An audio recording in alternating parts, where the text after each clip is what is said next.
Chapter 111. Drunken Immortal Restaurant.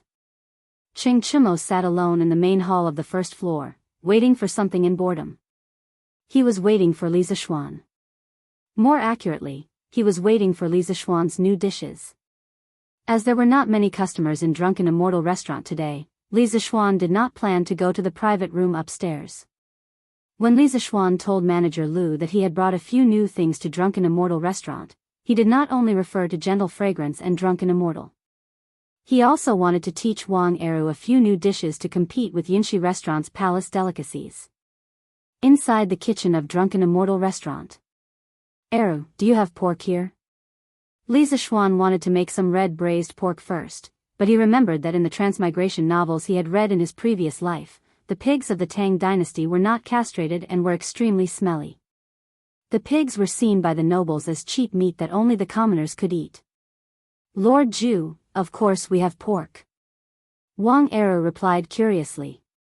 Li Zixuan was a little surprised. Then go get me 4 pounds of pork belly. Yes, Lord Zhu. A moment later, Wang Eru walked over with a large piece of pork belly. Lord Zhu, do you think this is enough? Li Zixuan nodded and leaned over to smell it curiously. He then frowned and muttered, "There's no smell. This doesn't make sense." Wang Eru was dumbfounded. Lord Zhu, what are you talking about? What do you mean? Nothing. Eru, was this pig castrated when it was alive? Li Zixuan changed the topic. Wang Eru laughed foolishly. Hee, Lord Zhu, this is a sow. Li Zixuan was speechless. Then are all the boars sold in the East Market castrated? Li Zixuan held back the words that were about to come out of his mouth and continued to ask. Wang Eru laughed and said, Hee, Lord Zhu, look at what you're saying. Of course, they've all been castrated. If this boar wasn't castrated, how smelly would it be? Li Zixuan slapped his head. Sure enough, the stories in those transmigration novels were all lies. Some authors were simply irresponsible. According to historical records, castrated pigs appeared as early as the Western Zhou dynasty. The Book of Changes, Big Beast Hexagram, had a saying, the teeth of a castrated pig are auspicious. It meant that castrated pigs were no longer aggressive, and their teeth were not to be feared, so it was auspicious. The reason why pork had declined to become a cheap meat was due to specific historical reasons. After the fall of the Western Jin dynasty, a large number of nomads from the north went south. After more than 300 years of war, they first unified the Sui dynasty and then the Tang dynasty. Although the Li clan that founded the Tang dynasty was Han, they had already been heavily Hu. The royal family was like this, and so were the nobles and bureaucrats who could afford meat. The Hu naturally preferred to eat mutton, and pork gradually declined. It wasn't until the Northern Song dynasty when Su Shi invented dongpa pork that pork became popular again. Since pork didn't have that kind of fishy smell, Li Zixuan planned to make a few more famous pork dishes. He had been in the Tang dynasty for so long, but he had never eaten pork before. The Li clan was a wealthy clan, so of course, Mrs. Li wouldn't let her son eat pork. 2 hours later, Li Zixuan looked at the 4 famous pork dishes in front of him: red braised pork, red braised lion's head, dongpa pork, and twice cooked pork. He nodded with satisfaction. The only thing lacking was that the Tang dynasty didn't have vermicelli, so he couldn't make pork stewed with vermicelli. Eru, I heard that Yinshi restaurant offered twice the price to poach you. Why didn't you leave? Li Zixuan saw that Wang Eru was tired and sweating, so he asked casually. When Wang Eru heard this, his expression immediately became serious. He was no longer laughing and joking like before. He used his sleeve to wipe the sweat off his face and bowed his fat body seriously. Lord Zhu, although I, Wang Eru, didn't study, I definitely can't do something ungrateful. In the past, I was just an ordinary cook. Lord Zhu, you thought highly of me and taught me how to make gnawing chicken. Later on, shopkeeper Lu also increased my salary by a lot. My wife and children at home all have new clothes to wear. My mother also has meat to eat. All of this was brought to me by Lord Zhu. If I were to do something ungrateful, would I, Wang Eru, still be human? Not only me, but there are so many chefs in Drunken Immortal Restaurant. If one of them dares to betray Lord Ju, I, Wang Eru, will be the first to fight him to the death. Wang Eru became a little emotional as he spoke. Every word he said was powerful and resonant. Li Zishuan was also a little touched by this simple man. He quickly patted Wang Eru on the shoulder to calm his emotions and said, "Don't worry about it. Eru, you're a good man. Don't worry, you won't suffer if you follow this Lord Ju. Your family's days will only get better and better." Wang Eru nodded heavily and said, "Lord Ju, Eru understands." Li Zishuan brought a few servants and brought out the 4 pork dishes. Of course, there was also a pot of iced Drunken Immortal wine. This was something that Qing Chimo took from his house. According to him, how could there be no good wine in Drunken Immortal Restaurant? "Little Xian, what meat is this? Why is it so fragrant?" Qing Chimo was like a shameless dog. He used his nose to sniff around the plate. Li Zishuan quickly pushed him away. He was afraid that this idiot's saliva would fall into the plate. If that happened, how could he eat? "This is all pork." "Cho ox, you don't eat pork, right?" "Ah, this is pork? How can pork be so fragrant?" Qing Chimo said in disbelief.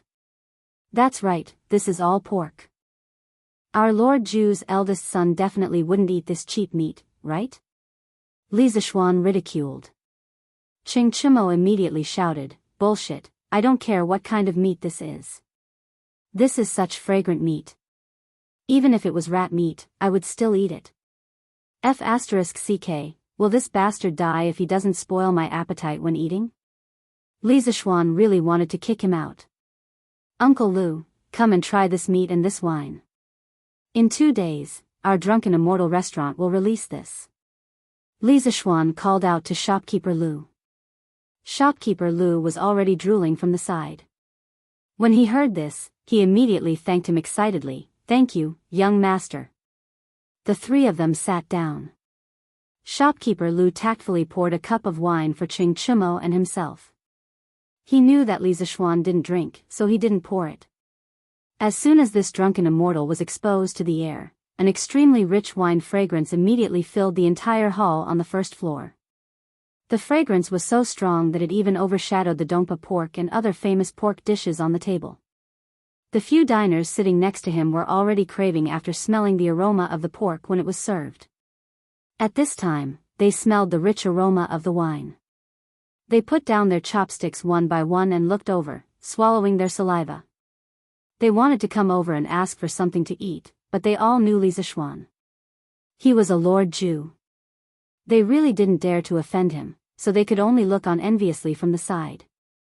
The hall suddenly fell into a strange silence.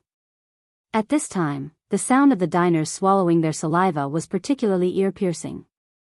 Li Zishuan looked up and saw the desire and fear in the diners' eyes. Only then did he understand. He said to shopkeeper Lu, "Uncle Lu, there are still some dishes in the kitchen that haven't been filled. Go and ask someone to share some with these diners. Also, give each of them a cup of our wine. These are the most loyal customers of our Drunken Immortal Restaurant. This meal is my treat." Li Zishuan's words were very loud. The diners all heard it. When they came back to their senses, they all cupped their hands and thanked him. "Thank you, Lord Ju. We will definitely come to this Drunken Immortal Restaurant often in the future." "Yes, yes, yes. We will definitely come here often in the future. Lord Ju is really generous." Chapter 112. Inside the Drunken Immortal Restaurant. Xiao Xian, this braised lion's head is really delicious.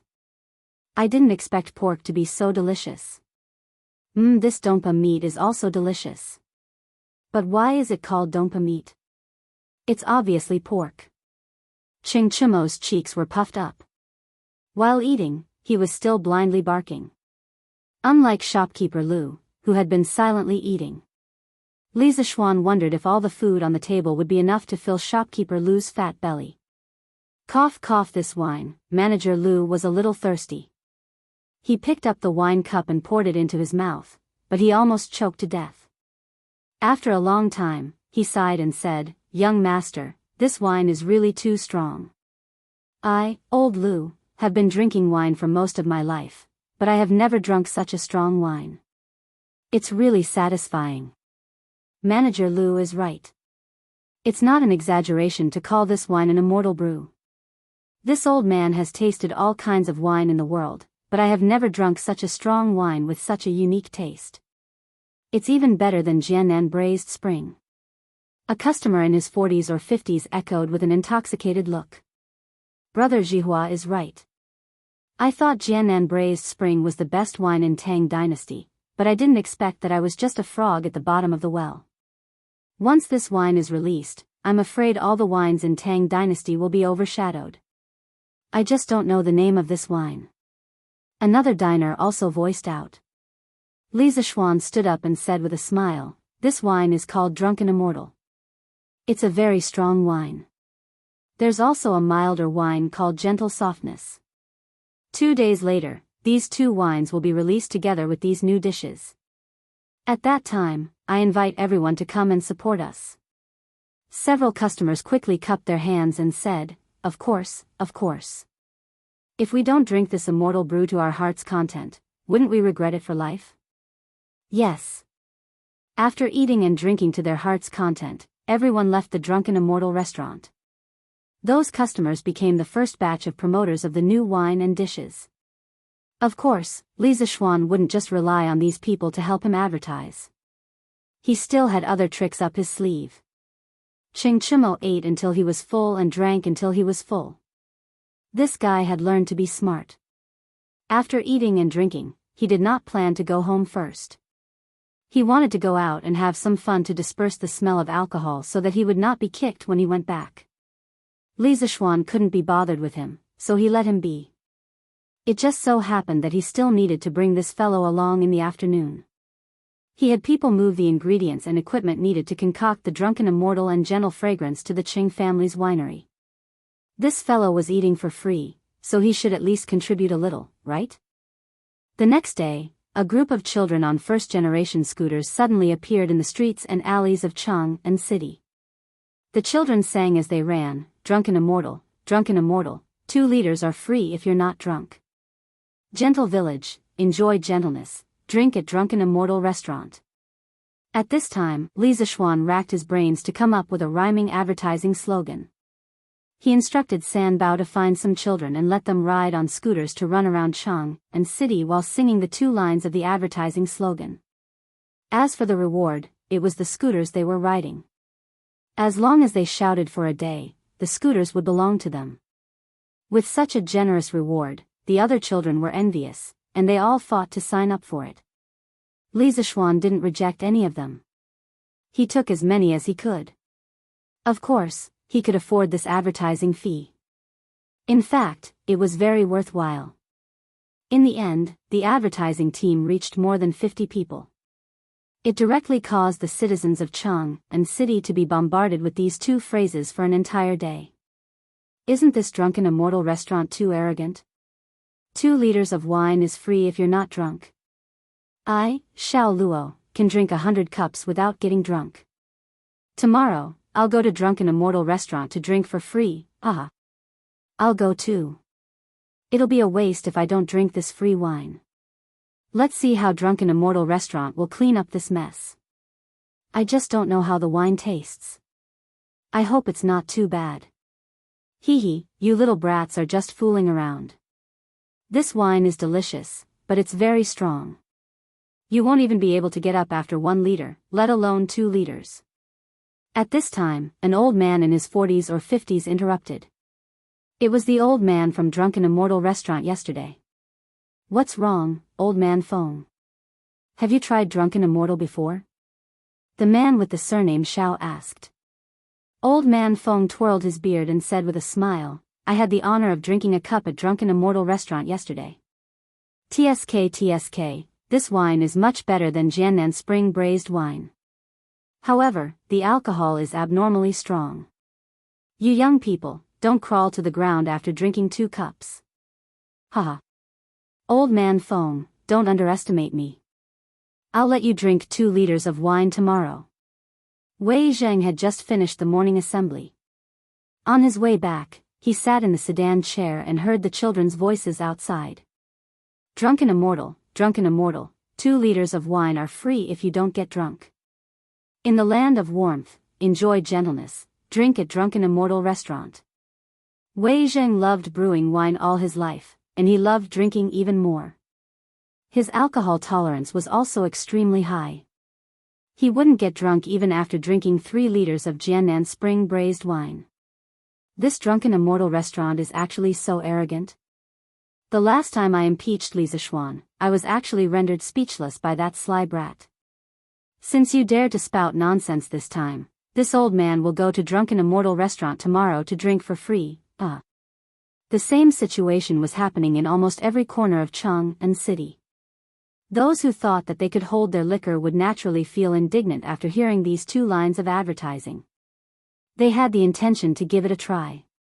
If they didn't get drunk, wouldn't they have earned 2 liters of wine for free? Li Zishuan was making use of the wishful thinking of most people to lure them to Drunken Immortal restaurant to try this Drunken Immortal. There was a gambler living in everyone's heart. As long as they were lured out by external conditions, they would be like a scourge that couldn't be stopped. Xian you were the one who got someone to release those 2 lines of doggerel in Chang'an City today, right? After dinner, Li Jingma called his son into the study and asked with a smile. Hee, I can't hide anything from father. That's exactly what this child wants. Li Zishuan chuckled. Li Jingma asked doubtfully, then aren't you afraid that someone will really drink 2 liters of wine and not get drunk? Father, we can't rule out such a person, but such people are extremely rare. If he really can't get drunk, what's wrong with giving him 2 liters of wine? After all, our Drunken Immortal restaurant's reputation would have already spread by then. That Drunken Immortal restaurant was equivalent to a 40-degree white wine. If there really was someone who could drink 2 liters of wine and not get drunk, then he, Li Zishuan, would admit defeat. Li Jingma shook his head helplessly. I just realized that you're better at doing business than me. You brat, instead of being a noble, you just have to blindly do these things. Li Zishuan smiled. Father, this is almost the last time I'll help Drunken Immortal restaurant. Once the new wine status is established, so will Drunken Immortal restaurants. At that time, we'll just have to stay at home and count the money. To tell the truth, Li Zishuan himself didn't want to be so tired.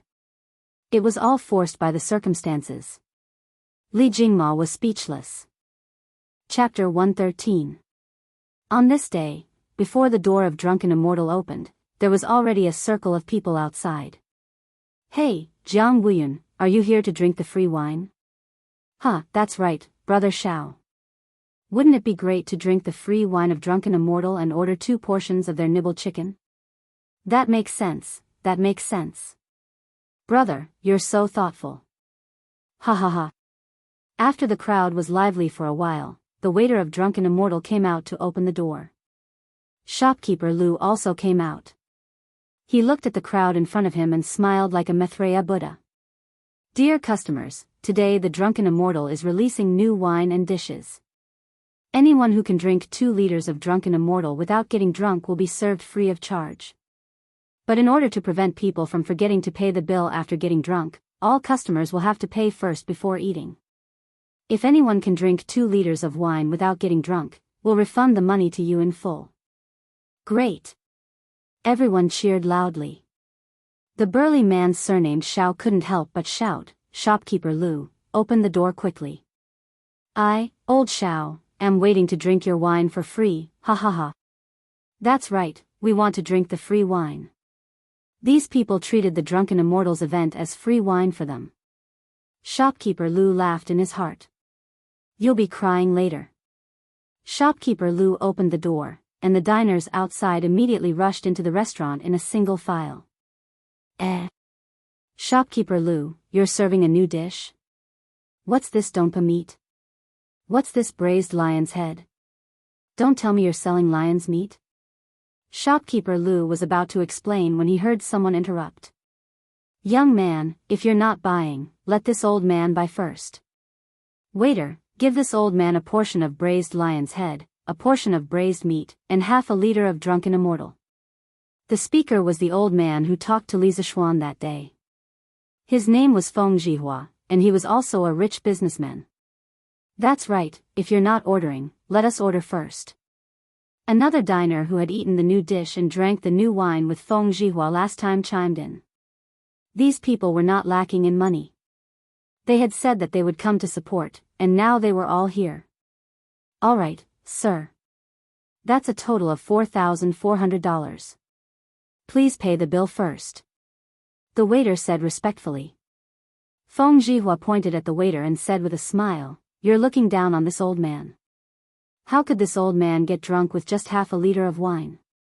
Despite saying that, Feng Zhihua still took out a golden biscuit and handed it to the waiter. The surrounding people who didn't know what was going on gasped. Someone couldn't help but ask, "Waiter, this person only ordered so little and he wants 5 strings of cash?" The waiter didn't show the slightest bit of impatience. While receiving the golden biscuit from Feng Zhihua, he politely explained to the rest. Replying to the esteemed guest, "Our store's God's nectar is 1 liter for 5 strings of bones. Twice cooked pork, braised lion's head in soy sauce, dompa pork, and braised pork in soy sauce are all priced at the same price. 5 strings of cash per liter." The rest of the people were frightened by the high price, and some of the people who wanted to come to the Drunken Immortal restaurant to take a gamble began to retreat. "Waiter, just give me a portion of gnawed chicken." However, there were also people who were extremely confident in their drinking capacity. They thought that no matter how expensive the wine was, as long as they didn't get drunk, they would still return the money. Thus, 7 or 8 big men began to shout, "Waiter, give me 2 liters of immortal drunken wine and a portion of gnawed chicken. Waiter, give me 2 liters of immortal drunken wine and 2 portions of gnawed chicken." There were more people who ordered the gnawed chicken than the new dishes. After all, everyone hadn't eaten those new dishes yet. When Feng Zhihua's dishes were served, the rest of the people realized that they were wrong. "Phew, it smells so good. Yeah, what kind of meat is this braised lion's head? Why can't I tell from the outside? Goo goo, I can't stand it anymore. Waiter, give me a portion of braised lion's head. Give me another portion of braised pork. I want a portion of dompa pork." At this time, the number of diners who ordered pork gradually increased. Half an hour later, almost all the diners' dishes and wine were on the table. "Oh, this braised lion's head is so delicious. What kind of meat is this? Why does it taste like pork? It can't be. How can pork taste so good? Hiss, hurry up and try this immortal drunken wine. It's so cold and strong." Shopkeeper Lu wasn't bragging. "This wine is so strong. I've never tasted such strong wine in all my travels. Not only that, it even has the taste of mountain fruits.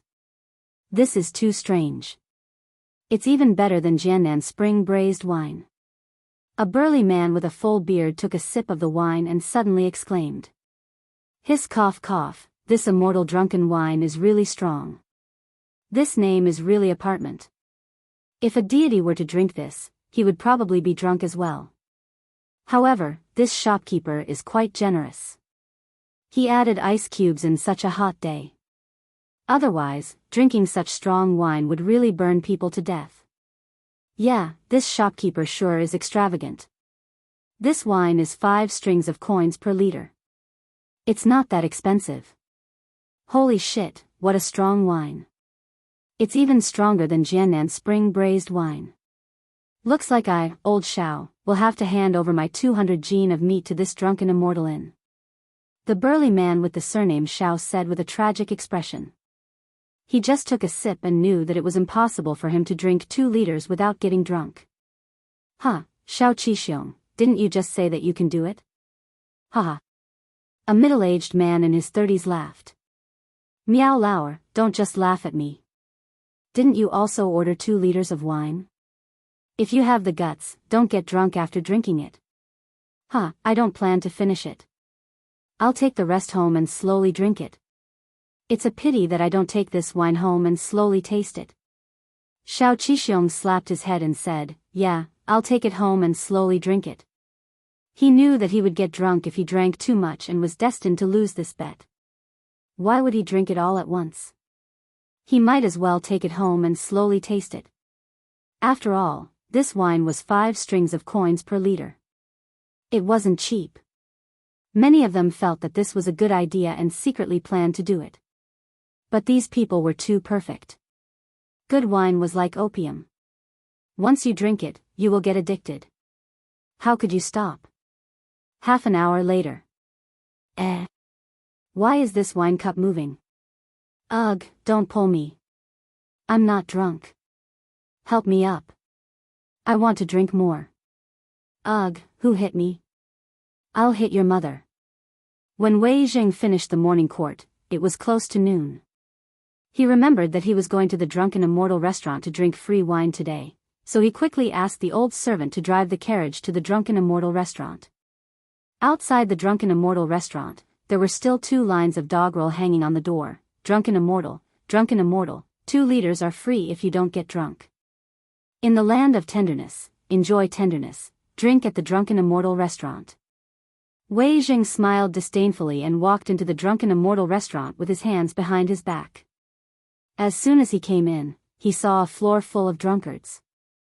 Wei Jing immediately understood that this group of people probably came with the same idea as him to drink free wine. It was just that their skills were a little worse. Wei Jing looked at the floor full of useless people and his heart was filled with pride. He thought, young people nowadays really have no fighting power. Today, this old man will let you all see what is called an immortal in wine. Waiter, give me 2 liters of Drunken Immortal and a portion of nibbled chicken. Wei Jing shouted heroically. Okay, this guest, please pay first.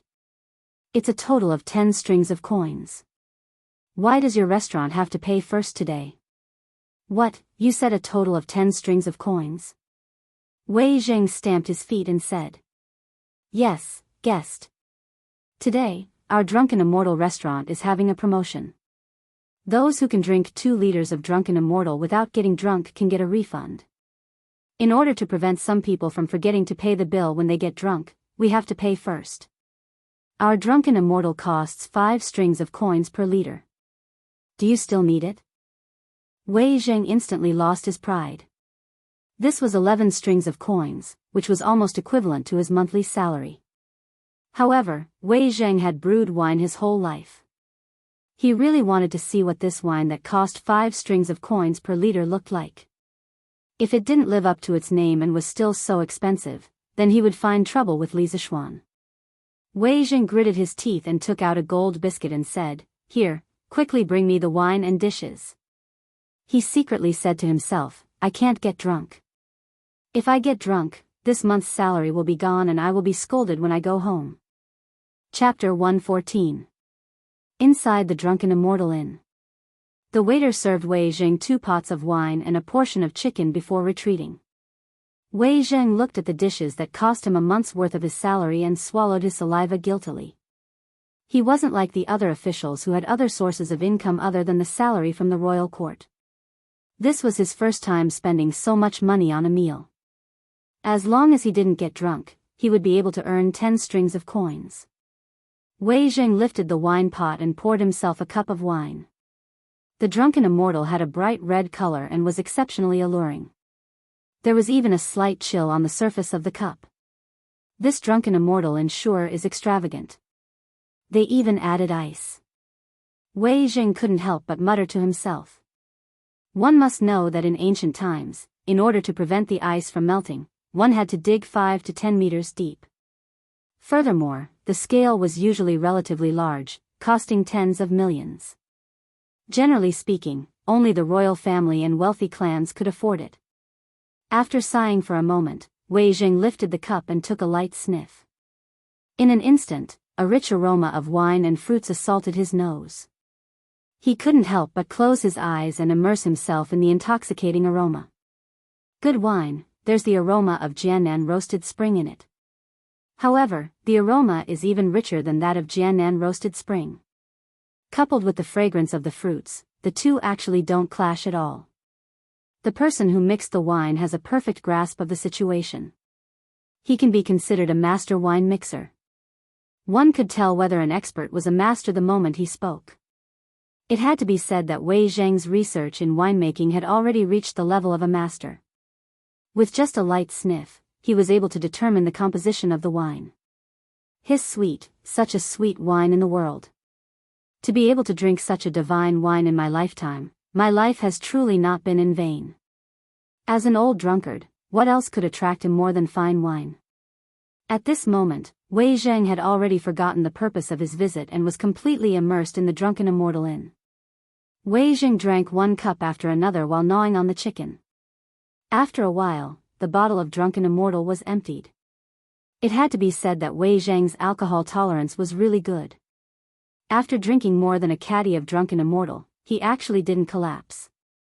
It should be known that the alcohol content of ancient times was generally lower.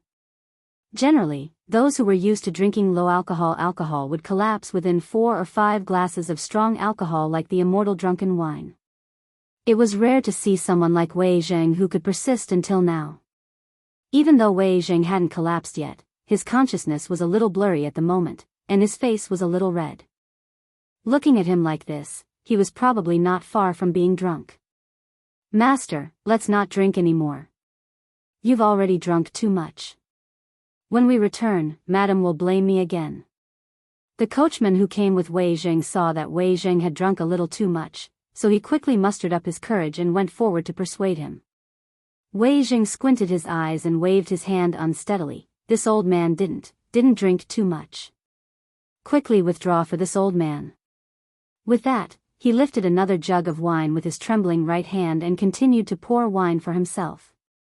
It was inevitable that a lot of wine would spill out in the process. The coachman was so anxious that his face turned red. He wanted to persuade Wei Zhang, but he didn't dare to. He could only come over and help Wei Zhang pour the wine. When the surrounding diners saw Wei Zhang like this, they secretly shook their heads. They thought that this was another challenger who didn't know his own strength. Before he drank half of the second jug of wine, Wei Zhang finally couldn't drink anymore. He looked up to the sky and laughed loudly. "Good wine."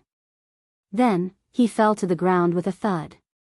The servant who drove the carriage quickly went forward to help him up. Master, are you okay? I'll send you home." As he spoke, he was about to pull Wei Zhang to the carriage outside.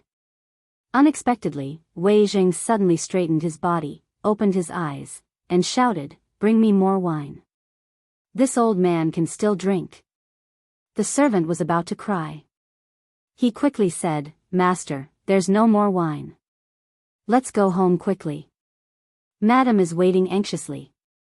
Wei Zhang ignored him and suddenly pushed the servant away with his arm. He shouted, "Get out of the way, Lai Fu. How dare you not listen to this old man today? Burp, This is..." At this time, he suddenly staggered 2 steps and walked in front of a diner. He stretched his head forward and his eyes were almost touching the diner's face. The diner was shocked and quickly said, "Brother, what can I do for you?" Wei Zhang laughed twice and pointed at the diner. "Brother Fong, are you Brother Fong? I remember that I, old Wei, still owe you money. Burp, Lai Fu, quickly go and pay Brother Fong back." The diner quickly waved his hand and said, No, brother, you've got the wrong person. My surname is Wang, not Fong. You don't owe me money." "Who said that? How could I get the wrong person?" "Burp, Lai Fu, did you hear that? Quickly bring the money." Wei Zhang patted the diner's shoulder and laughed incoherently. Lai Fu anxiously said, "Master, you've really got the wrong person. This is not Fong Xiang." Today, he had already spent 10 yuan in the Drunken Immortal restaurant. If Lai Fu took out more money, he would probably be skinned by his wife when he returned. Wei Zhang was instantly angry. He grabbed Lai Fu and snatched the money bag at his waist. He took out a handful of money and handed it to the diner, saying, "The servant at home is not sensible. Brother Fong, please don't blame him. Burp, quickly take it." "Brother, I really can't take this money. You've got the wrong person." Wei Zhang shouted loudly, if I tell you to take it, then take it. Burp, if you don't take it, then you don't give me, Wei Xuancheng, face. Burp, am I, Wei Xuancheng, a villain who owes money and doesn't pay it back?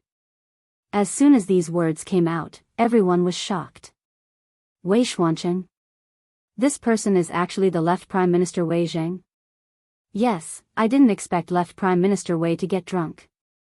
Isn't he known as the person with the highest alcohol tolerance in Great Tang? This left Prime Minister Wei actually likes to give people money when he's drunk? It's really rare. Isn't it? It's the first time I've seen someone take the initiative to give money. It would have been better if Wei Zheng didn't say it. Once he said it, the diner was even more afraid to take his money. People didn't fight with officials. At this time, if there was money to let Wei Zheng leave, the diner would definitely take out 2 big gold pancakes without hesitation. Wei Zheng was entangled with the diner for a long time. Finally, he was a little impatient. He directly stuffed the gold pancake into the diner's arms and muttered, "Brother Fong is really not straightforward." Then he proudly went to another diner and asked, "Brother Yu, it's you. Do I still owe you 5 strings of money?" "Lai Fu, quickly give me the money." Lai Fu didn't have 5 strings of money on him. At this moment, he wanted to cry. He really wanted to faint from happiness. He felt that if he continued to be like this, he would definitely be driven crazy by Wei Zheng. In the end, shopkeeper Lu couldn't stand it anymore. He called 2 servants to help Lai Fu forcibly carry Wei Zheng into the carriage. After this farce, he finally became a laughing stock. He was afraid that when Wei Zheng woke up tomorrow, he would find that he was already famous in Chang'an. Chapter 115. Imperial Palace, West Court. After the morning court, Li Er went to Empress Jiangxuan's place to have lunch with her. "Your Majesty, this is the chicken I had the royal chef imitate. Try it and see what you think." Zhang Sun gently picked up a piece of chicken for Li Er and said with a faint smile, "Oh. Guanyin is so thoughtful. Let me try it." Li Er picked up his chopsticks in surprise and tasted a piece of chicken. Then, he praised, "Oh, not bad, not bad. It's 90% similar to the Drunken Immortal restaurant. Guanyin is so thoughtful." If Li Zishuan were here, he would definitely complain about Li Er's casual imitation. However, the Tang Empire did not seem to have the intention of protecting the original creation. "Your Majesty, the Crown Prince is here."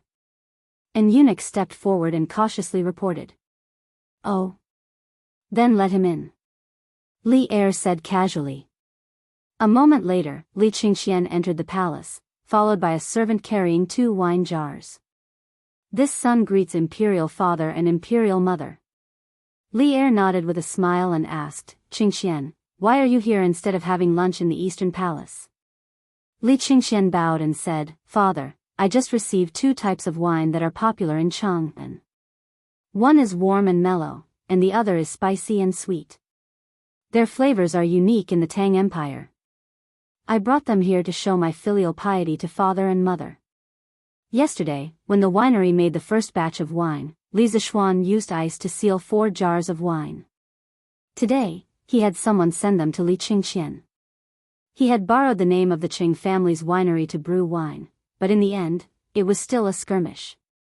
If he really wanted to investigate further, it could be considered a violation of the law. Therefore, he gave a few jars of wine to Li Er as a sign of goodwill in advance, lest Li Er continue to hold on to his little tail and refuse to let go. Li Er's interest was piqued by Li Qingxian's extravagant description. He asked curiously, "This is new. There's wine in Chang'an that I haven't tried before? Qingxian, bring it up for your mother and me to see." Li Qingxian took the wine jars from the servant and personally poured a cup of Drunken Immortal for Li Er. The bright red liquid flowed down the sides of the cup, and the fragrance of the wine filled the entire palace. Zhang Sun said in shock, "Qingxian, what wine is this? The aroma of the wine is actually so strong." Although she didn't know how to drink, this was the first time she had seen wine with such a strong fragrance, so she couldn't help but ask. A trace of astonishment flashed through Li Er's eyes, and he also cast an inquiring gaze towards Li Qingxian.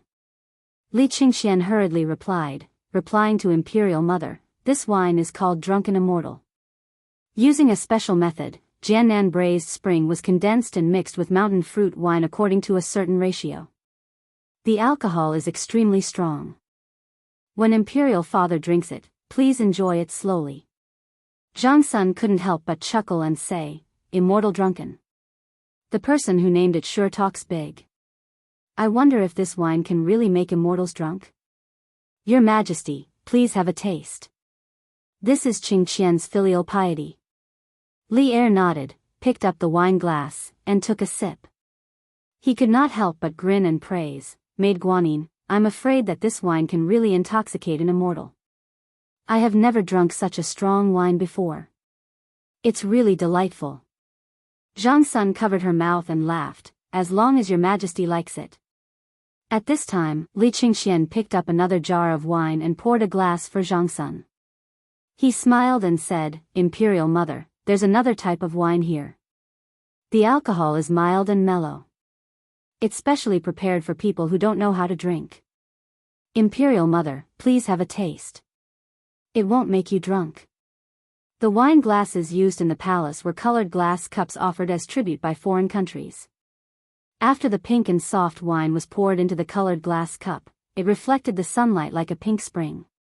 Zhang Sun was somewhat moved just by looking at the beautiful color. She couldn't help but ask, "Just looking at the color of this wine, it's exceptionally enchanting and charming. Qingxian, what wine is this?" Li Qingxian replying to Imperial Mother, "This wine is called gentle and soft wine. It's taken from the meaning of warmth and softness. It's not easy to get drunk." Li Er couldn't help but clap his hands and laugh, "Gentle and soft wine, this name is good. This wine is most suitable for a gentle and refined woman like Maid Guanyin to drink." Zhang Sun's pink face immediately reddened, and she glanced charmingly at Li Er. How could Li Er show off his love in front of his son like this? Li Qingxian was caught off guard and fed a mouthful of dog food by his parents. He hurriedly lowered his head and stood to the side, pretending that he hadn't heard anything. In order to hide her embarrassment, Empress Zhang Sun hurriedly raised the wine cup and said, "Since Qingxian says this wine is not intoxicating, then Imperial Mother will try it." Li Qingxian hurriedly bowed and took his leave, saying, "Imperial Father, Imperial Mother, please take your time. I will leave first." He was afraid that if he stayed, Li Er would drink too much and hear something he shouldn't hear. This drunken immortal wine made people drunk very quickly. Li Er was also a bit embarrassed.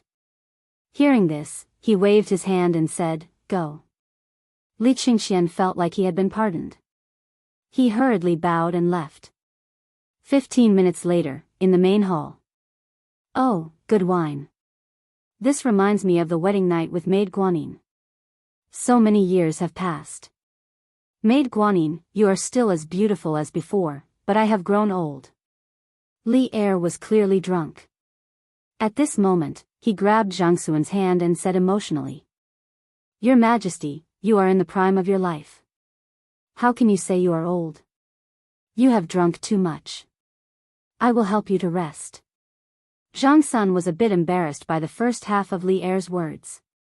She hurriedly dismissed the palace maids and eunuchs in the hall and supported Li Er, comforting him gently. Li Er waved his hand stubbornly and leaned on Zhang Sun. He closed his eyes and recalled. "No, I wasn't drunk. Sigh, it was still the best back then. I was still very close with big brother and third brother, talking about everything. I even married a peerless beauty like you, Guanyin servant. I felt that there was no one happier than me in the world. At that time, there were no endless memorials to read, and there were no brothers fighting against each other. Although I am the emperor now, I am not happy. Maid Guanyin, do you know? Every night in my dreams, I would wake up from my dreams in fright at the sight of big brother and third brother's bloody skulls and angry eyes. Is this heaven's punishment for killing my brothers and imprisoning my father? Do you want me to never have peace for the rest of my life? Maid Guanyin, did I really do something wrong?" The iron-blooded emperor of a generation had a line of tears at the corner of his eyes. Empress Zhongsun held Li Er in her arms with heartache. She knew that although Li Er had won in the Xuanwu Gate incident in the end, the fact that he had killed his brothers and imprisoned his father was a pain that he could never get over. Li Er was just using the effects of alcohol to vent the pain that had been suppressed in his heart for a long time. Lang, this is not your fault. It is not your fault. If you did not fight back then, our family would have suffered the same tragedy. No matter what happens, I and the Qingxian Green Sparrow will stand by Lang's side. Zhongsun gently stroked Li Er's face as she spoke softly. Li Er finally calmed down. A moment later, his breathing gradually evened out. Zhongsun thought that he had fallen asleep and stood up to call the palace maids to carry Li Er to the bed.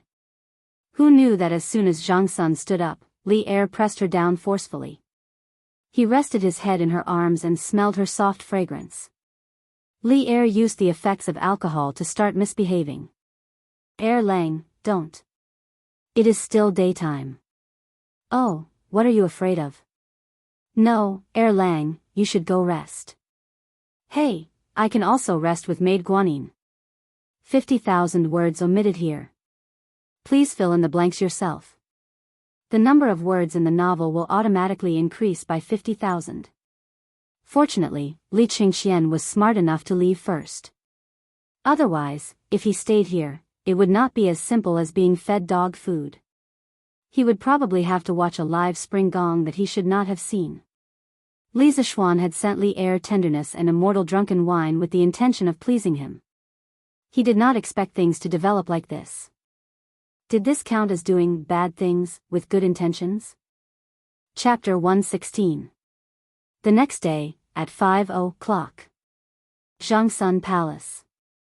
Your Majesty, I should help you dress and wash up. It's almost time for morning court. Zhang Suan's hair was messy and her cheeks were pink. She propped herself up and looked at Li Er as she spoke softly. Li Er happily stretched his waist and legs, then took Zhongsun in his arms and sighed with emotion. I haven't slept so deeply in a long time. I didn't expect the after-effects of the drunken immortal to be so strong. I've been sleeping from yesterday afternoon until today. I really want to just lie here and not get up. Zhongsun lay on Li Er's body and laughed. Your Majesty, don't joke. Get up quickly, or else Wei Zwicheng will admonish you again. Li Er rubbed his head and said with a headache, even if I didn't go late today, I'm afraid I'll still be scolded by Wei Xuancheng. I haven't read yesterday's memorial yet. Zhongsun laughed lightly. Your Majesty has been working hard on state affairs and resting for half a day. I'm sure Wei Zwicheng won't say anything, right? Li Er sneered. Guanyin maid, you think too highly of that old fellow. He wants nothing more than for me to spend all 24 hours a day busy with state affairs. That's right, where did Qingxian get the drunken immortal and the land of warmth from yesterday? He thought to himself that the names of these two wines were really good. When immortals get drunk, they can't help but lie down in the land of warmth. If Li Zishuan knew what Li Er was thinking, he would definitely spit out a mouthful of blood. That wasn't his original intention. Zhongsun replied, Your Majesty, after you fell asleep yesterday, I sent someone to inquire. It said that Li Zishuan borrowed Duke Lu's winery to make this wine. He already started selling it at the Drunken Immortal restaurant yesterday. Li Er glared and said angrily, It's this kid again. He's even more comfortable as a baron than I am as an emperor. He studies eating, drinking, and playing every day. I have to find something for him to do. Otherwise, wouldn't it be a waste of his talent? Zhongsun covered her mouth and laughed. Hearing Your Majesty say this, I also feel that I should arrange something for this child to do. I see that Qingxian, Chang'e, and Qingke all have a good relationship with Li Zishuan. Why don't we have him come to the palace every day to accompany Qingke and the others to school? Li Er thought for a moment, then shook his head in the end. This kid has learned a variety of things, and is definitely not of the Confucian school. Don't lead Qingxian astray. As for Li Zishuan, I have my own plans. Guanyin maid need not worry. However, this kid sure is slippery. He used Qing Jijia's family's winery to privately brew wine to avoid the laws of the court. We can't let him off so easily. Later, have Qingxian send a message to this kid. In the future, he will provide the tribute wine in the royal palace. As for the price, it will be half the market price. Zhang Sun couldn't help but laugh. Your Majesty, aren't you going to ask Li Zishuan to pay compensation? All right, it's getting late, Your Majesty should get up. Li Er missed the drunken immortal quite a bit. He got up and smacked his lips, saying proudly, who asked that kid to like to take advantage of loopholes? I have to make him lose the guts to delve into eating, drinking, and playing. Inside Taiji Palace, morning court. To be honest, Li Er was feeling a little guilty going to court today. After all, he hadn't finished his work yesterday. The other officials might give him some face, but if Wei Zheng knew that he was drunk and messed up state affairs, he would definitely point at his nose and call him a fatuous ruler. However, Li Er was very lucky today because Wei Zheng was having trouble protecting himself. How could he have the time to care about Li Er? Minister Wei, why are there so many wounds on your face? Did someone dare to beat up an important official of the court? After going through the necessary etiquette of the morning court, Li Er glanced guiltily at Wei Zheng. It wouldn't have mattered if he didn't look, but what he saw shocked Li Er. He saw that there were 3 or 4 slender bloody wounds on Wei Zheng's face. One of them had almost reached the corner of his eye, so Li Er couldn't help but ask curiously. Wei Zheng's face was full of awkwardness. He was completely drunk yesterday, and after being dragged home by the servant, he couldn't remember anything. When he woke up, he felt a burning pain on his face. His wife was sitting to the side, her eyes red and swollen as she stared at him fiercely. Wei Zheng's wife, Pei Shi, was born in a noble family. After marrying Wei Zheng, she had been living with her husband in that old and broken house. Every day, she would spin and weave cloth, working hard without any complaints. The only thing that made her dissatisfied was that Wei Zheng loved wine. Although the Tang dynasty's inferior wine was only 20 to 30 copper coins per liter, Wei Zheng had tasted all kinds of wine. Furthermore, he knew how to make wine himself. His taste had long been picky, and he would only drink good wine. Yesterday, when Madame Pei saw Lai Fu supporting the drunk Wei Zheng back, she was a little unhappy in her heart. When she heard from Lai Fu that Wei Zheng's drink actually cost 10 yuan and that he even gave money to people after he got drunk, Madame Pei's anger could no longer be suppressed. She asked someone to send Wei Zheng back to his room, and then she followed in herself. Looking at her husband sleeping soundly on the bed, and thinking about how their family was poor to begin with, Wei Zheng had actually used up all of his money. The more Pei Shi thought about it, the angrier she became. She couldn't help but scratch her husband's body. As she scratched, Pei Shi stopped and sat to the side, sobbing softly. When Wei Zheng woke up in the morning for a meeting, he saw that Pei Shi's eyes were red and swollen. After Wei Zheng woke up, he remembered that he had gone to the Drunken Immortal restaurant to drink yesterday.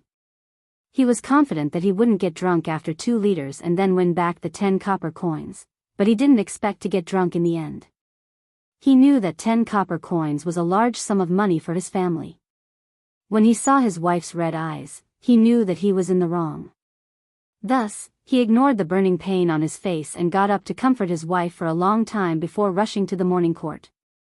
Before the morning court, Wei Zheng had already been laughed at by his colleagues outside Taiji Palace. The news of Wei Zheng giving money when he was drunk had spread throughout Chang'an. Now that they saw Wei Zheng's face full of scars, how could the ministers not know what had happened? At the moment, in the court, Wei Zheng, who had always dared to say anything, was embarrassed by Li Er's question. He mumbled for a long time and didn't know what to say. He didn't say it, but someone else said it for him. In the early days of Zhenguan, the court was relatively free and there were fewer rules. As long as it was not too presumptuous, no one would hold it accountable. Qing Yaojin came out of the crowd and laughed. Your Majesty, I heard that Wei Zhuqing was drunk at the Drunken Immortal restaurant yesterday and took the initiative to give money. I guess that the injury on his face was caused by a fall on the way home. The ministers in the court were amused by Qing Yaojin's obvious teasing words. Wei Zheng blushed and glared at Qing Yaojin. Li Er thought about it carefully and instantly imagined the whole thing. He couldn't help but find it funny, but he still had to hold back his laughter. Otherwise, it would be too hurtful. Fang Xianling was kind and didn't want to embarrass Wei Jing too much. In fact, he also somewhat sympathized with him. His wife was the founder of Jealous Women. In fact, she was 10 times or 100 times more ferocious than Lady Pei. Fang Xianling didn't know how much domestic violence he had suffered over the years. Your Majesty, these are just the family affairs of the ministers. It's really inappropriate to discuss it in the court. I suggest that we put this matter aside and discuss the state affairs. Fang Xianling came out of the crowd and bowed to Li Er. Wei Jing secretly cast a grateful look at Fang Xianling. Li Er held back his laughter and pretended to be serious. Ahem, Minister Fang is right. Let's discuss the state affairs. If you have something to say, please report. If not, the court is dismissed. But he was laughing in his heart. He didn't expect Wei Xuanqing to have such a day.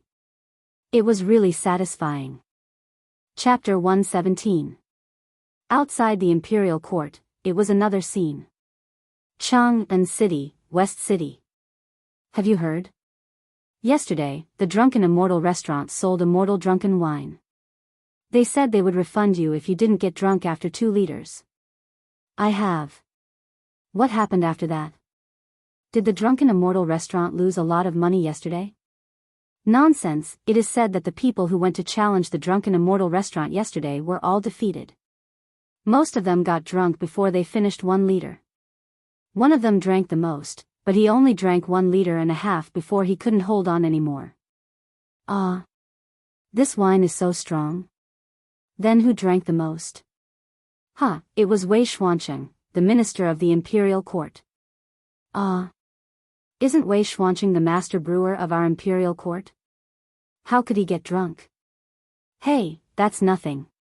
What's more interesting is that Wei Xuanqing held someone's hand after he got drunk and insisted on giving him money. Hey, that's right, that's the man. Hey, man, you're here today too? Yes, the Drunken Immortal restaurant's immortal drunken wine is really an immortal brew. The braised pork and braised meatballs are also rare delicacies in the world. I couldn't forget them after tasting them yesterday. Later, I heard that the Drunken Immortal restaurant also has a kind of wine called Gentle Village, which is specially brewed for people who can't drink. So I brought my wife here today to try it. This man was the middle-aged man whom Wei Jing mistook for Fang Xianling yesterday and insisted on giving him money. You couple are really affectionate. But man, is the Drunken Immortal restaurant's immortal drunken wine really that good? The middle-aged man nodded without hesitation and said, of course. But this wine is very easy to get drunk and shouldn't be overdosed. Not only that, their new dishes are also unique delicacies in our Tang Empire. They are very delicious. Now that you mention it, I'm a little greedy. I have to go in and try it today. Hey, man, why didn't you take the money that Wei Xuanqing gave you yesterday? Another young man next to him teased. The middle-aged man, the surrounding crowd suddenly burst into laughter. Young master, the new wine and dishes are too popular. After deducting the cost, just the new wine and dishes alone made a profit of more than 400 strings of coins yesterday. It's really amazing. Within a private room in the Immortal Indulgence Inn, Manager Lu reported to Li Zixuan with extreme excitement. Now that the Drunken Immortal restaurant had come back from the dead and made a shocking reversal, apart from Li Zixuan, the most excited person was Manager Lu. Li Zixuan nodded his head calmly. The Drunken Immortal and the pork dishes were just released yesterday. Not many people knew about them yet. The profits would definitely get bigger and bigger later on. He casually agreed and said, that's good. Uncle Lu, from now on, the affairs of the Drunken Immortal Inn will depend on you to manage. I will no longer interfere in the affairs of the Drunken Immortal Inn. Today, he brought Lan to try the new dishes. The little girl was eating until her mouth was full of oil and had no time to pay attention to him. When Manager Lu heard that Li Zixuan didn't intend to interfere in the affairs of the Drunken Immortal Inn, he was shocked. He had indeed become dependent on Li Zixuan. Whenever there was a problem in the Drunken Immortal Inn, the first person he thought of was Li Zixuan. Young master, why is this? Li Zishuan did have his reasons for doing this. First, he had other things to do. How could he stay in the Drunken Immortal Inn every day? Second, he found that manager Lu and Wang Eru had become dependent on him. When they encountered problems, they didn't want to solve it themselves. Instead, they wanted him to help them. How could this be? A qualified leader would never do everything personally. Uncle Lu, I still have other things to do. In the future, you should encourage Eru and the others to invent new dishes. You can't just sit there and do nothing. If the Drunken Immortal Inn wants to develop healthily, it must constantly innovate. You can't just rely on me. Li Zishuan said solemnly. When manager Lu heard this, he knew that Li Zishuan had made up his mind. He also felt that Li Zishuan's words were reasonable. It was indeed a bit outrageous for a lord to spend all his time in a restaurant researching food and drink. Young master is right. Don't worry, young master, old Lu will definitely take good care of the Drunken Immortal Inn according to your wishes. Li Zishuan nodded slightly and continued eating with Azure Dragon Ward. Within the courtyard of the mansion. TSK, this Drunken Immortal truly lives up to its reputation. It looks like we'll have to hurry up and discuss cooperation with Li Zishuan. The white-clothed young master held a cup of wine and carefully savored the taste. Young master, the Drunken Immortal Inn's new wine and dishes are now hard to come by. I'm afraid that the second young master won't be able to sit still at House Yinshi any longer. The white-clothed young master couldn't help but smile. He said, yes, I'm afraid my second younger brother is in a hurry right now. We'll go meet this Li Zishuan tomorrow. It'll be best if we can cooperate. Lu Yun couldn't help but ask, young master, both the scooter and the Drunken Immortal are extremely popular in Chang'an right now. Why would Li Zishuan be willing to cooperate with us? The white-clothed young master shook his head and said with a smile, you don't understand. The Li family has risen too quickly. Their foundation naturally can't compare to our 1,000-year-old families. The scooter and the Drunken Immortal are only popular in Chang'an. They might not be popular in other places. If Li Zishuan cooperates with me, there will only be benefits for him. It's a win-win situation for both of us. Lu Yun suddenly understood and nodded. At this moment, a woman in white clothes suddenly floated down from behind Lu Yun. Yes, it was Liao. This woman's skin was whiter than snow and her figure was slender. She suddenly appeared behind Lu Yun without making a sound. She directly placed her sword and its scabbard on Lu Yun's neck and coldly said, Lu Yun, you're getting bolder now. Why does the young master need to explain to you what he wants to do? Lu Yun's legs trembled from the cold scabbard and the bone-chilling voice. He quickly begged for mercy, Miss Yuyao, please spare my life. This little one definitely didn't mean that. The white-clothed young master also smiled and said, Lu Yun was just asking casually. Don't scare him, Yao, The woman named Yuyao patted Lu Yun's shoulder with the scabbard when she heard this. She then put away her sword and coldly snorted, next time, just do whatever the young master asks you to do. If you talk so much nonsense again, be careful that I'll cut off your tongue. Scram. Lu Yun quickly bowed to the white-clothed young master and then to Yuyao as he apologized. This little one won't dare to ask any more next time. This little one will take his leave now. This little one will take his leave now. Lu Yun wiped the cold sweat off his forehead and hurriedly retreated. Yao, why are you here? The white-clothed young master smiled and shook his head. When he saw that Lu Yun had already retreated, he asked. Yuyao hurriedly replied respectfully, replying to the young master. Yuyao received news a few days ago that the second young master has recently recruited a group of Jianghu experts. Yuyao is afraid that the second young master will harm the young master in this trial, so Yuyao specially came to protect the young master's safety.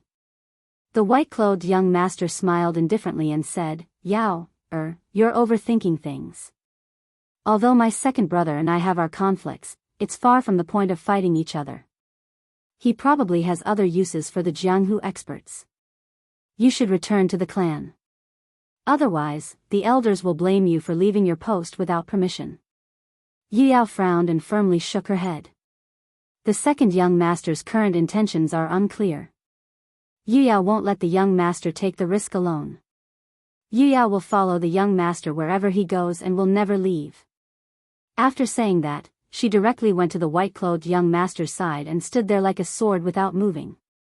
Her delicate and pretty face was filled with determination and stubbornness. The white-clothed young master raised his head and looked at her. He knew that he couldn't persuade her anymore, so he stood up and gently stroked Yu Yao's beautiful face. He smiled helplessly and said, "It's been so many years, why are you still so stubborn? Since you insist on following me, then follow me. I'll send a letter to my father later and tell him that I've transferred you over to do some errands." Yu Yao looked at the white-clothed young master's hand that was inches away from her, and a faint blush flashed across her cold face. When she heard that the young master had finally agreed to let her follow him, a smile finally appeared on her face. She said, "Thank you, young master." Her voice carried a trace of joy and was clearly not as cold as before. The white-clothed young master shook his head and smiled. This young master really doesn't know what to do with you. Since that's the case, Yao, you can stay here. Tomorrow, you can come with me to meet that Li Zixuan." Yu Yao softly agreed and asked, if the young master wants to cooperate with that Li Zixuan, Yu Yao can just go and capture him. Why bother the young master to personally make a trip? If that Li Zixuan dares to not agree to cooperate, I'll kill him. The white-clothed young master unhappily flicked Yu Yao's forehead and said, "Why do you only know how to fight and kill? This is Chang'an. In the future, don't mess around without my orders. Moreover, this matter can only be cooperated. Don't let your emotions affect your decisions." "Yes, young master." Yu Yao rubbed her forehead and whispered in agreement. Chapter 118. In the afternoon, when Li Zixuan and Lan returned home, Wang Zhong told him something strange. "Young master, a chicken seedling merchant came to the Eastern market today. He wants to sell 80,000 chicken seedlings in one go, but his price is a little high. One chicken seedling costs 120 copper coins." This old servant thought about it and bought all 80,000 chicken seedlings. This way, the 150,000 chicken seedlings that young master wants to buy will all be gathered. The moment Li Zixuan entered the house, Wang Zhong came over and carefully reported to him. Li Zixuan let Lan, go find Iron Egg, Xiao He, and the others to play. Then, he pondered for a moment and asked, "Uncle Wang, what is the background of this merchant? Why does he have so many chicken seedlings?" Wang Zhong replied, "This old servant has also inquired about this. It is said that they transported a batch of chicken seedlings from the south through the Grand Canal." Li Zixuan nodded thoughtfully. Being able to solve the chicken seedling problem in one go could also be considered as solving a problem in his heart. Thus, he said, "All right, then buy it. That merchant probably wants to resell the chicken seedlings from the south to make a fortune. Chang'an's chicken seedlings might be even more expensive in the future. Uncle Wang, quickly send these chicken seedlings to Plum Village and the Han Village. Instruct them to take good care of them." "Yes, young master. This old servant will arrange it immediately." Wang Zhong heaved a sigh of relief. After all, spending so much money in one go had put a lot of pressure on him. Yinshi Pavilion. "Young master, the 80,000 chicken seedlings from the south have all been bought by the Li family. This trip, excluding the cost of the journey, we can probably make a profit of 5,000 strings of cash." The young master in a green robe stood by the window and nodded. "Yes, although 5,000 strings of cash is not a lot, it is better than nothing. Xiaoying, put your focus on Yinshi Pavilion. If Yinshi Pavilion is managed well, it is not impossible to make a profit of 1,000 strings of cash in a day. This young master has heard that the Drunken Immortal restaurant has released new wine and new dishes these past 2 days. Our customers are already showing signs of leaving. Quickly think of a way to make Xia Xingyuan imitate their new dishes." Xiao Ying. This middle-aged man was actually the shopkeeper of Yinshi restaurant, Xiao Ying. Xiaoying hurriedly replied respectfully, "Yes, young master. This subordinate will do it immediately." The next morning, the sky was still bright. Li family's west courtyard. Kunlun is vast and majestic, I think of its purity. Gods fight in the Xian realm, and the Qin Yin and Yang. Gods fought in Xian, and there was neither good nor evil. The dragon is born in the middle, and its head and tail believe in each other. When a dragon emerges from the middle, one can see its creation. Nihility is the cause of great loss of life. No. Whether it was empty or not, he couldn't accept it. When the sun is in the sky, it makes use of its time to make decisions. When the sun is high in the sky, it should be at its highest position. It is better to be enlightened in the west than to have the moon in its quaint state. When the moon is thin, the base begins to retreat. Qiu Qiu, Hua Qi, Shui Baozhen. Prophecy, Chieftain's Bag, Ren Chen is also there. Yellow is not yellow, overturning autumn is everlasting. Huang is not Huang, it is lacking in virtue. The spiritual energy was inverted. When the spirit is turned upside down, time will not subdue it. Iron Egg held a book and sat cross-legged on the ground, reading word by word. After a while, he raised his head and asked Li Zishuan, who was sitting on a bench next to him and yawning. "Master, Iron Egg knows all these words, but Iron Egg doesn't know what they mean?" Li Zishuan yawned gloomily. This stupid disciple, he couldn't even understand this. This guy didn't realize that if he hadn't merged with his predecessor's memories, he wouldn't have been able to understand these scriptures either. That's right, Iron Egg was holding the first 5 volumes of the Taishan Sutra. Li Zishuan had copied them last night. After all, Iron Egg's original intention of becoming a disciple was to learn martial arts. It wouldn't be right if he didn't teach him martial arts. Moreover, this child was still young and had a good foundation. It was the best time to lay his foundation. The reason why he chose to practice martial arts in the early morning, according to his predecessor's memories, was mainly because the early morning was when nature intersected with heaven and earth. When the sun rose, people would feel more nourished by the energy of the universe. For people who practiced martial arts at this time, the effect would be very obvious and they would get twice the result with half the effort. Well, spiritual master Ling Su had explained it this way before. Anyway, Li Zishuan was an atheist who had received higher education and didn't really believe in this kind of nonsense. But he didn't have any experience in teaching disciples. He could only copy everything according to his memory. Iron Egg, you should be like me. Sit cross-legged and guard your origin. Imagine that Kunlun is the sky, majestic is the earth, and seclusion is the hidden meaning. The sky is engulfed in the earth, and the earth is in the center. At this time, the gods are fighting in the heavens, and the yin and yang are fighting. The upper 9 is the extreme, and the upper 9 is the heaven. The lower 9 is the metal, and the soul. How can the soul ascend to the heaven? The upper and lower are in conflict, so it is called the opposite of qi. Li Zishuan explained the true meaning of the first volume of the Supreme Mystery Sutra to Iron Egg. Then, he waited for Iron Egg to slowly comprehend it. The first volume of the Supreme Mystery Sutra focused on drawing qi, but it was different from other inner force mantras. It drew the primordial qi of chaos. Compared to ordinary true qi, it was a level higher in quality. As long as Iron Egg could completely comprehend the first volume, he would successfully draw qi into his body. From an ordinary person, he would step into the ranks of martial artists. His body would also be twice as strong as his peers. Li Zishuan waited for a long time, but Iron Egg didn't open his eyes. So, he asked anxiously, "How is it? Iron Egg? Do you have a feeling that there are a few tadpole-like qi running around in your body?" The feeling of drawing qi into the body through the Supreme Mystery Sutra was that there were a few tadpole-like true qi running around in the meridians. As one's power deepened, there would be more and more of these tadpole-like true qi. In his memory, spiritual master Ling Su once said that when the Supreme Mystery Sutra was practiced to the 10th level, the tadpole-like true qi would become a giant frog. The 100 acupoints would become one, and one's inner force would grow and multiply endlessly. Unfortunately, it seemed that no one had been able to practice it. Iron Egg heard this and opened his eyes. With a sad face, he said, "Master, Iron Egg didn't feel anything."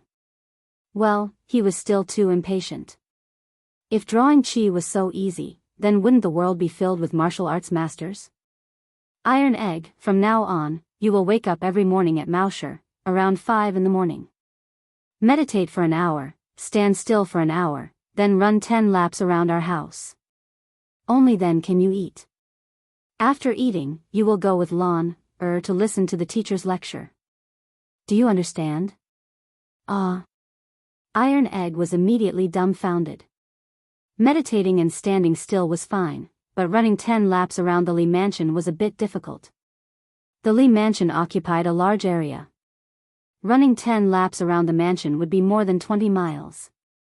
Wouldn't that be exhausting? Li Zixuan said seriously, "What? You can't do it? Did you forget what you said to me when you first became my disciple? If you can't even endure this little bit of hardship, what martial arts are you learning?" A martial artist not only needs to cultivate the mind, but also needs to strengthen the body. With your current weak appearance, even if I gave you a body of inner force, you wouldn't be able to withstand it. Iron Egg saw his master's stern expression and hurriedly agreed, "Master is right. Iron Egg will definitely do as you say in the future. I definitely won't be lazy." Li Zixuan nodded and said, "That's more like it. You practice martial arts on your own. I won't keep an eye on you all the time. But if I find out that you're lazy, then our relationship as master and disciple will come to an end. Do you understand?" Iron Egg heard this and his body trembled. He had enough of the days of being weak. He didn't want to be weak again. He clenched his teeth, clenched his fists, and said in a clear voice, "Master, don't worry. Iron Egg definitely won't be lazy." Li Zixuan nodded with satisfaction. As a master, of course, he couldn't always be amiable. There was a reason why a strict master would produce a fine disciple since ancient times. "Well, Iron Egg, after you practice martial arts in the morning and listen to my lessons in the afternoon, if I have time, I'll teach you another skill. You have to learn it well. In times of peace, no matter how good your martial arts are, you're just a boorish man. You might not even be able to eat and wear. I have high hopes for you. I hope you won't only be obsessed with martial arts. If you learn my skill well, you'll be even better than a Wuli master." Li Zixuan could also see that Iron Egg was obsessed with martial arts and was not interested in cultural studies. That was why he advised him. The Tang Empire still had more than 100 years of prosperity. "You're just a boorish man who doesn't know anything about martial arts. You probably won't even be able to eat and wear when the time comes, unless you become a bandit." Of course, if Iron Egg really became a bandit, Li Zixuan would be so angry that he would punish him. "Master, is there really such a powerful skill?" Iron Egg was indeed a little averse to learning before. He just wanted to learn martial arts well so that he and his sister would not be bullied. At this time, when he heard his master say that there was a skill that was even better than a Wuli master, Iron Egg suddenly felt a little incredulous. Li Zixuan smiled and said, "Of course. I call this skill engineering. The previous scooters, roller bearings, and curved plows were all made with this skill. If this skill is studied deeply, an ordinary person can lift a 10,000 kilogram boulder by himself. Anyone can even fly above the 9th heaven. Don't you think this skill is amazing?" Iron Egg's eyes widened. He was deeply shocked by the scene described by Li Zixuan. At this time, he quickly nodded and praised, "Amazing, of course it's amazing." Li Zixuan laughed and said, "Then you have to learn it well. Don't embarrass me in the future. You practice first. I'm going back to sleep." After that, Li Zixuan actually walked to the room. Iron Egg hurriedly said respectfully behind him, "Goodbye, master." Li Zixuan waved his hand and laughed. He thought to himself, it's fun to be someone's master and teach his disciple when he has nothing to do. Iron Egg sat down cross-legged again, but wondered in his heart, why is master so lazy every day, but his skill is so good. Chapter 119. Li Zixuan went to sleep, but Iron Egg was still sweating outside. He was only a 7-year-old child.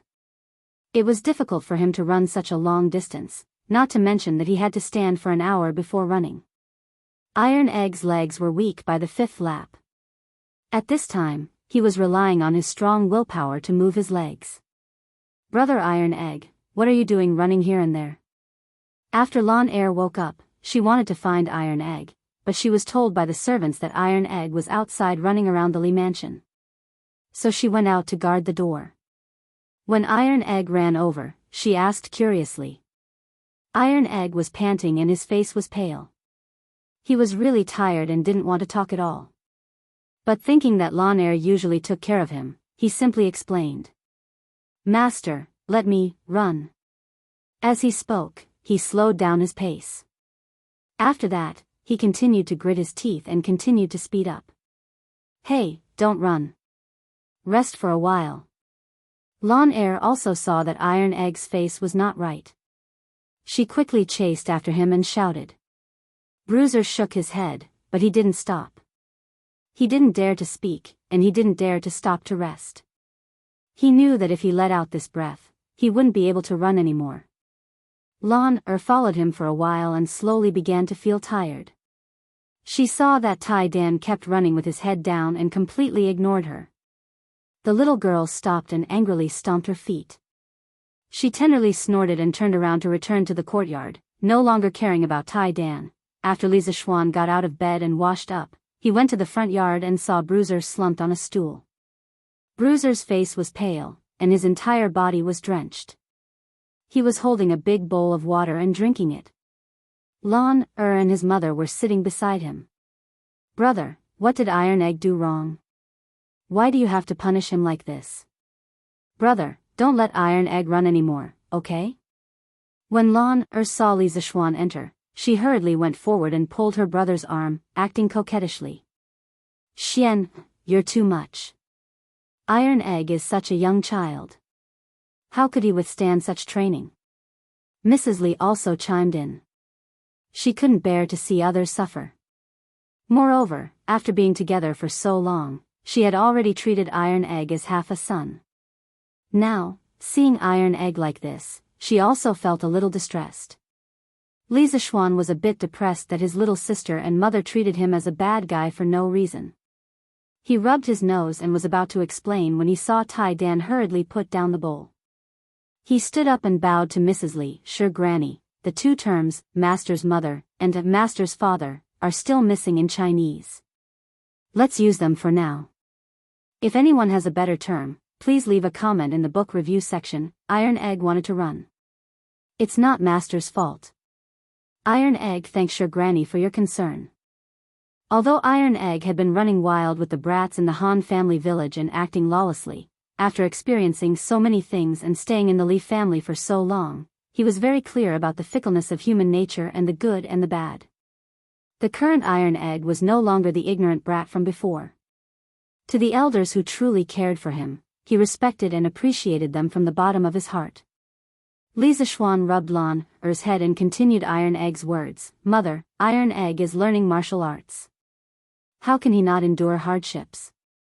As the saying goes, a sword's edge is sharpened, and plum blossom's fragrance comes from the bitter cold. When I was practicing martial arts with Master, I was also like this. A sword's edge is sharpened, and plum blossom's fragrance comes from the bitter cold?" Madame Li murmured twice. Her eyes lit up and she said in surprise, "Xian, you can compose poems?" Madame Li was considered a lady of a respectable family when she was young. Naturally, she was educated. She could also tell that these 2 lines were of high quality, which was why she was so shocked. "Ahem, I heard this from my master." I didn't do it. Li Zixuan quickly waved his hands awkwardly. He was only an engineering student and only remembered a few poems. If he was regarded as a talented poet, what if he couldn't compose a poem when others asked him to? Madame Li looked at her son suspiciously. She said a few words of concern to Iron Egg and then turned to leave. 1 1 gets 1, 1 2 gets 2, 1 3 gets 3. In the afternoon, Li Zishuan found a room in the west courtyard and used it as a classroom to teach Iron Egg Elementary School mathematics. Lan also listened from the side. In his previous life, it was always others who taught him. Now, it was his turn to teach others. This feeling was quite refreshing, even though it was only 2 children who were listening to him. There was no blackboard or chalk. Li Zishuan was still not used to it. He could only use the 2 elementary school mathematics books that he copied in the morning and gave each of them one by one. Of course, this book only contained the most basic knowledge of addition, subtraction, multiplication, and division. In fact, as early as the spring and autumn period and the Warring States period, there was a multiplication table called the Jiu-Jiu-Gu. The original Jiu-Jiu-Gu started with 9981 and ended with 2 is 4. There were a total of 36 lines. However, in order to let Iron Egg better understand other mathematical knowledge in the future, Li Zishuan let him learn the modern multiplication table and Arabic numerals. Master, what are these words? Why do we need to use these words to count? This is the Arabic language. It is much more convenient to count with them in practical calculations. Once you get used to it, you will understand its benefits. Oh. At this moment, Xiaohe's voice came from outside the door. Young master, there is a white-clothed gentleman surnamed Wang outside the residence. He said that he wants to discuss a big business with you. Li Zishuan was puzzled. Why would someone want to discuss business with him? However, now was not the time to think so much. He said to Lan and Iron Egg, you 2 memorize the multiplication table here and learn Arabic numerals. I will check it when I come back. Oh. Lan replied with a pout. She was still angry at Li Zishuan for what happened in the morning. Yes, master. Iron Egg was more obedient. Li Zishuan nodded and pushed open the door. As he walked out, he asked Xiaohe, what business does that person want to discuss with me? Xiaohe said angrily, young master, that person did not say. There is a woman holding a sword beside him. That woman's face is cold, as if she wants to kill someone. Young master, you must be careful. Li Zishuan was even more puzzled when he heard this. Among the people he knew, there was no such strange combination. Well, then let's go and meet them. This is the foot of the emperor, and your young master is a baron personally conferred by his majesty. Are you still worried that the woman will eat your young master? Since he could not figure it out, Li Zishuan did not think too much about it. He wanted to meet that person personally. Then he would know everything. Xiaohe lowered her head and thought, yes, the young master is now a baron and can be considered as a member of the imperial court. Not everyone dares to harm the young master. When the little girl thought of this, she stopped worrying about Li Zishuan and went to the front yard with Li Zishuan. Chapter 120. Li Zishuan walked out of the west courtyard and met little Shi. When the little maid saw him coming out, she quickly went up to greet him. Young Master Wang and the others are waiting for you in the front hall. Little Shi bowed. It turned out that Wang Zhong saw that the white-clothed young master outside the residence was elegant and had a noble aura. He didn't seem like an ordinary person, so he brought the 2 of them to the front hall to serve tea and wait. Li Zishuan nodded and walked towards the front hall. Front hall. Young master, that Li Zishuan is so rude. That little baron actually dares to make young master wait for so long. Wait for Yao, to take that guy's head and vent your anger for young master. Seeing that 15 minutes had passed and Li Zishuan still hadn't arrived, Yao couldn't help but feel angry. She felt that Li Zishuan was purposely putting on airs to humiliate her young master. After saying that, she was about to leave with her sword. Actually, this couldn't be blamed on Li Zishuan. Who asked him to be teaching his disciple? Of course he had to take some time to explain before leaving. Wait. The white-clothed young master put down the teacup heavily. There was a trace of anger in his voice. Yu Yao's body trembled and stopped in place. This baron wants to see who has the guts to assassinate a baron personally conferred by his majesty in broad daylight. Li Zishuan's hearing was very good. When he was about 7 to 8 feet away from the front hall, he heard a woman speaking arrogantly. He couldn't help but shout angrily and quickly walked in. The atmosphere in the room suddenly became tense. Yu Yao was still feeling sad because of her young master's scolding. Now that she saw the person in front of her, she started to feel angry. She felt that it was all because of this person that she was in this situation. If it wasn't for the fact that she was afraid of angering her young master, she would have drawn her sword. As soon as Li Zixuan entered the door, he saw a beautiful woman with snow-white skin, a slender figure, and an exuberant heroic spirit. She was glaring at him angrily. If Li Zixuan hadn't reacted quickly, he would have bumped into her. When he first saw this woman, he was indeed stunned by her beauty, but he wasn't the kind of person who couldn't move when he saw a beautiful woman. This woman had spoken rudely behind his back, and now that she was caught red-handed, she didn't feel the slightest bit ashamed. Instead, she glared at him angrily. His first impression of this woman was a trace of disgust towards her character. So what if you're pretty? This young master will not spoil you. Moreover, in terms of beauty, Han Yushi was definitely not inferior to this woman in front of him. More importantly, Han Yushi's gentle and graceful personality was very likable. If he had to choose, Li Zixuan would choose Han Yushi without hesitation. Were you the one who said you wanted to kill me? Li Zixuan looked at the woman and spoke coldly. Since the other party didn't give him a good face, why should he stick his warm face to the other party's cold butt? No matter how beautiful you are, you can't be so rude and casually kill people, right? The white-clothed young master quickly stood up and pulled Yu Yao away. He smiled at Li Zixuan and cupped his hands. The maid in my house is rude. This one will strictly discipline her when I return. Lord Li is a weak noble, so you must be magnanimous and won't bicker with an insignificant woman. Only then did Li Zixuan notice the man in the room. He was dressed in white and had black hair. He was elegant and unrestrained, and he had a scholarly air about him. He gave off a gentle and refined feeling. Li Zixuan said indifferently with his hands behind his back, "A good man doesn't fight with a woman. This baron naturally won't lower himself to the level of a little woman. May I ask who you are?" He deliberately emphasized the words little girl. Hearing this, Yu Yao's jade-like face froze. She snorted coldly and glared at Li Zixuan with killing intent. The white-clothed young master also heard the displeasure in Li Zixuan's tone. He felt helpless. Before he came, he had prepared many words to persuade Li Zixuan to cooperate with him. But now, it seemed that all his plans had been disrupted by Yu Yao. He could only take one step at a time. This one is Wang Renbiao from Taiyuan Qi County. Greetings, Lord Zhu. My maid has offended you just now. Please forgive her. The white-clothed young master could only lower his posture and ease the stiff atmosphere. The Wang family of Taiyuan? Li Zixuan raised his eyebrows. He paused his steps and asked in surprise.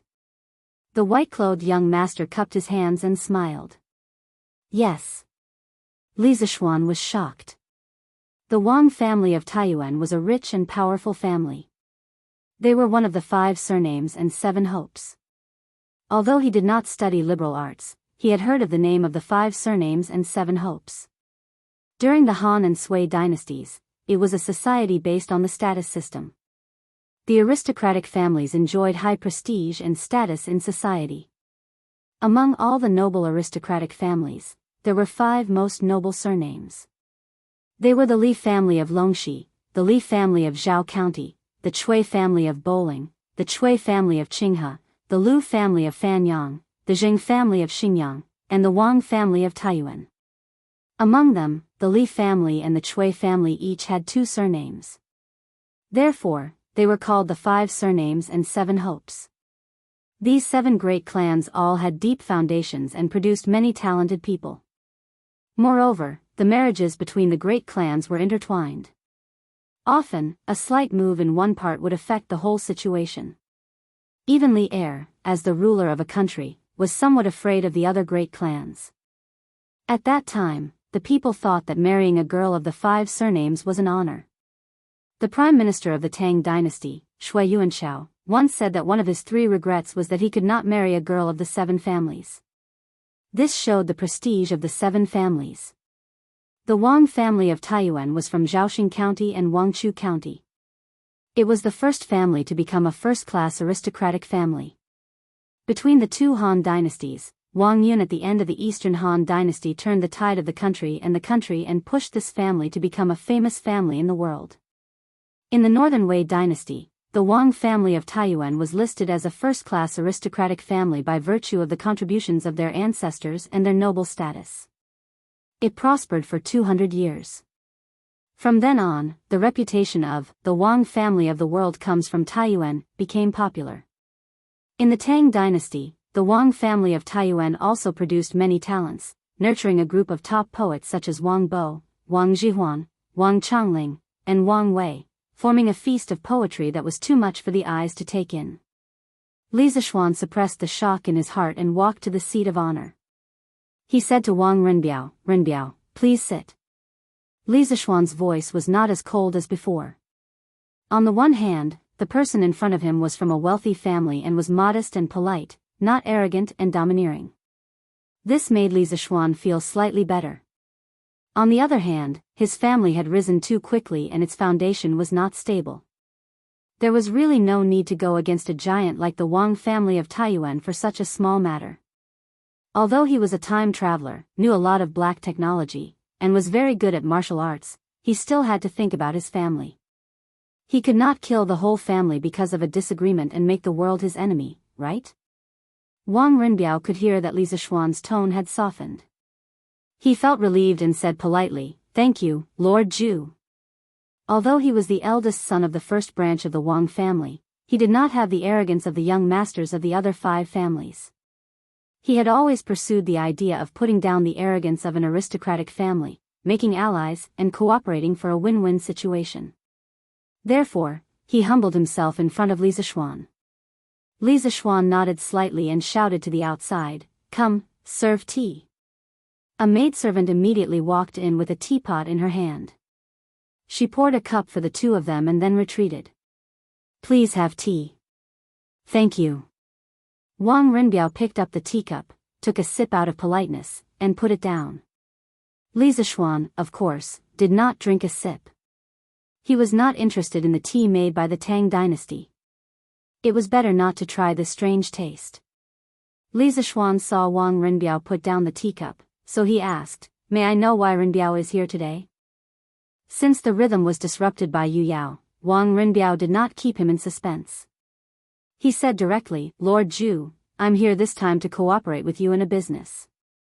Please think about it carefully." Chapter 121. In the front hall. Li Zishuan was slightly surprised when he heard Wang Renbiao's intention. He asked, "Which branch of the Wang family is Renbiao from?" Wang Renbiao replied curiously, "I'm from the first branch of the Wang family." "Why do you ask?" Li Zishuan said curiously, "That's strange. Why would the young master of the Wang family be involved in the business of merchants?" "Forgive my rudeness, but haven't you also been involved in the business of merchants?" Li Zishuan shook his head and said, "My family's situation is special. Before His Majesty made me a baron, my family was a merchant's family. But your Wang family is a wealthy family. Why would they let you, the son of the first wife, go into business?" This was exactly what Li Zishuan found strange. The Wang family was a rich and powerful clan that had flourished for hundreds of years. The number of descendants in the family was probably in the tens of thousands. There was really no reason for Wang Renbiao, the legitimate son of the first branch, to come out and do business. Wang Renbiao pondered for a moment and smiled helplessly, "I can't hide anything from you. To be honest, the reason why I'm doing business this time is because of a small test arranged by my family for the younger generation. I won't go into detail about the conflicts and disagreements between the family's children. I'm sure you can guess a little." Wang Renbiao couldn't help but sigh. Ordinary people envied the children of wealthy families, but they didn't know that they also had their own helplessness. Yu Yao, who was standing next to him, felt a trace of distress in her eyes. Li Zishuan nodded and said with a smile, "Renbiao is straightforward. In that case, What business do you want to cooperate with me? How do you want to cooperate? Wang Renbiao pondered for a moment and said, I want the distribution channels of the scooter, the land of warmth, and the drunken immortal in your hands. Can you name a price? Li Zishuan was shocked. He didn't expect these aristocratic families to target his strange taste pavilion and the drunken immortal. He shook his head and said, that won't do. Ren Biao seems to be a straightforward person, so I won't beat around the bush with you. You must be clear that the scooter, the tender land, and the drunken immortal are in short supply in Chang'an. Firstly, I don't have any extra stock to share with you. Secondly, I have no reason to cultivate a competitor for myself. Wang Renbiao was already prepared for Li Zishuan's rejection. He took out a red card with the words, Strange Interest Pavilion, written on it. Then he said, Lord Zhu, you're wrong. We're not competitors, but allies. To be honest, I also admire some of Lord Zhu's wonderful ideas. For example, if it weren't for the fact that I'm already a teenager, I'm afraid that I wouldn't be able to resist buying one to play with. A few days ago, I asked someone to buy a red membership card for Strange Interest Pavilion. It was also to buy a scooter to coax my little sister.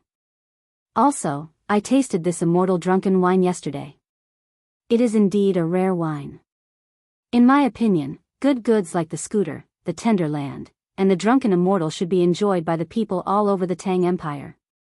So what I mean is, can Lord Zhu give me some of the goods? I'll sell them to other places in the Tang Empire. I'll definitely not sell them in Chang'an and compete with Lord Zhu. Li Zishuan looked at the red card Wang Renbiao took out and his eyes flashed. Sun Huayuan had told him before that a person surnamed Wang had asked a servant to get a red Supreme membership card. At that time, he was slightly surprised. After all, 500 strings of coins was not a small amount. He didn't expect that the person who applied for the card was Wang Renbiao. At the same time, he felt that this Wang Renbiao was somewhat interesting. Before talking about business, he would praise someone and put on a look of worship. No matter if the other party was sincere or not, this kind of attitude would make one unable to feel any ill will towards him. Li Zishuan pondered for a moment and said, what Renbiao said is somewhat reasonable. But have you ever thought that if you want to distribute these goods to other places, my family can do it too? He really didn't think of expanding the market in other places before. Now that Wang Renbiao said this, he really had such thoughts. Wang Renbiao shook his head and said with a smile, Lord Zhu can do it, but it's not worth it. There's a saying that a strong dragon can't suppress a local snake. Every place has its own balance. If Lord Zhu brings these goods to other places, you'll have to pay a high price to open up many joints. It's not worth the loss. To be honest, your goods are all very profitable. As the saying goes, wealth moves people's hearts. It's inevitable that other aristocratic families will covet it. What I said is definitely not an alarmist or a malicious threat. I'm just telling you with sincerity. I hope Lord Zhu can reconsider. Li Zishuan heard the sincerity in his words and acknowledged Wang Renbiao more in his heart. It had to be said that Wang Renbiao's words were very reasonable. The Li family's foundation couldn't be compared to the aristocratic families. If they wanted to forcefully expand the market in other places, they would have to pay a high price and cause a lot of trouble. Cooperating with Wang Renbiao was a good choice. Li Zishuan smiled and nodded. I have to say that Renbiao, you're a successful lobbyist. You've successfully convinced me. Now let's talk about how we should cooperate. Wang Renbiao was overjoyed when he heard this and breathed a sigh of relief. After losing at the beginning, he finally turned the situation around. It was really not easy. He smiled and said, I've prepared a plan. Lord Zhu, please take a look and see if it's feasible. I plan to use a 20% discount to buy 70% of your goods every month. What do you think, Lord Zhu? Li Zishuan's fingers tapped the table rhythmically. He closed his eyes and thought for a while, then said, No, I'll allow you to use 95% of the market price and give you 50% of the goods. The 20% discount price was really a bit low. Li Zishuan was of course unwilling. Wang Renbiao smiled bitterly and said, Lord Zhu, your price is really too high. Excluding the cost of the journey and the rent of the shop, we can't make any money at all. Li Zishuan didn't even think and said, of course, these goods can't be sold at the same price as Cheng and in other places. Rinbiao, you can raise the price. Wang Rinbiao still shook his head and said, this can't do. The price is still a bit high. Lord Zhu, you see, when shopkeeper's son sold this membership card, he said that with this red membership card, you can enjoy a 40% discount. Lord Zhu, can you lower the price a bit? Li Zishuan's old face turned black. At that time, he was the one who wrote the discount rules of the membership card. Of course, he remembered. He didn't expect that he would shoot himself in the foot. This Wang Rinbiao really put in a lot of effort and counterattacked. Li Zishuan thought for a while and said awkwardly, this red membership card does allow you to enjoy a 40% discount. But Rinbiao, you are now buying goods. The situation is slightly different. How about this, I'll take a step back and sell it to you at a 20% discount of the market price. What do you think? Li Zishuan had to take a step back because there was a loophole in the system he made. Wang Rinbiao was very sensible. He didn't take an inch and want a foot. With a 20% discount price, after he shipped to other places, he could raise the price by 30% or 40%. He could make a big profit. So he smiled and said, thank you, Lord Zhu. Let's have a good cooperation. Chapter 122. After discussing business, the two chatted for a while before Wang Rinbiao said his goodbyes. Li Zishuan saw that Yu Yao was looking at him with a trace of anger. He suddenly wanted to scare her, so he completely released his peak chi transformation stage aura. Yu Yao immediately felt a boundless pressure hit her in the face, and her face immediately paled. Li Zishuan gave her a meaningful smile, then cupped his hands in farewell to Wang Rinbiao. Humph, little girl, you think you can kill this young master? Haha. He had noticed that this girl's strength was at most at the middle stage of chi transformation stage. He could crush her with just his cultivation. However, she was able to reach this stage at such a young age, and she was only Wang Rinbiao's maid. This aristocratic family's foundation was indeed deep. If he had to face the 7 aristocratic families in the future, he had to be careful. Yao, what's wrong? After leaving the Li residence, Wang Rinbiao noticed that Yu Yao's expression was not right, so he asked. No, nothing. Young master, you have to be careful of Li Zishuan in the future. This person is not simple.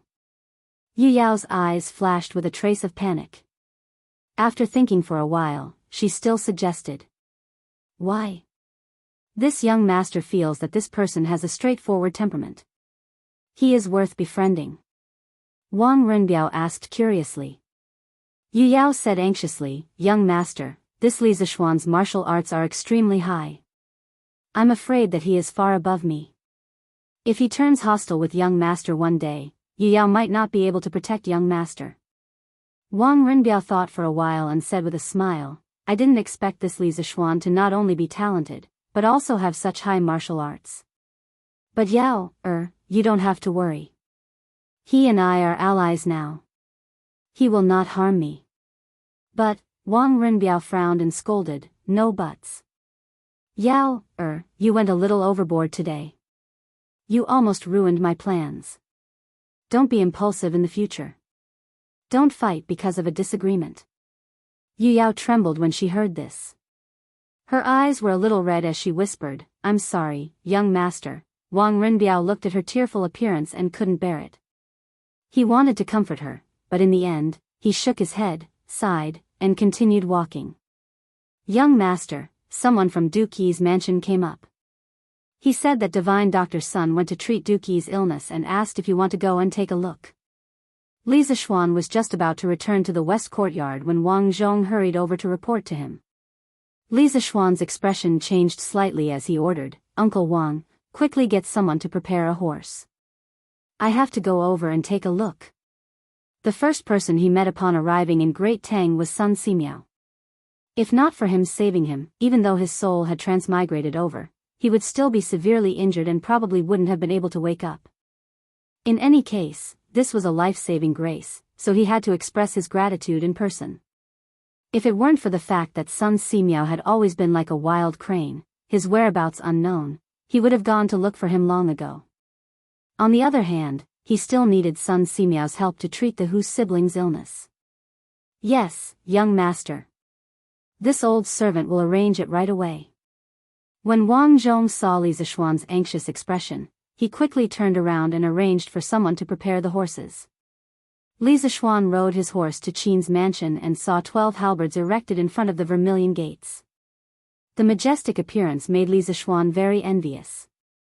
However, not everyone had the qualifications to erect such a thing.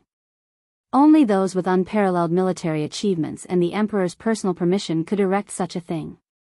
Looking at all the civil and military officials in the imperial court, there was only one such family. The manservant at the gate had already been instructed to ask about Li Zishuan's identity and quickly came over to help Li Zishuan lead the horse and lead the way. After making many turns along the way, Li Zishuan came to a small courtyard. A 15 to 16-year-old young man walked towards him. He was slightly taller than Li Zishuan and had sharp facial features. He looked valiant and extraordinary. The young man cupped his hands and smiled. "Are you the man from Lantian County?" "I am Qin Huayu. Dr. Sun is currently treating my father in the room. Please follow me in." So it was Qin Xiong's son. Li Zishuan returned the greeting and said, "Thank you, Brother Qin. Brother Qin can just call me Little Xian. Uncle Qin treats me like a nephew, so let's call each other brothers." Qin Huayu hesitated for a moment and nodded. He brought Li Zishuan into a side room behind him. When he opened the door and entered, he saw that there were already 4 people in the room. Qing Yao Jin, Sun Simiao, Qin Shubao who was half lying on the bed, and a woman in white. Li Zishuan guessed that this woman should be Qin Xiong's wife. Sun Simiao was currently holding Qin Xiong's pulse and was in deep thought with his eyes closed. Qing Yaojin's expression was serious. He nodded at Li Zishuan and didn't say anything. Li Zishuan came in front of the woman and bowed slightly. He greeted her softly, "Greetings, Auntie Qin." The woman in white reluctantly squeezed out a smile and nodded. "Good boy."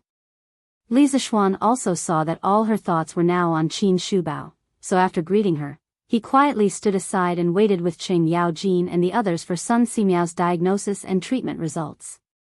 Waiting was always very long. After a long time, Li Zishuan's legs were a little numb. At this time, Sun Simiao finally opened his eyes. He put down Qin Shubao's arm and stood up to stroke his beard. Qing Yaojin's eyes widened and his ears pricked up. He was waiting for Sun Simiao to say that Qin Shubao's illness could be cured. Mrs. Qin also looked at Sun Simiao eagerly. Qin Shubao was relatively calm. At this time, he saw Li Zishuan and smiled at Li Zishuan and nodded slightly as a greeting. Sun Simiao walked a few steps with his hands behind his back. He was about to speak about Qin Xiong's illness when he suddenly caught a glimpse of Li Zishuan in the corner. He felt that this person was very familiar. He paused for a moment and called out. "Hey, it's you? Young man, you're Li Zishuan, right?" Sun Simiao's memory was not bad. After so long, he still remembered Li Zishuan's name. Li Zishuan was also waiting for Sun Simiao to speak about Qin Xiong's illness. He saw Sun Simiao suddenly look over and recognize him. Li Zishuan hurriedly took 2 steps forward, bowed deeply to Sun Simiao respectfully, and said, "It's me. 2 months ago, Daoist priest saved my life in Zhongnan Mountains. I've always remembered Daoist priest's kindness. Today, I heard that Daoist priest was here, so I came to pay my respects." Sun Simiao stroked his beard and smiled. You don't have to be so polite. It's my duty to save the dying and heal the injured. I didn't expect that a little child that I accidentally saved back then would be so famous in Chang'an. Should I call you Baron Lantian now?" Sun Simiao's second half of the sentence was obviously joking. Li Zishuan hurriedly said, "Daoist priest, don't call me Little Xian. You can call me Little Xian." Then I'll call you Little Xian. I've saved countless people over the years with my medical skills." Little Xian, you've recently offered the Ziyuan plow to the imperial court so that countless people won't miss the spring plowing. It seems that I saved the right person when I painstakingly saved you. Haha. Doctors were benevolent. Sun Simiao was very happy to see that the person he saved later saved countless people of the Tang Empire. They were chatting happily, but Qing Yaojin and Mrs. Qin were waiting anxiously. They were eager to know if Qin Shubao's illness could be cured. Li Zishuan also noticed Qing Yaojin, who was anxiously staring at him. He hurriedly said, Taoist priest, I'm flattered. Please tell me how Uncle Qin's illness is and whether it can be cured. Mrs. Qin looked at Li Zishuan gratefully and thought that this child was very sensible. Sun Simiao then remembered the important matter and apologized to Mrs. Qin. Then he said with a serious expression, General Qin's illness is not easy to treat. Chapter 123. Qin Manor. In the room, Sun Simiao suddenly stopped halfway and glanced at Qin Xiong. He wanted to say something but hesitated. Qin Shubao laughed and said, I've been in the military for my entire life, so I'm not afraid of death. Dr. Sun, if you have something to say, please say it. Madame Qin's face was full of anxiety. She opened her mouth to say something, but in the end, she didn't say anything. Li Zishuan and Qing Yaojin were also very nervous. Seeing this, Sun Simiao said, then I'll be frank. General Qin has been in countless battles in his life, and he has been seriously injured many times. Although these injuries were treated at the time, they still damaged his vitality. As time passed, these old injuries became old hidden injuries, and they often made General Qin feel so much pain that he wished he was dead. Also, I'm guessing that every time General Qin is injured, he will lose a lot of blood. After a lot of times, his body will naturally collapse. Therefore, General Qin's illness is caused by the pain caused by the old hidden injuries. On the other hand, it is because he lost too much blood in his early years, causing a severe lack of blood in his body. Sun Simiao didn't say anything mysterious to everyone. He tried to explain Qin Shubao's illness as straightforwardly as possible. In modern terms, Qin Shubao had lost too much blood, and the blood he lost couldn't be replenished by his body's ability to produce blood. On the other hand, there were many hidden injuries on his body, which often caused him to suffer from the pain. Actually, in history, Qin Xiong was sick in his later years because he had been injured in many battles. Every time he was sick, he would say to others, when I was young, I was in the military for more than 200 battles, and I suffered from severe sores. I also lost a lot of blood, so how could I not be sick? What he meant was, when I was in the military for more than 200 battles, I was seriously injured, and I lost a lot of blood, so how could I not be sick? In the end, this general who had been in the military all his life died in 12 years of the Jingguan Temple under the torment of his illness. It was a miracle that Qin Xiong was able to hold on for so long. In the Tang dynasty, 1 dendrobium was equivalent to 10 buckets, and 1 bucket was equivalent to 6,000 milliliters in the modern era. Qin Xiong said that he had lost quite a bit of blood from his injuries. The amount of blood loss was too terrifying. It should be known that the blood of a normal adult should be around 7% to 8% of their body weight. A person weighing 60 kilograms would have a total blood volume of about 4,200 to 4,800 milliliters. Generally speaking, if the amount of blood lost was less than 10% of the total amount, there would be no obvious impact on the human body's health. Qin Xiong had fought for his entire life, and the amount of blood he had lost was more than 100,000 milliliters. If it was anyone else, they would have died from blood loss. Divine Dr. Sun, can my master's illness be cured? Mrs. Qin hurriedly asked after hearing Sun Simiao's description. Qing Yaojin also looked at Sun Simiao nervously. This man was usually fearless, but now he could see a trace of worry and fear in his widened eyes. Sun Simiao sighed and said, Alas, General Qin's illness can be cured, but it is very troublesome. When everyone in the room heard Sun Simiao say that it could be cured, they were all delighted. However, when they heard the second half of the sentence, they were all worried. Sun Simiao shook his head and walked a few steps with his hands behind his back. He then said, I can give General Qin a few prescriptions to replenish his blood and qi. It might be able to slightly alleviate his blood loss. However, it has been too long since General Qin suffered from those internal injuries in his early years. Even if I use acupuncture, I can't completely cure it. This is a bit tricky. Mrs. Qin couldn't help but cry when she heard this. She said, "Then what should we do? My old master has just passed the age of 40. Li Zishuan also looked at Qin Shubao sadly. From his face, it was impossible to tell that he had just passed 40 years old. Instead, he looked like an old man in his 60s. He must have suffered a lot of pain over the years. Qin Shubao was displeased. "Madam, I'm not dead yet. What are you crying for? Don't let Taoist priest and Jijia see you as a joke." Mrs. Qin hurriedly wiped away her tears, but she still looked sad. Qing Yaojin said anxiously, "Second brother, how can you say such discouraging words? Taoist priest's son, is there really no other way? As long as you can cure my second brother's illness, no matter what precious medicinal herbs you need, I can ask someone to find them for you." Sun Simiao still closed his eyes and shook his head. Qin Shubao said with an indifferent face, "Madam, Jijia, don't make things difficult for Dr. Sunday. In the past few years, I have been a little breathless and dizzy after playing with the golden mace twice.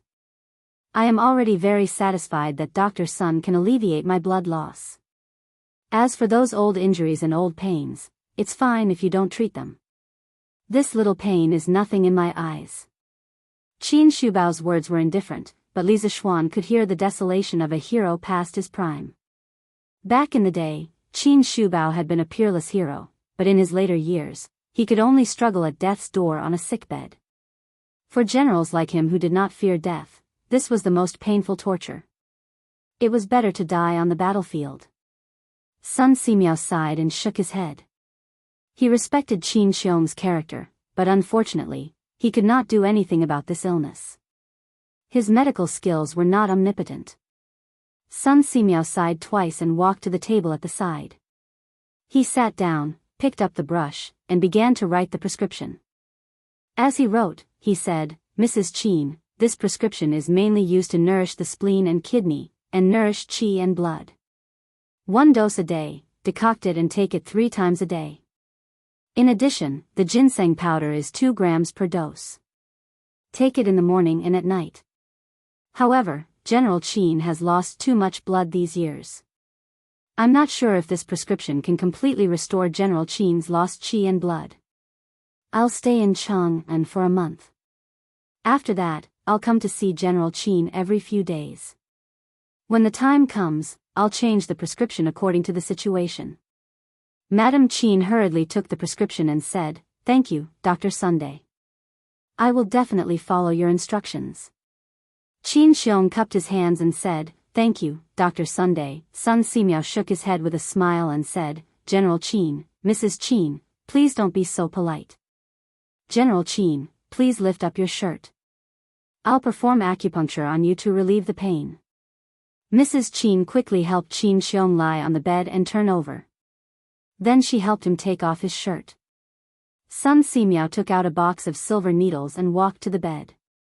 He said in a low voice, "It may be a little painful at the beginning, but it will be much better after a while.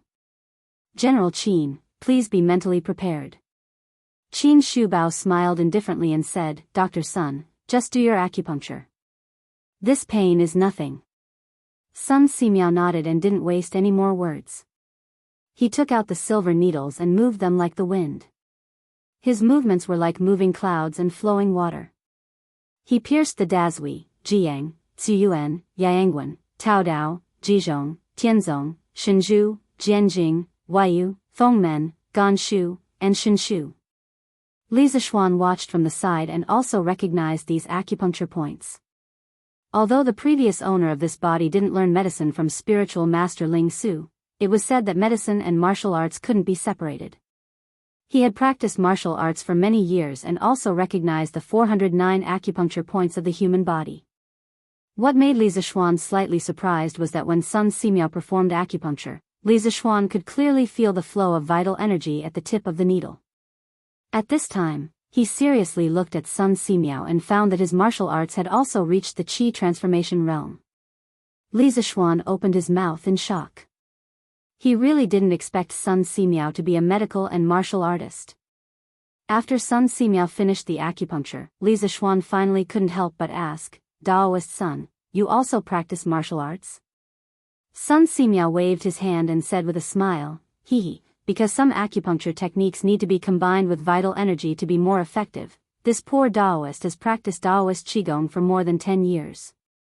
Of course, this poor Daoist's Kung Fu is mainly to cure diseases and save people. In terms of fighting, it is definitely not comparable to you real martial artists." Li Zishuan suddenly understood and nodded. Daoist focused on cultivating vital energy and health. Sun Simiao was a medical and martial artist, so it wasn't unreasonable that he could live to 140 years old. When he went back, he would ask Sun Simiao for advice on health and let his father and mother practice it. After a few minutes, Sun Simiao removed all the silver needles from Qin Shubao's back and then walked to the basin to wash his hands. Mrs. Qin quickly came over and dressed her husband. Qin Shubao tried to get out of bed and walked 2 steps. He praised, "Dr. Sun's medical skills are really good. I feel much more relaxed than before." After Sun Simiao finished washing his hands, he looked at Qin Xiong and said, "General Qin, don't be too proud. Your illness hasn't been completely cured yet. First, follow this poor Daoist's prescription and recuperate for a few days. During this time, don't do any strenuous exercise. As for your internal injuries, this poor Daoist will think about it and see if there is a way to completely cure them." Qin Xiong cupped his hands and said, "Dr. Sun, thank you for your trouble." Qing Yao Jin also respectfully bowed to Sun Simiao and said, "Thank you, godly Dr. Sun, for treating my second brother.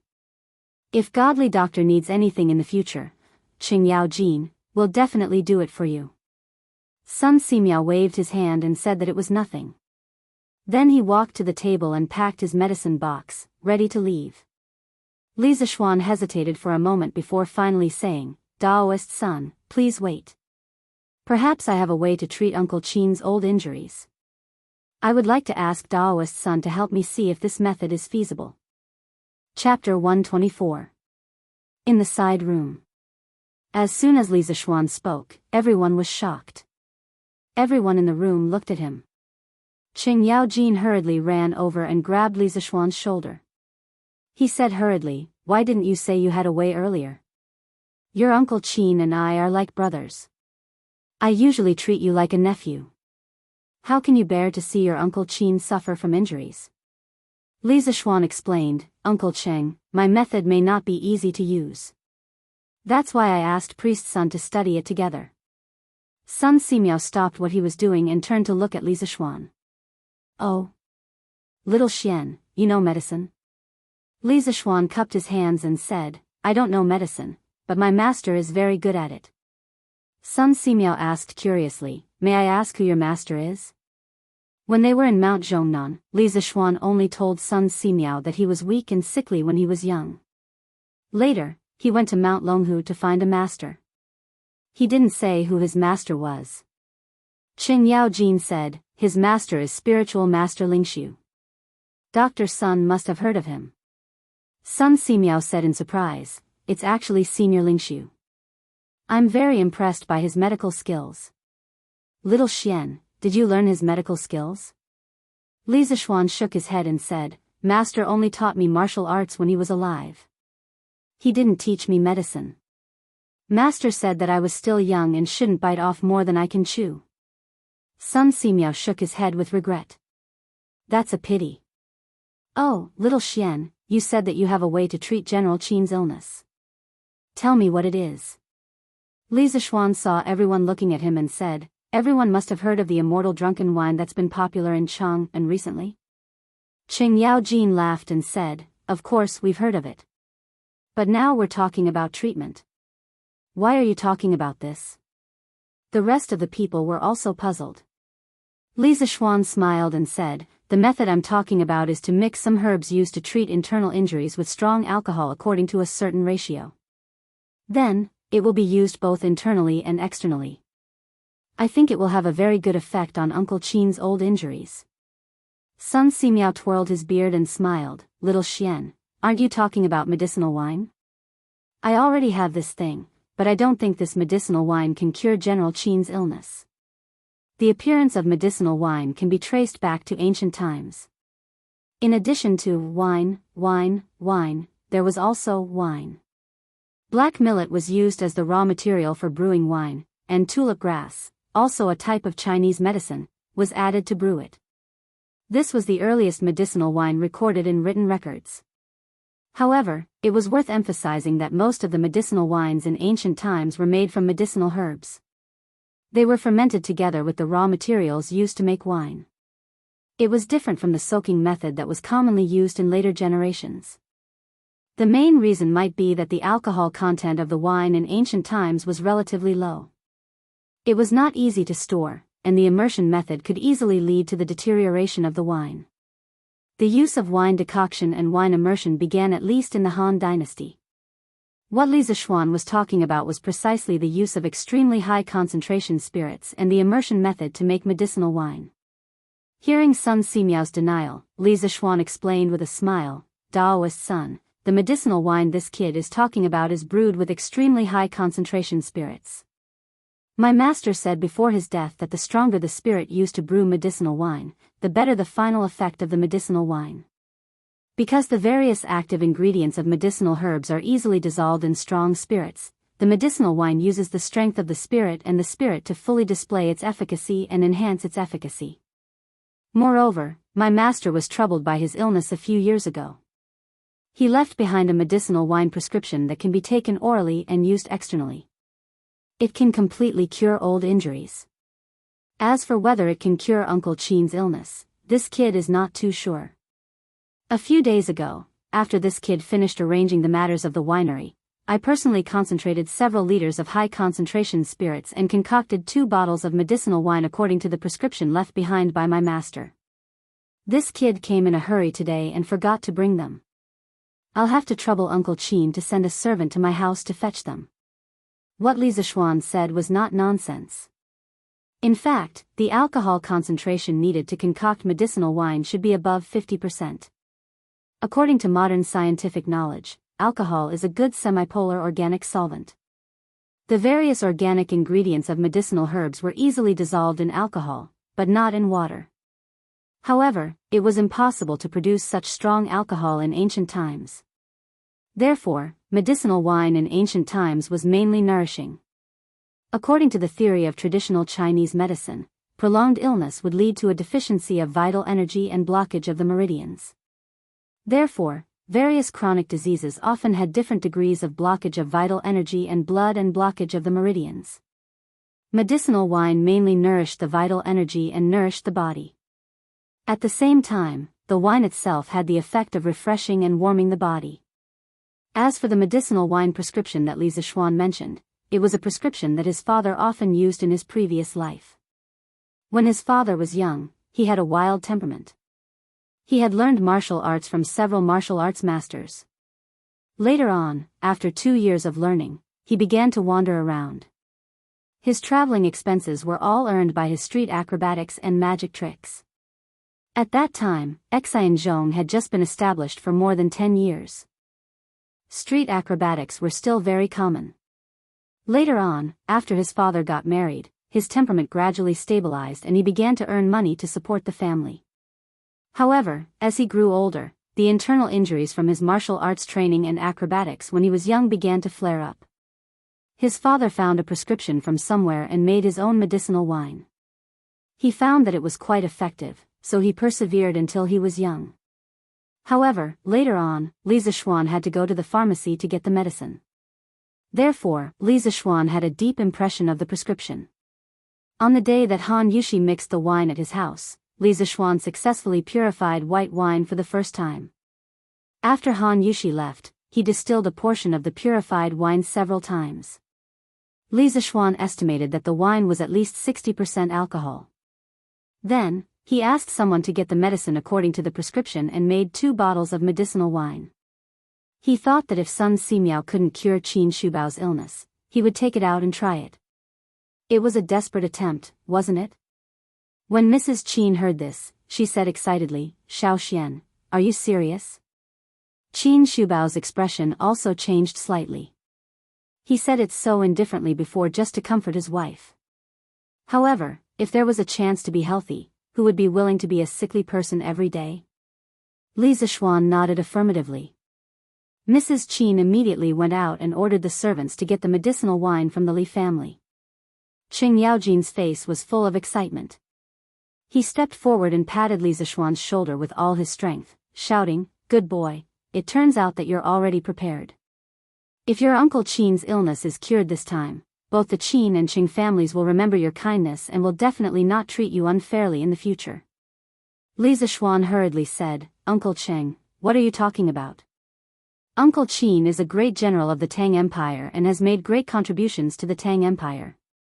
Every citizen of the Tang Empire hopes that a hero like Uncle Qin will live a long life.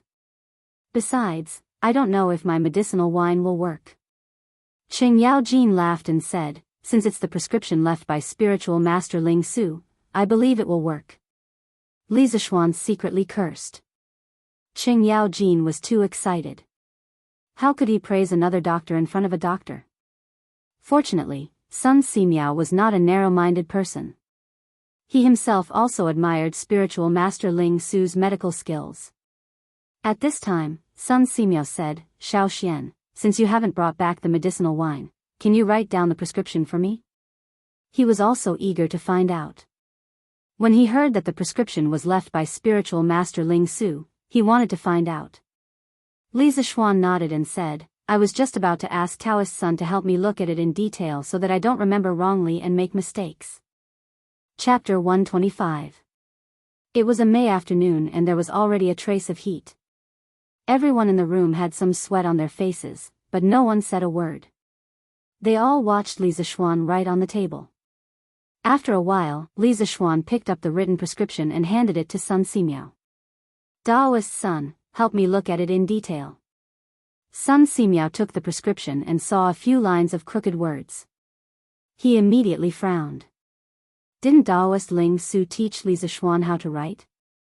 Li Zishuan also saw Sun Simiao's slightly furrowed brows, and he couldn't help but feel embarrassed. He secretly decided that he would have to practice his calligraphy in the future. Calligraphy was a person's face, and he couldn't not practice it well. He was also somewhat helpless. In the memory of the body he merged with, there was really no experience in writing. Perhaps his predecessor also didn't practice writing. After Sun Simiao sighed at Li Zishuan's dog-like handwriting, he looked at the contents of the prescription and saw that it was written orally: 2 liters of white wine, strong, raw Rehmannia, cooked Rehmannia, made fleece flour, angelica, asparagus, and ophiopagon, 3 taels each of ginseng and wolfberry, 4 taels of yellow angelica, 2 taels of poria cocos, 5 taels of jujube, 4 taels of schisandra, 4 taels of peach bark, 8 taels of cinnamon, and 6 taels of raw Rehmannia. External use: 2 liters of white wine, very strong, 2 taels of daishianki, blood, and liopa, 5 taels each of rhubarb, peach kernel, eupatorium, safflower, angelica, frankincense, myrrh, gentian, and chuan dieback, 3 taels each of eucamia, bone suebu, upper turtle worm, sumu, and wamingii, 3 taels each of majianzi, fried yellow hair removed, 3 taels each of chi yi, and 8 taels each. After Sun Simiao finished reading the prescription, he closed his eyes and muttered to himself intermittently. After a moment, he opened his eyes and said to Li Zishuan, "Little Xian, although this prescription seems to be a bit of a surprise move, in the end, it can only treat pain, promote blood circulation, and strengthen muscles and bones. If it's really used to treat internal injuries, I'm afraid that the medicinal effect is somewhat insufficient." Li Zishuan smiled and said, "What Taoist Sun said is reasonable, but this shows the key role of the strong wine. As the saying goes, medicine borrows the strength of the wine, and the wine helps the medicine. The two complement each other to maximize their effectiveness. Only in this way can Uncle Qin's internal injury be cured." Sun Simiao looked at Li Zishuan with some uncertainty and said, "Then let's wait until you bring out your medicinal wine to try." Qin's mansion and Li Zishuan's mansion were not far apart. In less than half an hour, a young servant knocked on the door and walked in, carrying 2 large porcelain vases. Li Zishuan took the porcelain bottle and handed it to Sun Simiao. "Priest's son, please take a look." Sun Simiao took the bottle of medicinal wine with the words, "external use," written on it and opened the wooden cork. This was a strong wine with more than 60% alcohol. Immediately, the room was filled with the fragrance of wine and medicine. Qing Yaojin took a deep breath and praised, "Good wine, this is even more satisfying than the immortal drunken wine. Little Xian, do you have any more of this wine? Can you give me a jar as well?" Damn, this old drunkard wanted to drink so much that he went crazy. If he drank such strong wine, wouldn't it burn him to death? Even if it didn't burn him to death, it would probably cause alcohol poisoning. Li Zishuan quickly shook his head and said, "Uncle Cheng, this wine can only be used externally. It can't be drunk. Besides, it's extremely difficult to brew this kind of strong wine. There's only a little left." Qing Yaojin heard this and shook his head in disappointment. Sun Simiao put the medicinal wine under his nose and sniffed it for a while. Then, he said in surprise, "The wine is strong, and the medicine is also strong. It's true that the medicine borrows the strength of the wine, and the wine helps the medicine. Maybe it can really cure General Qin's injury." He opened another bottle of medicinal wine for oral consumption. After smelling it, he nodded and said to Qin Shubao, "General Qin, you can try this medicinal wine for a few days. After a few days, I'll come back to see how your internal injury has recovered." Qin Shubao cupped his hands and smiled. "Thank you, Dr. Sunday Little Xian, I'll remember your kindness this time." Li Zishuan quickly bowed and said, "Uncle Qin, you're too serious." He turned to look at Sun Simiao and said, "Priest's son, my master once told me that the blood of a human body is generally less than 10% of the weight of a human body. The blood loss of Uncle Qin over the years is probably more than 3 times the total blood in his body. Moreover, Uncle Qin is now old, and his ability to produce blood is far less than that of a young man. I'm worried that your qi replenishing prescriptions won't be able to completely recover Uncle Qin's qi and blood." Sun Simiao nodded in agreement. "I also agree with your master's theory. General Qin has indeed lost too much qi and blood, but I can't think of any other way except to let General Qin recuperate slowly." Qin Shubao's eyes lit up at this time. He asked tentatively, "Little Xian, do you have any way to make me recover quickly?" He had really had enough of the days when he couldn't carry anything. If there was a way to make him recover quickly, Qin Shubao felt that he was willing to live a few years less. Qing Yaojin and Mrs. Qin also looked at Li Zishuan eagerly. Li Zishuan pondered for a moment and chose his words carefully. He said, "Uncle Qin, although my method can make up for your loss of qi and blood in a short period of time, it can only treat the symptoms and not the root cause. It will make people dependent on it. Don't use it unless you have no other choice. You should slowly recuperate according to priest's son's prescription for a few days and see the effect. It is more reliable." Blood transfusion was indeed the fastest and most effective way, but now Qin Shubao's ability to produce blood was declining. Blood transfusion could only treat the symptoms and not the root cause. After one blood transfusion, there would be a second and third blood transfusion. Moreover, he didn't have any tools for blood transfusion. Qin Xiong waved his hand and smiled. "As long as it can make me feel good for a while, anything is fine." "Little Xian, tell me quickly." Sun Simiao also asked curiously, "Little Xian, what method do you have? Tell me first and I'll help you think about it in detail." Li Zishuan hesitated for a moment and said, "I don't know if priest's son has heard of the blood-stealing technique to prolong life." Hearing this, Sun Simiao's expression suddenly changed and he sternly scolded, "Little Xian, as a disciple of the Spirit Void sect, how dare you mention this kind of sorcery?" When Sun Simiao heard the words, "blood-stealing technique to prolong life," he instantly thought of some evil Jianghu cultivators. He had been practicing medicine all his life. How could he watch Li Zishuan go astray? That was why he sternly stopped him. Li Zishuan saw Sun Simiao's extreme reaction and knew that he had misunderstood. He hurriedly explained, "Priest's son, the blood-stealing technique to prolong life is not a sorcery. My master once said that a person will continue to produce blood. If a little blood is drawn out at a time, as long as it doesn't exceed 10% of the total blood in the body, nothing will happen. Instead, it will be good for the body's metabolism. Is that true? Sun Simiao asked. It's true. My master once used this method to save a seriously injured villager, and the person whose blood was drawn out was still very healthy. Li Zishuan replied with certainty. Qing Yaojin rolled up his sleeves and grinned. Since drawing out blood can't kill people, Xiaoxian, quickly draw out my blood and give it to your Uncle Qin. Li Zishuan shook his head and said, Uncle Cheng, there are 5 types of blood in this world. Except for a very special blood type, different blood types can't be mixed together. Moreover, when I went down the mountain, I didn't bring back the blood transfusion tools left by my master. Therefore, Uncle Qin's weak blood and qi are best treated with medicine. If the effect isn't ideal, I'll find a way to make a set of blood transfusion tools for Uncle Qin. Qin Shubao could only nod and say, then I'll do as Xiaoxian said. I'll recuperate for a while. Qing Yaojin slapped Li Zishuan twice and said, You wastrel, your master's things are so precious. Why didn't you bring them back? Li Zishuan quickly jumped away and rubbed his head gloomily. Sun Simiao, on the other hand, was very interested in the blood type theory that Li Zishuan had just mentioned. He said as if he had discovered a new treasure. Xiaoxian, do you have any evidence for the blood type theory that you just mentioned? Li Zishuan said with certainty, Of course I do. When I finish making the blood transfusion tools, Daoist Sun will come over and watch me do a little experiment. Sun Simiao nodded with satisfaction and said, Okay, I've been temporarily working in the Imperial Medical Department. Remember to send someone to call me when the time comes. Chapter 126.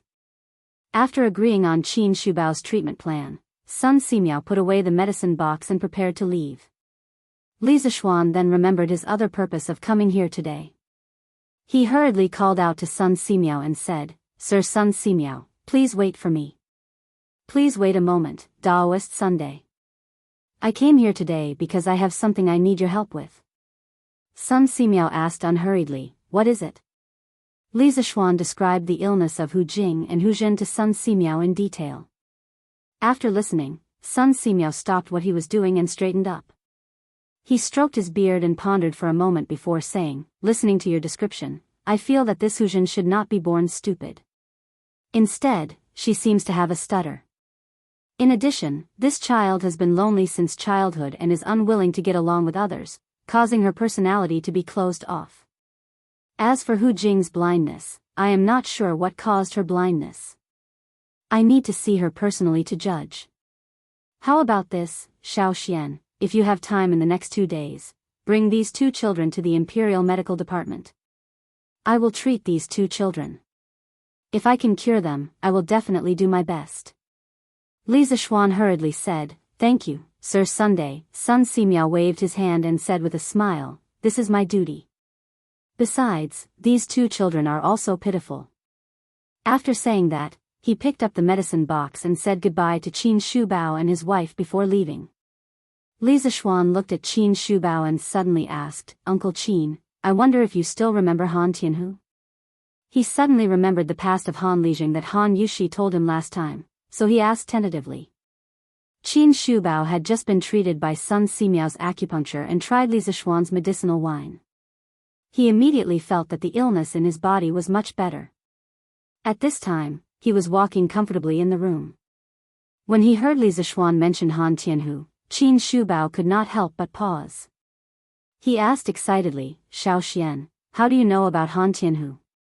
Do you know his whereabouts? Li Zishuan nodded. Qin Shubao hurriedly walked over and pressed Li Zishuan's shoulder. Really? Xiaoxian, quickly take this old man to see him. Back then, Han Tianhu risked his life to block an arrow for this old man in front of the Turks.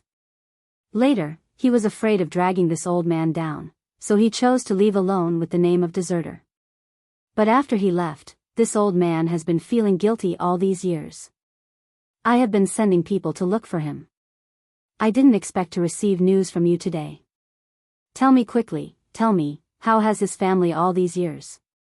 Qing Yaojin also chimed in, second brother, is this Han Tianhu the soldier who saved you during the battle with the Turks in the 6th year of Wuda? Qin Shubao nodded and said, that's right. If it wasn't for him, I might not be alive now. Mrs. Qin said with a face full of fear, little Xian, quickly tell us where this Han Tianhu is. He is our Qin family's benefactor, and we must properly thank him. To be, quickly, tell me, quickly, where is, this, quickly tell me, this. I, old Cheng, will treat him to a drink. He is a good man. Li Zishuan replied, Uncle Qin, Auntie Qin, Uncle Cheng, this Han Tianhu is the Han village's Han Lijing. A few years ago, the Han village's fields were still owned by a landlord surnamed Lu. Those years, the people in the village did not have a good life. Li Zishuan then told Qin Shubao and the others about Han Tianhu's poor life after he returned to the Han family manor. After hearing this, Cheng's Qin Shubao stood up angrily and scolded, Pay! What kind of dog is this Lu Shuren? How can the heroes of Great Tang be bullied by such lowly people? Xiao Xian, quickly tell this old man, where is this bastard? I, old Cheng, will chop off his dog head. Qin Shubao, who had always been kind, also had a face full of anger. He slammed the table and said angrily, when a tiger goes down to the plains, he will be bullied by dogs. How dare such a lowly person bully Great Tang's good men? This old man will definitely report to His Majesty and punish this person for treason. Li Zishuan comforted, Uncle Cheng, Uncle Qin, please calm down. This Lu Shuren has already been dealt with. Thus, he told them about how he had beaten up Lu Shuren and his father, and how they were attacked by the people of Plum Village. Madame Qin could not help but laugh, evil really has its retribution. This pair of father and son really deserved it. Cheng's Qin Shubao laughed and said, Good. Xiao Xian, you did well. This is really satisfying. At least that Lu guy knew what was good for him and left Plum Village. Otherwise, I, old Cheng, would definitely go to his door and teach him a lesson. Li Zishuan secretly wiped the sweat on his forehead. He thought to himself that Lu Shuren and his father had hit the jackpot and escaped. Otherwise, if they were targeted by the devils incarnate, they would suffer more than death.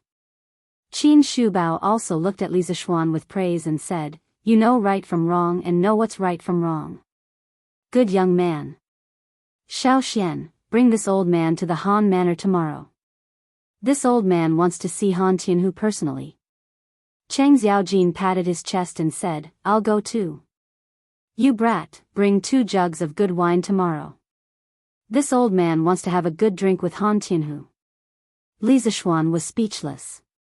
He suspected that Cheng Xiaojin was going to drink wine and not to see Han Tianhu. Yes, it just so happens that this little one is going to the Han Manor tomorrow to bring the Hu siblings into the city. When the time comes, I'll accompany the 2 uncles to Han Lijing's house. Li Zishuan nodded and agreed.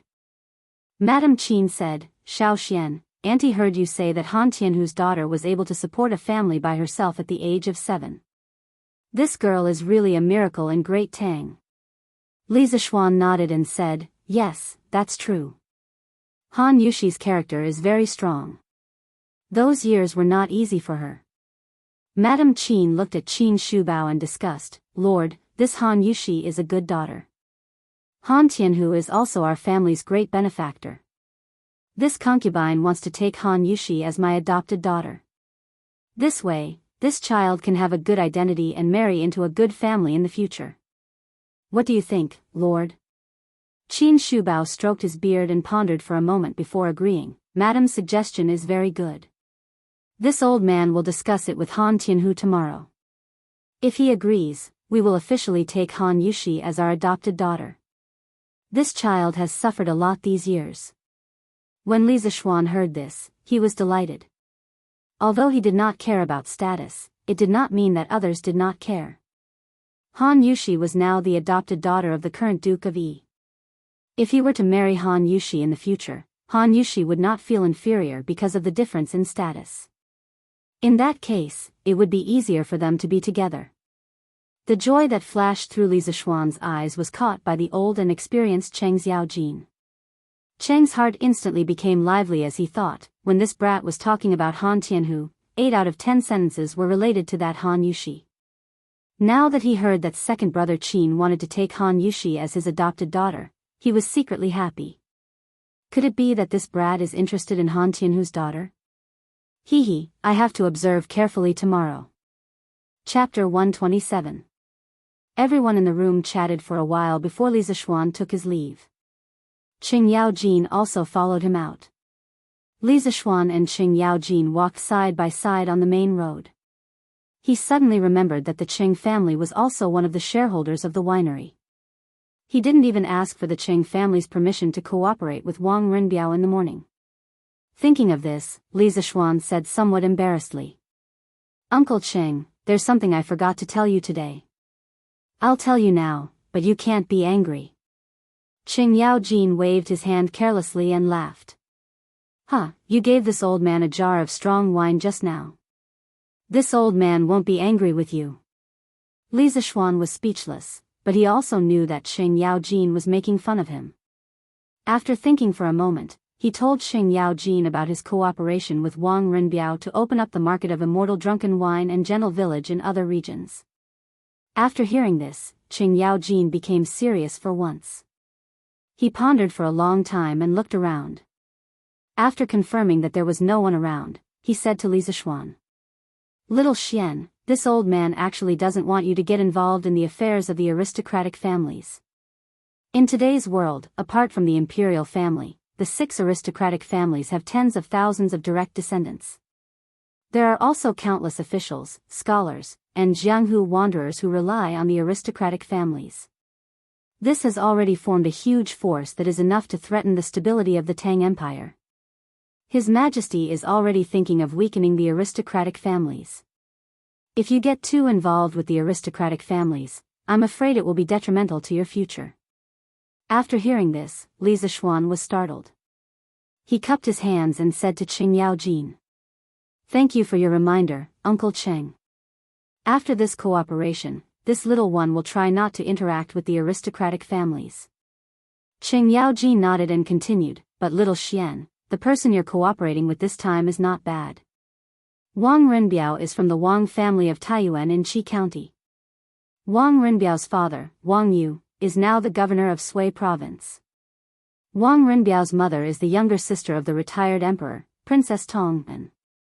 His Majesty dotes on their family, and Wang Yu is also a supporter of His Majesty. Even if His Majesty really wants to clean up the aristocratic families in the future, Wang Yu's bloodline will definitely be fine. It won't be a big problem for you to cooperate with his son."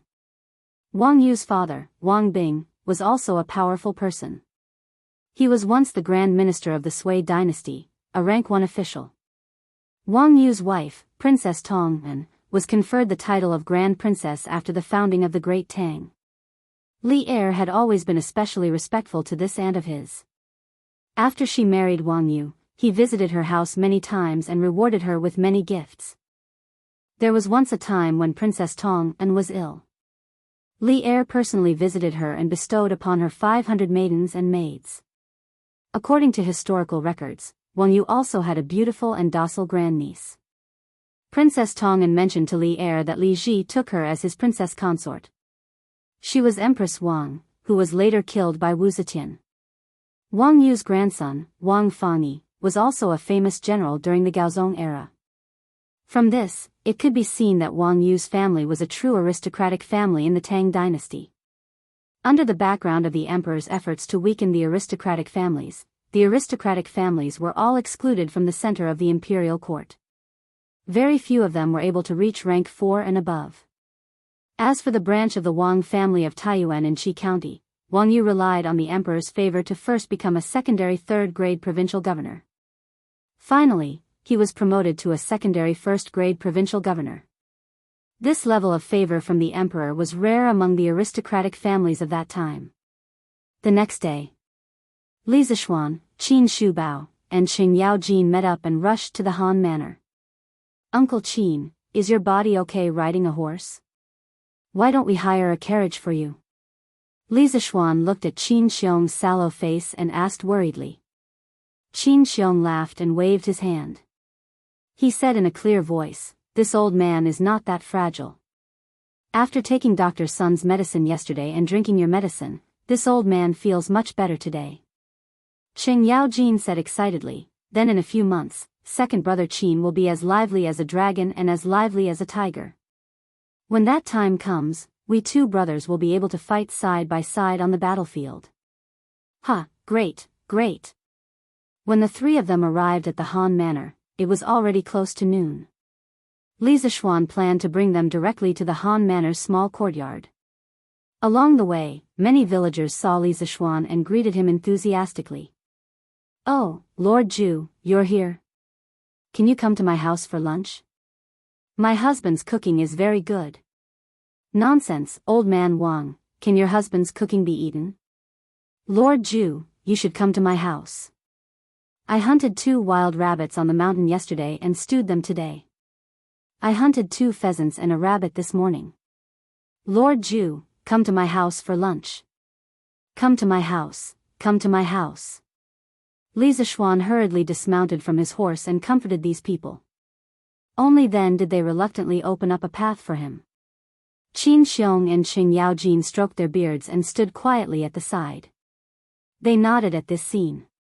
"Xiao Xian, I didn't expect you to be so popular in the Han Manor," Qin Xiong said with a casual smile as they walked on the path in the manor. Li Zishuan said humbly, "Uncle Qin, you must be joking.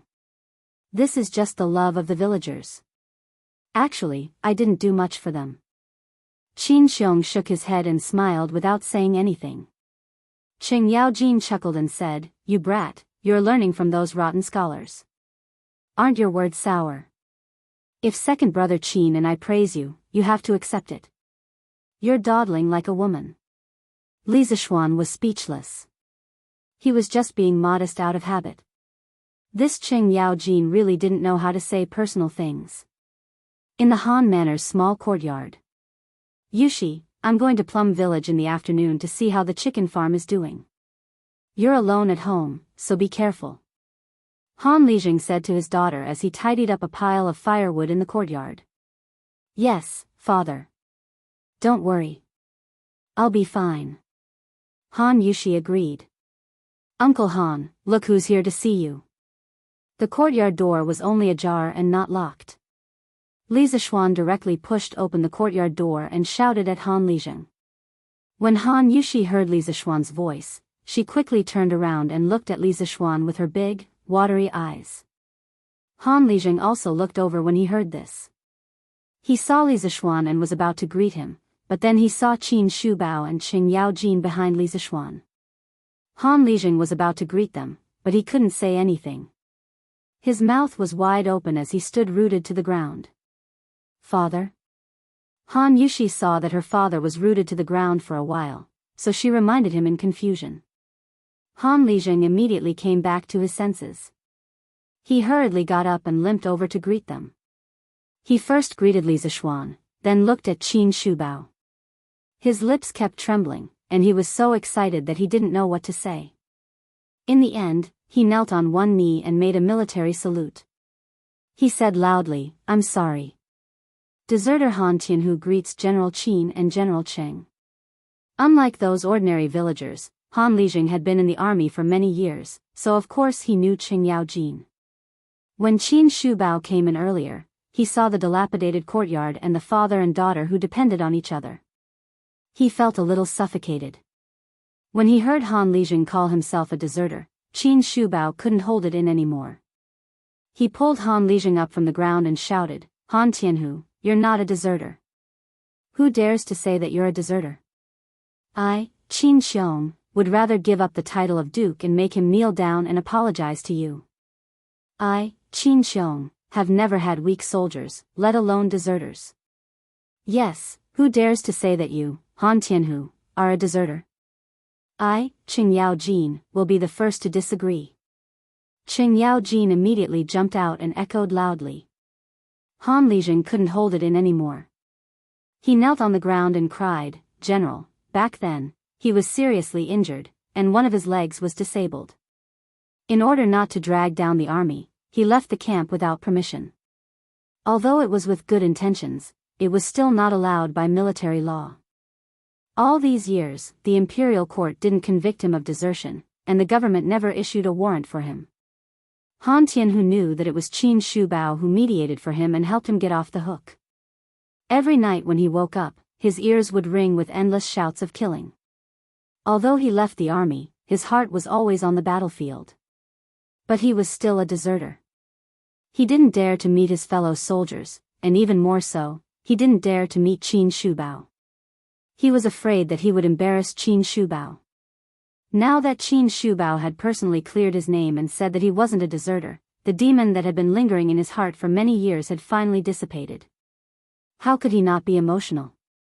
Qin Shubao's eyes were also wet. He squatted down and pressed on Han Lijing's shoulder, comforting him. "Tianhu, you have suffered all these years." Han Lijing choked and said, "I didn't suffer. As long as the general doesn't think that I am a deserter, I am satisfied and can die without regrets." These incomparably sad words deeply touched Qing Yaojin and Qin Shubao, who had been on the battlefield for a long time. The two of them couldn't help but cry. The three men hugged each other and cried bitterly, reminiscing about the years of killing each other. Li Zishuan stood at the side and saw this scene. He was also very touched. At this time, he really wanted to sing Lu Tianwang's "It's Not a Crime for a Man to Cry." But after all, he had never been on the battlefield. He couldn't empathize with these veterans like Qin Shubao and Qing Yaojin. He sighed for a while and left the three old men hugging and crying. He went to talk to Han Yushi, who was not far away. Chapter 128. In the small courtyard of the Han family. "Yushi, how have you been recently?" Standing side by side with Han Yushi under the parasol tree in the courtyard, Li Zishuan had a lot of things he wanted to say, but he could not bring himself to say them. In the end, he stammered for a while before squeezing out such a meaningless sentence. When Han Yushi saw Li Zishuan walking straight towards her, she was very shy and happy. Now that she heard this meaningless sentence, she could not help but secretly roll her eyes. She cursed Li Zishuan's slow EQ in her heart.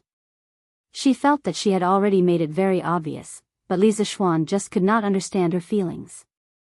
She had also suspected that Li Zishuan already had someone he liked. However, later on, she saw that Li Zishuan had always been alone and liked to stick to her. This proved that Li Zishuan did not like anyone and did not hate her. After thinking about it, Han Yushi could only attribute it to Li Zishuan's slow EQ. "I've been doing well recently. It's just that I kind of miss." Han Yushi was not careful and almost blurted out her true thoughts. Fortunately, she sobered up and stopped in time. "Miss what? Miss what?" Li Zishuan was overjoyed and quickly asked with anticipation in his eyes. "I miss the iron egg."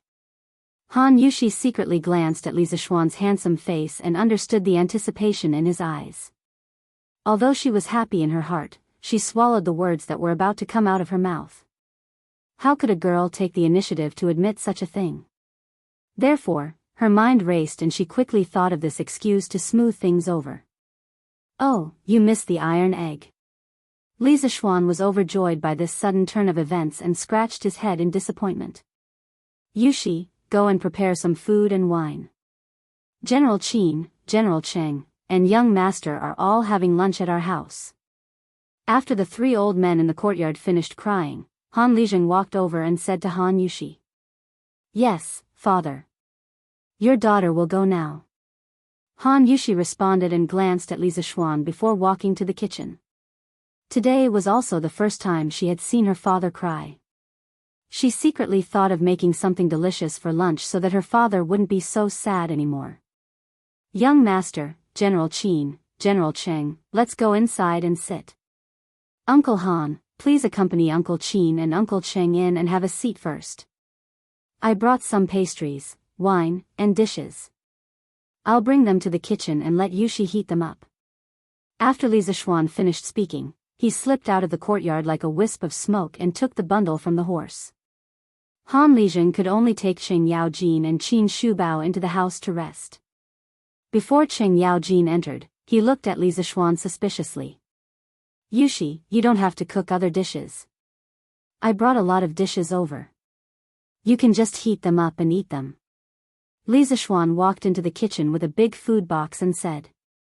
He came today not only to bring 2 pots of wine for Qing Yaojin, but he also asked the cook at home in advance to make a few dishes that could only be eaten by the Li family and brought them over. Because he knew that Qin Shubao and Qing Yaojin would definitely eat at Han Lijing's house when they came over. At that time, Han Yushi would be busy preparing a big table of dishes. He didn't want her to work too hard, so he did this. Ah. Young master, how can this be? Isn't it too rude? Han Yushi was a little hesitant.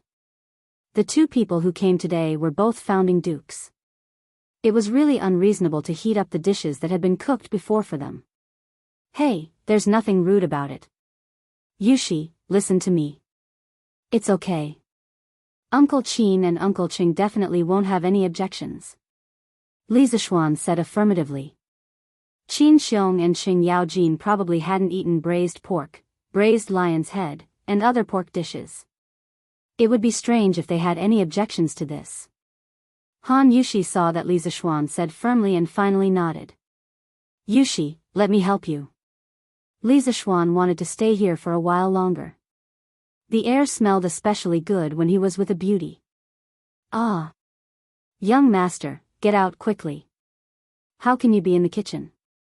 When Han Yushi heard this, she hurriedly pushed Li Zixuan out of the kitchen without any explanation. Although she also liked to stay with Li Zixuan, she still understood the principle of, a gentleman should stay away from the kitchen. Hey, Yushi, don't push me. Let me help you. Li Zixuan could only helplessly return to the front hall to accompany the 3 old men. Inside the house, Qin Shubao was talking to Han Lijing. When he saw Li Zixuan enter, the 2 of them nodded at him as a greeting. Qing Yaojin deliberately threw a very strange look at Li Zixuan, causing Li Zixuan to be confused. Tianhu, our Qin family owes you for so many years. Qin Xiong looked at the 4 bare walls in the front hall and sighed. Han Lijing hurriedly said, this subordinate is afraid. Back then, this subordinate was the general's personal army. Protecting the general is this subordinate's duty. The general does not owe this subordinate anything. Qin Xiong patted Han Tianhu's shoulder and said in a deep voice, you don't have to say that. This old man can still distinguish between right and wrong. How can I, Qin Xiong, be someone who doesn't repay kindness? I have discussed with my wife that I want to take Yushi as my adopted daughter. This way, this child will have a bright identity in the future and can marry into a good family. Today, I came here to ask for your opinion. Han Tianhu stood up in shock and bowed. How can this be?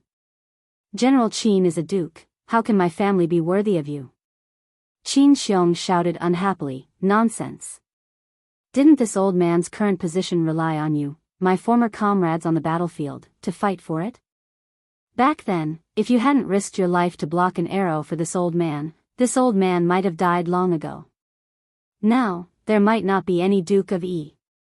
Besides, if you don't think for yourself, don't you think for this child, Yushi? This old man has also heard that in those years when you left, this child supported the entire family on her own. She has suffered so much.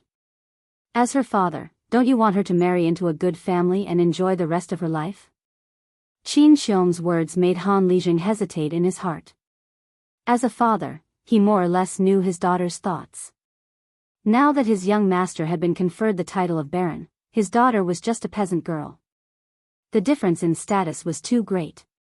Even though his young master did not care about status, it was inevitable that others would gossip.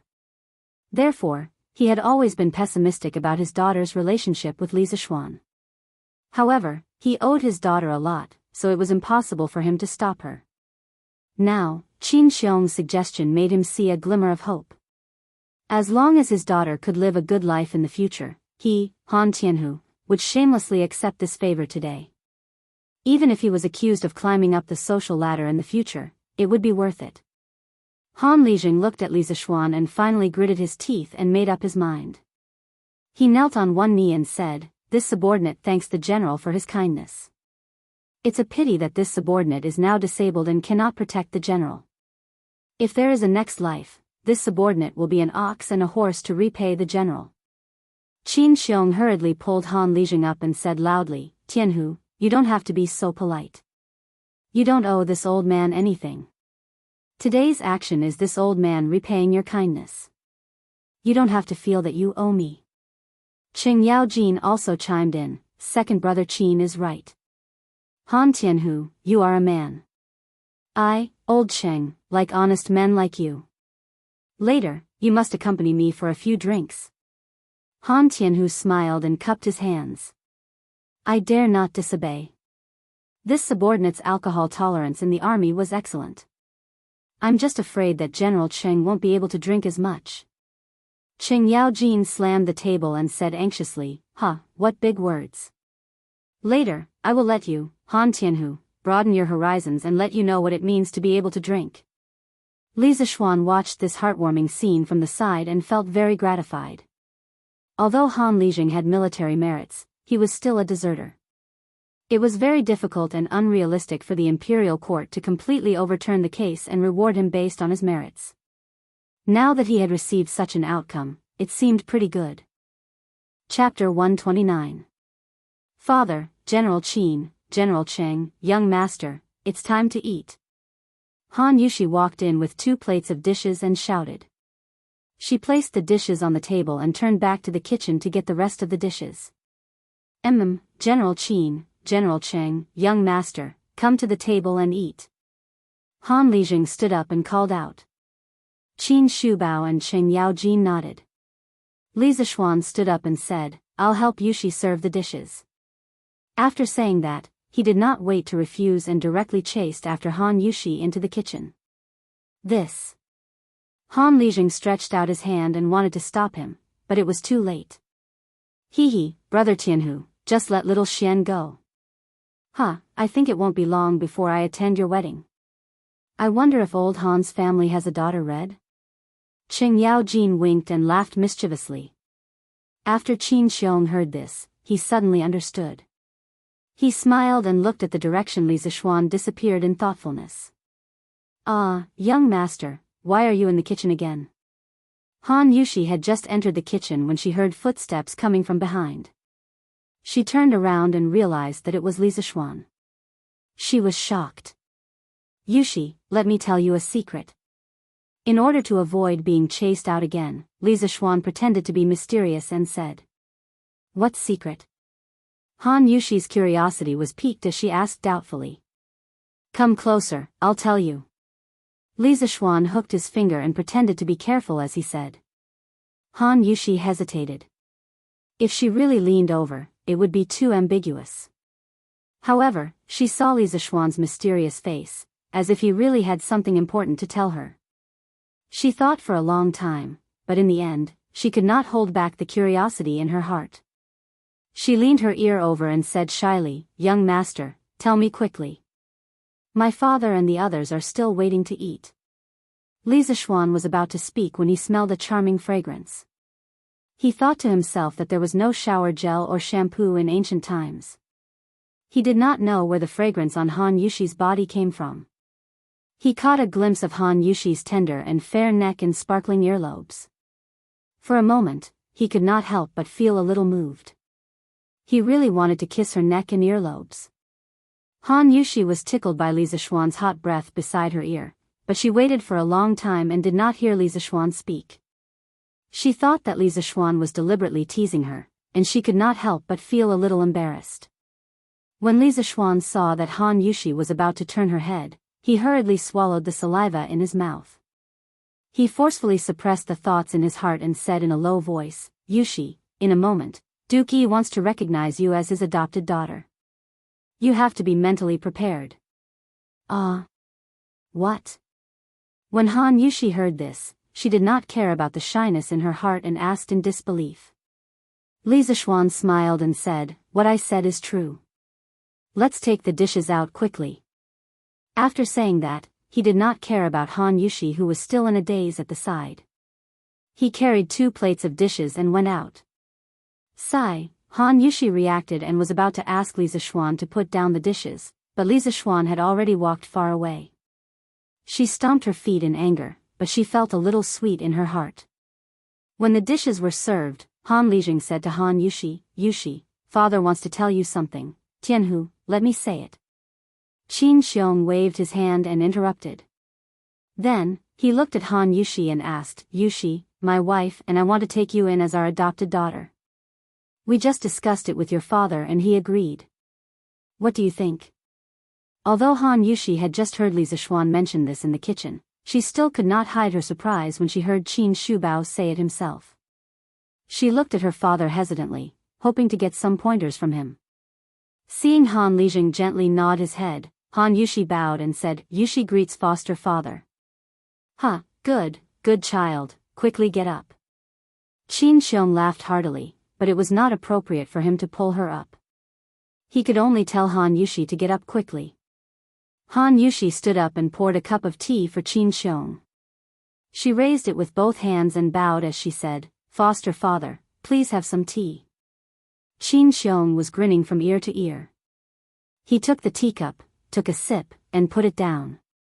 He said, "Good child, go to the Qin manor to visit your foster mother another day. She likes a sensible daughter like you very much." "Yes, foster father." Qin Xiong said with a smile, "All right, you will be my daughter from now on. If anyone dares to bully you, just tell me. I will definitely uphold justice for you." Han Yushi's heart warmed as she thanked him sincerely. "Thank you, foster father." "Ha, second brother Qin, you have taken in an adopted daughter today. This is a joyous occasion. We must drink to our heart's content. Brother Tianhu, don't you think so?" "Ha."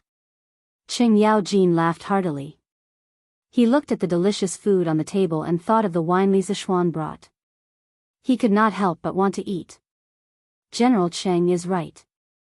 I must toast to the two generals today. Han Lijing smiled.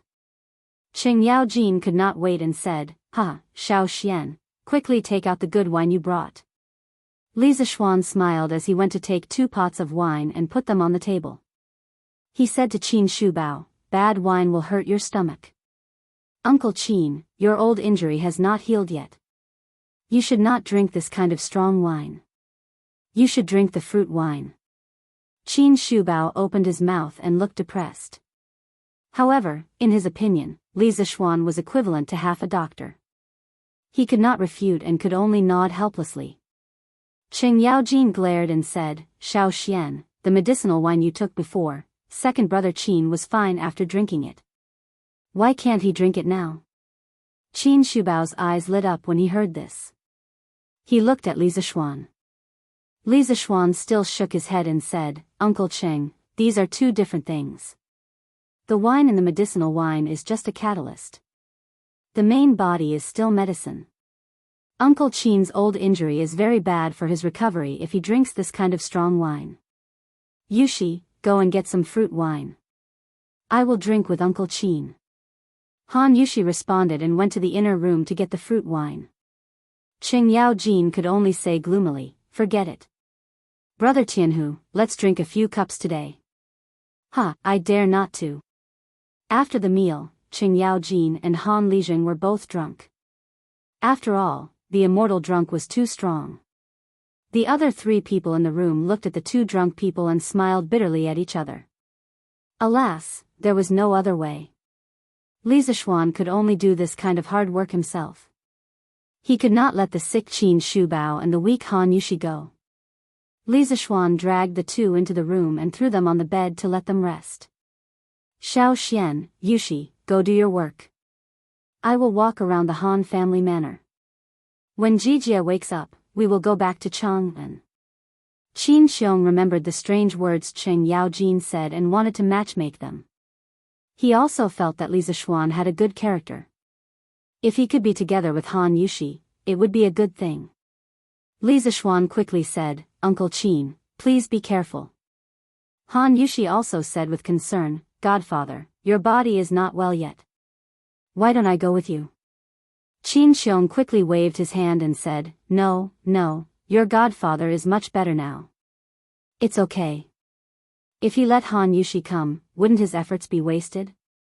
So he quickly left the courtyard after saying that. P.S. The subscription data is terrible. Readers who like this book, please pay a few cents to subscribe so that Swordsman will have the motivation to continue writing. Thank you. I can't continue writing like this. Please subscribe. Don't read the pirated version. Brothers, you still have to subscribe when you need to. Chapter 130.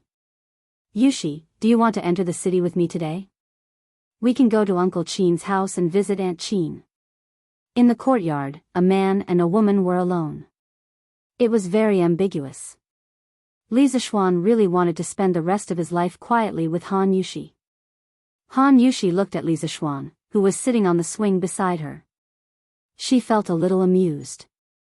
This swing was tied to the iron egg by Han Lijing in the past. Now, Li Zishuan was sitting on it to play. Her young master was sometimes mature and steady, but sometimes he was like a child. Hearing Li Zishuan's words, Han Yushi thought for a while and replied, "Young master, when you go back today, it will definitely be late. If I go, I probably won't be able to make it back in time, so I'll go tomorrow." Li Zishuan subconsciously wanted to say, "If you can't go back, then stay at my house." However, he was afraid that he would offend the beauty, so he could only swallow the words that were about to come out of his mouth. "Then you have to be careful when you go alone tomorrow. Or you can go with the farmer who is going to the market tomorrow." Li Zishuan thought for a while and still instructed. He still had no clue about the martial arts expert who stole the wine that Han Lijing mentioned last time. He always felt that the person's goal was not that simple. Han Yushi's heart warmed. She replied softly, "Young master, don't worry. Yushi will be careful." Li Zishuan's heart was slightly relieved. He looked up at Han Yushi, who was holding the rope of the swing. Suddenly, his childish heart was awakened. He smiled and said, "Yushi, sit on top. I'll help you on the swing." Han Yushi frowned and said, "Young master, this is for children. Who said that this thing can only be played by children? Didn't you see that I played with it just now?" Han Yushi was speechless. "Come up quickly. If you don't come up, I'll carry you up." Li Zishuan was a little unrestrained at this moment. "Don't, I'll go up myself." "Ah, young master, put me down quickly. It's too high." Han Yushi closed her eyes and grabbed the rope tightly with both hands as she shouted. "Don't worry, I'll protect you. You won't fall." "No, put me down." "Don't, Yushi, don't you think it's very interesting? Don't be afraid. With my martial arts, even if you fall, I can catch you." After a while, Han Yushi finally adapted to this height. She stopped screaming and gradually quietened down. Under the setting sun, a flower-like young girl sat on a swing. Behind her, a handsome man was slowly pushing the swing. Both of them were silently enjoying this rare tranquility and warmth. Cough cough. Qin Xiong felt that he had returned late enough, but he did not expect to see something that he should not have seen. He hurriedly coughed twice to remind them that someone had come. Han Yushi was like a frightened rabbit. She hurriedly grabbed Li Zishuan's hand and signaled him to stop pushing. Then, Han Yushi got off the swing. Li Zishuan only felt a burst of warmth and smoothness in his hand, and he couldn't help but stop. Then, the wonderful touch disappeared, and he couldn't help but feel a sense of loss. "Godfather, you're back." Han Yushi clenched her hands and greeted Qin Xiong like a child who had done something wrong. "Yes, I'm back." Qin Xiong naturally pretended that he didn't see anything and replied. "Uncle Qin, how was your tour of the manor?" Li Zishuan spoke to hide his awkwardness. When Qin Xiong heard this, he stroked his beard and said half-jokingly, "This old man discovered that the villagers of this Han manor are clearly much wealthier than the people in other manors. Xiao Xian, you're a good landlord." Li Zishuan chuckled and said, "You're flattering me." Qin Xiong wanted to say something but hesitated. In the end, he said, "Little Xian, come out with me. I have something to ask you." With that, he walked out of the courtyard, leaving Li Zishuan with his back. Li Zishuan looked at Han Yushi and said, Yushi, I'm going out for a while. Go and see if Uncle Han and Uncle Cheng are awake. Han Yushi nodded. At the same time, she was a little nervous. She didn't know what her godfather wanted to say to Li Zishuan. Could it be that he and she? Aya, please don't be like that. Han Yushi blushed at the thought of this and hurried into the house. Outside the courtyard, Qin Xiong stood under a tree with his hands behind his back, waiting for Li Zishuan to come over. Uncle Qin, why are you looking for me? Qin Xiong turned around and looked at Li Zishuan. He asked with a serious face, Little Xian, tell me the truth. Why are you raising so many chickens? Li Zishuan said curiously, Uncle Qin, didn't I already say it at the morning court? You were there too. Qin Xiong shook his head and said, I believed you before, but I went to the chicken farm in the back mountain of the Han Manor today. I don't believe your excuses now. Tell me the truth. Li Zishuan asked curiously, why? Qin Xiong sneered, Humph, you're still lying to me. I just went up the mountain to take a look. Every chicken farm on the mountain has a person training the chickens. If it's just because of the two reasons you mentioned before, why do you have to do this? What are you hiding? Can you tell me? Li Zishuan suddenly understood. So this was the problem. However, he really couldn't tell anyone about the locust plague. Otherwise, there would be trouble. He was in a dilemma. Uncle Qin, you're right. This matter is indeed not that simple. However, please forgive me for not being able to tell you the real reason. Li Zishuan gritted his teeth. Qin Xiong heard this and quickly stepped forward. He grabbed Li Zishuan's arm and said anxiously, What can't you tell me? I'm not a talkative person. Don't you trust me? Li Zishuan hurriedly waved his hand and explained, It's not like that. Uncle Qin, don't misunderstand. I definitely don't mean that. It's just that I really can't tell anyone about this. Uncle, please don't make things difficult for me. Qin Xiong released his hand and turned around. He looked at the setting sun and sighed. Forget it, I won't force you. However, I feel that something big is going to happen behind this. This old man joined the army when he was young, and after many twists and turns, he finally joined the Great Tang. After hundreds of battles, the world was finally at peace. Even if this old man fell ill, this old man has no regrets, because the Han people can finally settle down and recuperate. Little Xian, you're the disciple of an immortal. You may not know the suffering of the human world. A few years ago, the world was in chaos and the Central Plains was empty. People's lives were worse than dogs. I really can't bear to see the people suffer. Because the people's suffering is the shame of us Tang Empire soldiers. We didn't protect them well. Qin Xiong turned around and stared into Li Zishuan's eyes. He said seriously, I've heard that spiritual master Ling Su is one of the immortals. He has great wisdom and ability. As his disciple, you must know many things. I don't care what you're hiding, but I hope that before you do anything, you can consider the people's lives. The people have suffered enough. Chapter 131. Under the tree outside the Han family's courtyard. The old man and the young man were silent. Finally, Qin Xiong broke the silence. He looked up at the sky and said, It's getting late. Call Jijia. Let's go back to Chang'an. After saying that, he walked towards the courtyard door, leaving behind a bleak figure. Li Zishuan looked at the old man who had fought for the country all his life. He couldn't bear it. Seeing that Qin Xiong was about to reach the door, he said, Uncle Qin, please wait. I'll tell you the truth. Qin Xiong stomped his feet, turned around, and then walked over. He looked at Li Zishuan and nodded with gratification. After saying, Good child, he quietly stood to the side and listened to Li Zishuan continue. Li Zishuan thought for a moment and said, Uncle Qin, the reason I have so many chickens is because of a prophecy my master left behind. My master said that in June next year, there will be an unprecedented plague of locusts in the Tang Empire. As Li Zishuan spoke, Qin Xiong's face grew more and more serious. After Li Zixuan finished telling his father the story he had told that night, Qin Xiong couldn't help but point at Li Zixuan and scold him. "You bastard! Why didn't you tell His Majesty about this earlier? Can you bear to watch the people of the other provinces starve to death when the plague of locusts comes? I only realized today that you, Li Zixuan, have such a heart of stone. What good will it do you to let the people starve to death? Could it be that you, the son of an immortal, really want to become an immortal?"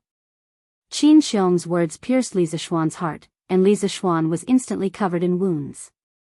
He thought of all the hard work he had done in the past few months, only to be criticized by Qin Xiong as selfish. The grievance and anger in his heart immediately gushed out. He could no longer hold it in and roared angrily. "Do you think I want to hide it? If I told His Majesty the truth, would His Majesty believe me? They might even punish my family and implicate my nephew's parents. Moreover, once this matter spreads out, it will surely cause panic among the common people. At that time, countless people will madly fight for food, and it will surely cause the price of food to soar. How can this nephew bear such a crime?" Qin Xiong was stunned. Li Zixuan took a deep breath and continued. "The plague of locusts is only my master's prophecy. If the plague of locusts doesn't come when the time comes, wouldn't the people of the world have worried for nothing? When that time comes, I will definitely be condemned by everyone and be cursed for eternity. I'll be fine. At worst, I'll be like my master back then, living in seclusion and living a carefree life. But what about my father, mother, and sister? They still had to continue living on the land of the Great Tang. Moreover, do you really think this nephew can bear to watch the common people suffer? If that was really the case, then why did that brat bother to raise 150,000 chickens in the Han village and Plum village? Do you think this kid has a heart of stone? Like you, this nephew loves the land of the Great Tang and deeply loves the people of the Great Tang. This nephew also wants to save them very much." After Li Zixuan finished speaking, he let out a long sigh and leaned against the tree trunk dejectedly. He closed his eyes and said no more. If one looked carefully, one could see that there were tears in his eyes. Qin Xiong stood there with a complicated expression. His expression changed for a while before he finally sighed. He walked over and patted Li Zixuan's shoulder lightly. "Little Xian, this old man misunderstood you just now. Please don't take it to heart." Li Zixuan hurriedly said, "Uncle Qin, what are you saying? I know that you truly care about the country and the people, and your heart is for the common people. This nephew's tone just now was very offensive. Please don't take it to heart." He had suppressed the matter of the locust plague in his heart for a long time. He knew that what he was doing now could only save a portion of the common people. When the time came, there would still be tens of thousands of common people who would suffer. He felt very uncomfortable, but he had no other choice. Call him selfish or cold-blooded, but he had to consider his family before doing anything. Today, he finally found someone to vent his feelings, but he was criticized. The negative emotions that he had suppressed for a long time finally erupted. Although he felt much better now, he also realized that his tone just now was too harsh. Qin Xiong shook his head and said, "It's normal for young people to be angry. This old man will not blame you. But little Xian, is there really no other way?" Li Zixuan thought for a while and replied, "Since ancient times, haven't the kings of the past been helpless in the face of the locust plague? I also want to save more common people, but this nephew's ability is limited. There really is no other way." Qin Xiong was silent for a long time. Then, he sighed deeply. At this moment, he seemed to have aged 10 years. He angrily punched the tree trunk and said unwillingly, "This old man will go back today and draft a secret report. Tomorrow, I will present it to His Majesty. If His Majesty has any blame, this old man will bear it." Li Zixuan was shocked. He waved his hand to stop him and said, "Absolutely not. The locust plague is only a prophecy. There is no conclusive evidence. Uncle Qin, please think twice. Don't be rash."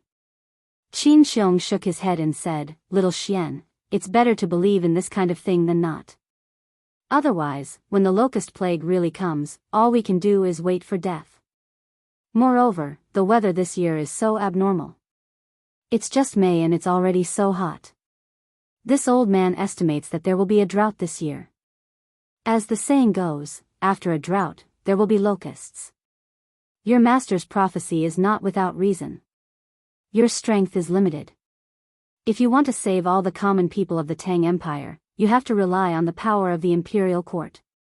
But, Li Zishuan wanted to continue dissuading him, but Qin Xiong waved his hand and stopped him. Little Xian, you don't have to persuade me anymore. This old man has been on the battlefield all my life. It's not easy to see the world at peace and the common people living and working in peace. I will not watch them starve to death because of the locust plague. My hands are already stained with the blood of countless people. I should have been taken away by the heavens long ago and fallen into the cycle of reincarnation. Now, I can still use this broken body to do something for the common people. Even if I am condemned by His Majesty or condemned by everyone, this old man will have no regrets. Li Zishuan was moved by the old man's sad words. He felt that he was so small compared to Qin Xiong. At this moment, he felt that a man should take responsibility like Qin Xiong, so he said, "Uncle Qin, this happened because of me. How can I let you take responsibility? Uncle Qin, please report to His Majesty. If His Majesty wants to punish you, I will take responsibility with you." Qin Xiong said in surprise, "How can I do that? Little Xian, you are still young and have a long way to go. Don't let your emotions affect your decisions." Li Zishuan said firmly, "I am not letting my emotions affect my decisions. This is a decision I made after careful consideration. If Uncle Qin does not agree, I will write to His Majesty alone."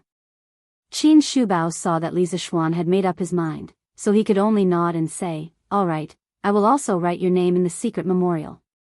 The two of us will write together. It's getting late now. Call Jijia and let's go back to the city." Li Zishuan returned to the small courtyard and found Han Yushi waiting for him in the courtyard. He smiled at her, indicating that he was fine. Cheng Yaojin sat in the courtyard with his eyes slightly closed. He probably hadn't completely recovered yet. He didn't see Han Lizheng. He was probably still drunk. Li Zishuan went over to say a few words to Han Yushi and reminded her again to be careful when she entered the city tomorrow.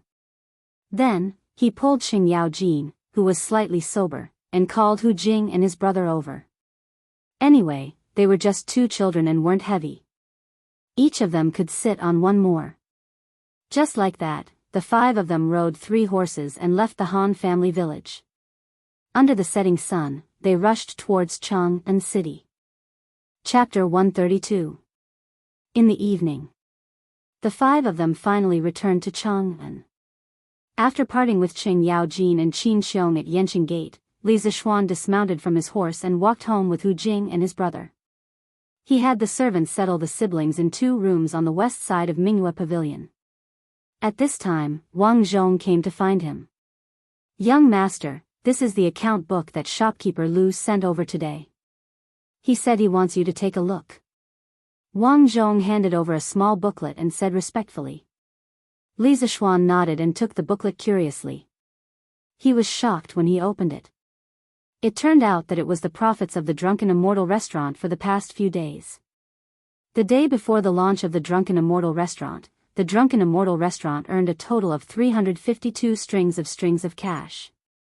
On the day of the launch of the Drunken Immortal restaurant, the Drunken Immortal restaurant earned a total of 672 strings of cash. On the second day, they earned 956 strings of cash.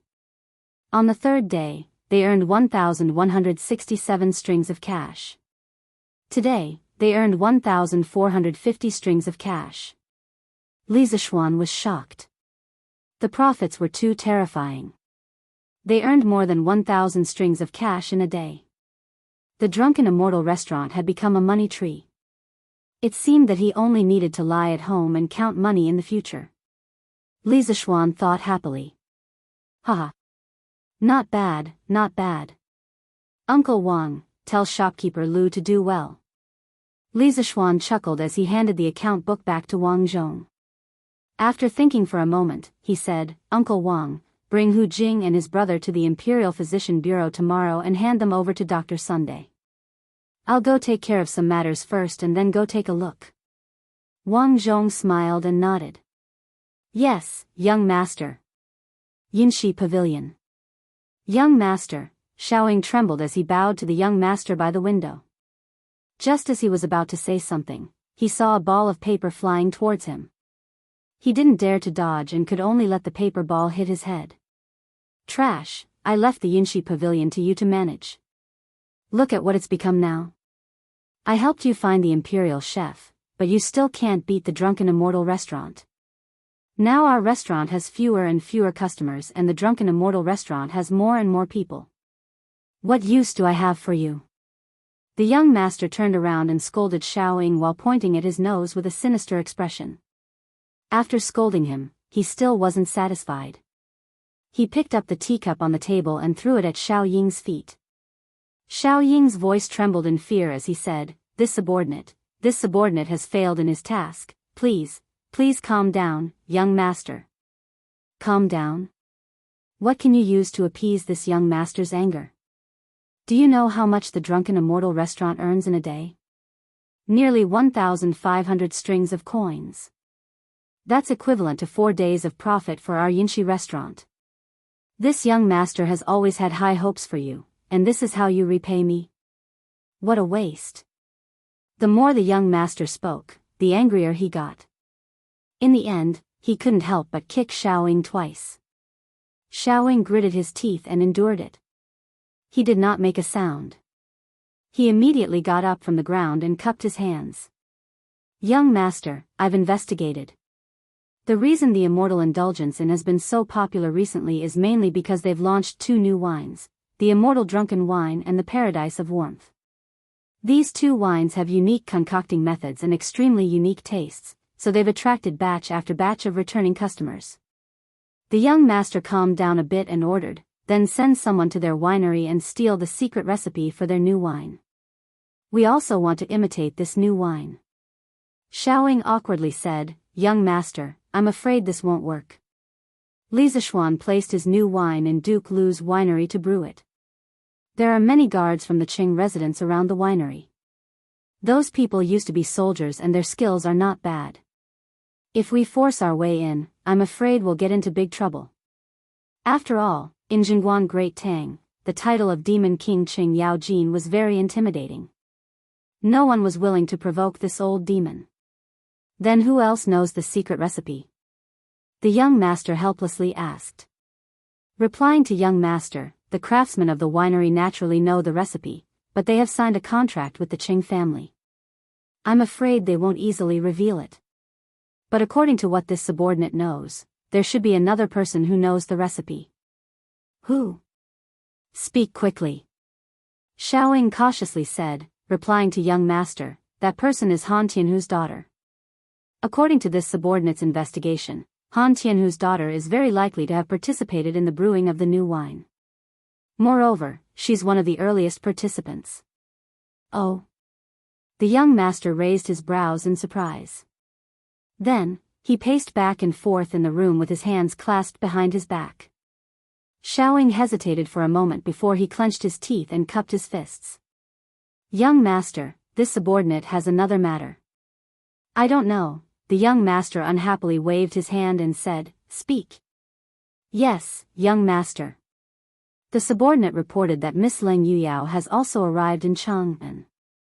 Yesterday, she and eldest young master went to Li Zishuan's residence and stayed there for a total of 2 hours. As for what they discussed, this subordinate doesn't know. The young master halted his steps upon hearing this. His expression changed before he finally scolded with a cold expression. It's this little bitch again. Send someone to investigate what my big brother discussed with Li Zishuan yesterday. This young master feels that this matter isn't simple. Xiaoying cupped his fists and replied, Yes. This subordinate will arrange it now. Wait.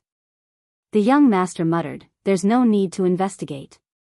According to my big brother's usual style, I reckon that he most likely went to find Li Zishuan to cooperate. It's too late to investigate now. The immortal drunken wine's profits are huge. No matter what agreement they reached, it's extremely disadvantageous to us. We must find a way to turn the situation around as soon as possible. Otherwise, this young master will definitely lose this clan's trial. Xiaoying softly said, I'll follow young master's instructions. The young master thought for a moment before saying to Xiaoying, come closer. Xiaoying hurriedly did as he was told.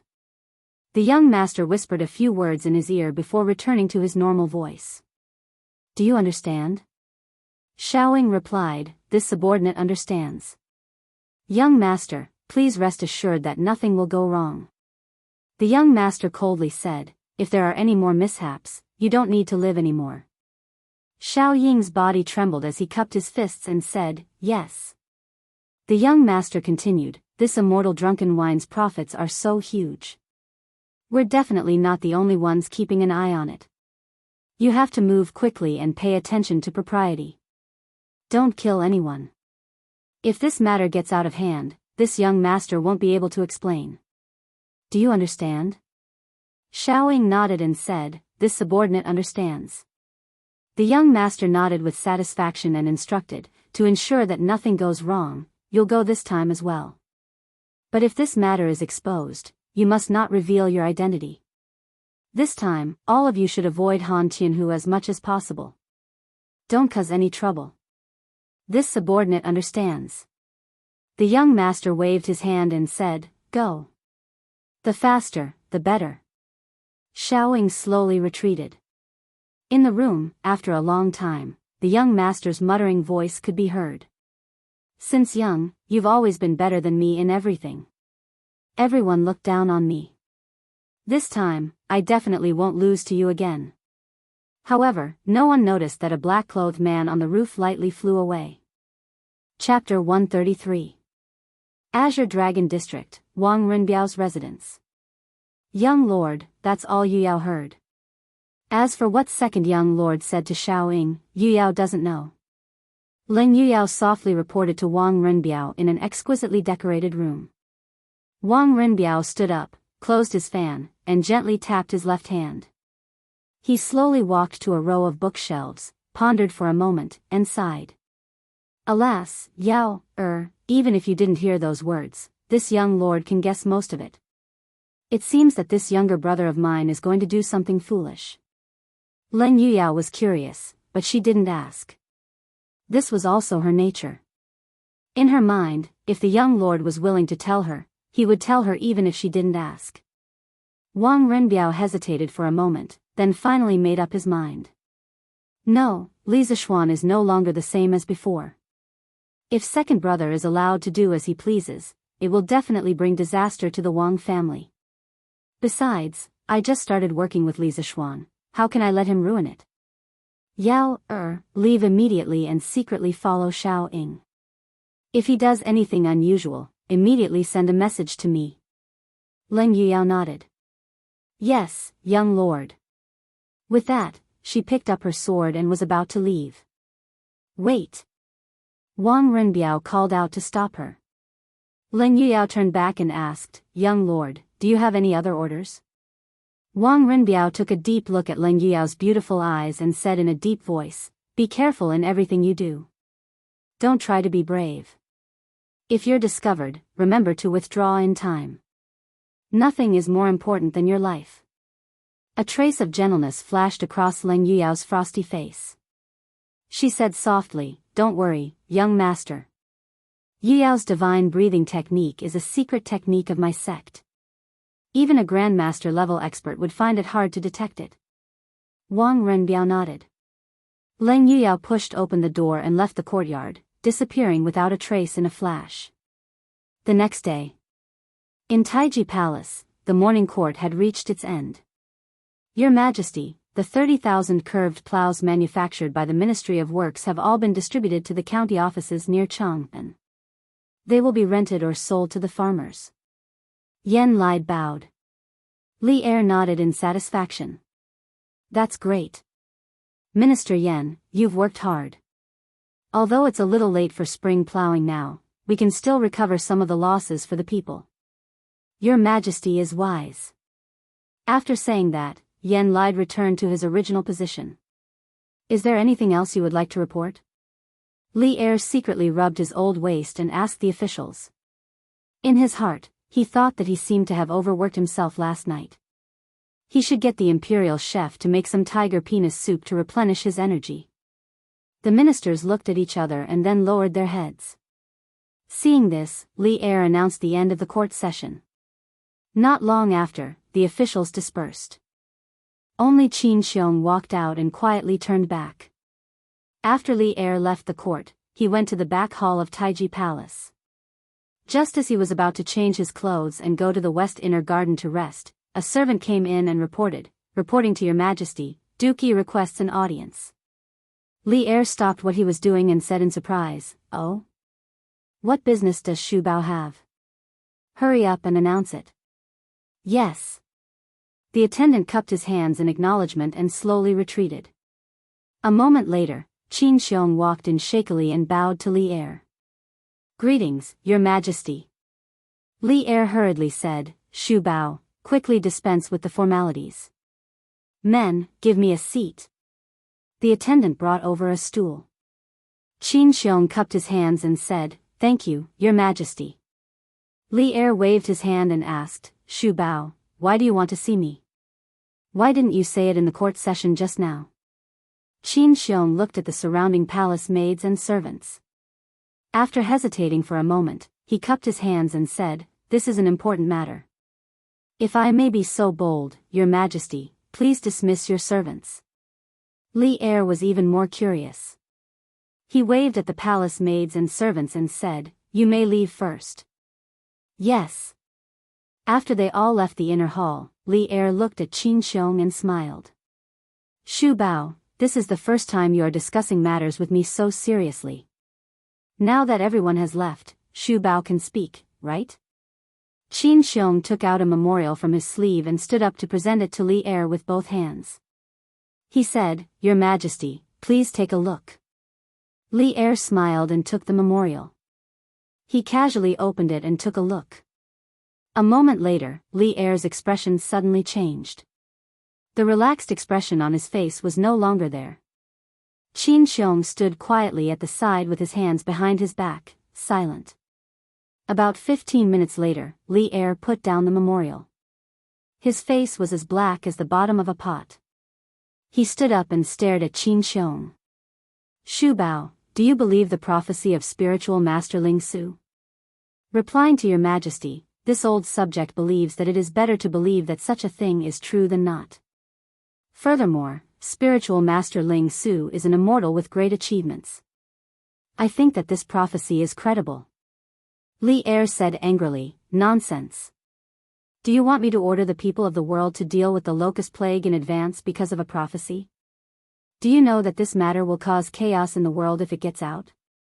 This nonsense must have come from that brat Li Zishuan's mouth, right? That brat is restless every day. I think that he has had enough of his leisurely days." Qin Xiong hurriedly said, "Your Majesty, this matter was brought up by me. Li Zishuan did not intend to speak of this prophecy. He was forced by me to speak of the truth. My personal honor is irrelevant.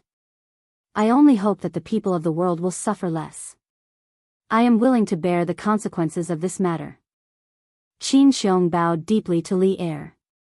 Although he and Li Zishuan had agreed yesterday that they would jointly sign the memorial and share the responsibility when something happened, Qin Xiong had thought about it and decided not to write Li Zishuan's name when he was writing the memorial last night. In his opinion, Li Zishuan was still young and had a long road ahead of him. As for himself, he was already a crippled person. He would just take it as sharing the burden for the younger generation. Only then did Li Er's expression change. He hurriedly helped Qin Xiong up and said, "Shu Bao, why do you have to do this? You are dedicated to the country and the people. How can I not distinguish right from wrong? But Shu Bao, are you so sure that this prophecy will come true?" Until now, Li Er was still unwilling to believe that there would be a locust plague. Because once the locust plague happened, there would definitely be people spreading rumors that the ruler was heartless and that this was a punishment from the heavens. Qin Xiong said, "Your Majesty, have you noticed that this year's weather is really abnormal? It is just May and it is already so hot. In the history books, there have been several locust plagues.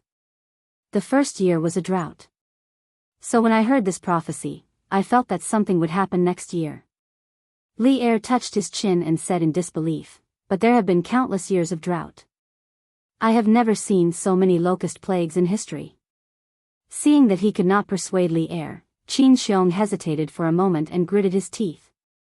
Your Majesty, according to Li Zishuan, spiritual master Ling Su had another prophecy a few years ago. Li Er instinctively asked, what prophecy?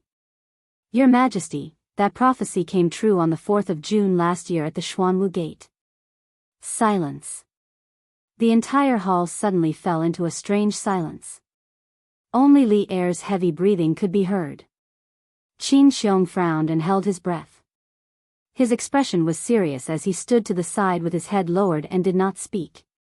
Li Er's eyes were red as he stared fixedly at Qin Xiong. The Xuanwu Gate change. There was someone who dared to mention the Xuanwu Gate change in front of him. If it was someone else in front of him, Li Er would definitely not hesitate to have someone drag him out and behead him. But the person in front of him was Qin Xiong, the second brother Qin who had saved him from danger many times in the past. Qin Xiong was the only general among Li Er's trusted aides who did not participate in the Xuanwu Gate change. Later, the court officials all thought that Li Er would completely ignore Qin Xiong because of this. But they did not know that Qin Xiong's position in Li Er's heart had never been shaken. After a long time, Li Er flicked his sleeves and turned around. He shouted coldly, "Come, summon Li Zishuan into the palace." Yes. Chapter 134. Li Residence. After Li Zishuan finished his breakfast, he called for Hu Jing and her brother. After the two children came yesterday, they had been very careful and well-behaved, afraid of causing trouble for Li Zishuan. Mrs. Li had heard about the two children's experience from her son and was very sympathetic to them. She personally went to Mingyue Xian to give them many exquisite pastries. Li Zishuan looked at Hu Jing and said, "You and Guoji, follow Butler Wang to the Imperial Physician Department to find Daoist Sunday. I'll go out to do something and then come see you. Don't worry, Daoist Sun's medical skills are superb, he will definitely be able to cure you too." Hu Jing smiled sweetly, "Thank you, young master." "Don't worry, young master, my brother and I will be fine." Hu Guoji scratched her head and laughed, "Hee, young master, don't worry, Guoji, will take good care of, sister." Li Zishuan patted Hu Guoji's head with a smile. When this chubby child giggled, Li Zishuan couldn't help but think of Da Bai from the movie Super Land Troopers, in his previous life. This kind of giggle was always able to bring an inexplicable warmth to one's heart. "Uncle Wang, please take good care of them." Wang Zhong clasped his hands and said, "Young master, don't worry." Li Zishuan nodded and Wang Zhong left with the two siblings. Hu Jing turned around and waved goodbye to Li Zishuan with a smile. Li Zishuan smiled with relief and turned back to the west courtyard. He changed his clothes and prepared to go out. He planned to go to the workshop today to see how the carriage was doing. This carriage took him a lot of effort. Just as he walked to the door, he saw Qing Chumo and Li Qingxian walking together. The two of them met at the entrance of the workshop by chance. Li Qingxian came today mainly to thank Li Zishuan for giving him the new wine. This helped him a lot in front of Li Er. Of course, he was also helping to pass on his father's decree a few days ago. Although this decree was a bit of a scam, he couldn't not come. The reason why Qing Chumo came to look for Li Zishuan was very simple. This guy had nothing better to do, so he came out to play. These days, the Drunken Immortal and the Land of Warmth and Tenderness were extremely popular, which made him and his father extremely happy. Today, he came over to drag Li Zishuan to a restaurant to celebrate. Who knew that he would meet Li Qingxian so coincidentally? Because of his relationship with Li Zishuan, Qing Chumo wasn't as estranged as before. They even chatted with each other on the way. Of course, the center of their conversation was always about Li Zishuan. When Li Zishuan saw the two of them, he hurriedly greeted them, "Your Highness, Chou Niu, you're here. Please come in." Inside the room, Li Zishuan expressed his gratitude. Li Zishuan smiled and said, Your Highness, there's no need to be so courteous. It's just a few jars of fine wine. It's not worth mentioning. However, Li Zishuan's next sentence made Li Zishuan unable to smile anymore. Oh right, my father also said that in the future, the palace's wine will be purchased from your winery. It's just that the price will be 50% off according to the market price. Li Qingxian hesitated for a moment, but still said it. After saying it, he felt a bit embarrassed and felt that he couldn't stay any longer. When Li Zishuan heard it, his old face immediately darkened. This Li heir was really an old hoodlum. 50% off the market price? Why didn't he just rob a bank? Qing Chumo also almost jumped. His family had 10% shares in the winery. The atmosphere in the room suddenly became very awkward. In the end, Li Qingxian said embarrassedly, how about I ask my father to take back the order? Li Zishuan rolled his eyes and waved his hand, saying, Your Highness, there's no need for that. Our winery will provide new wine to the palace as scheduled. This matter didn't only have disadvantages.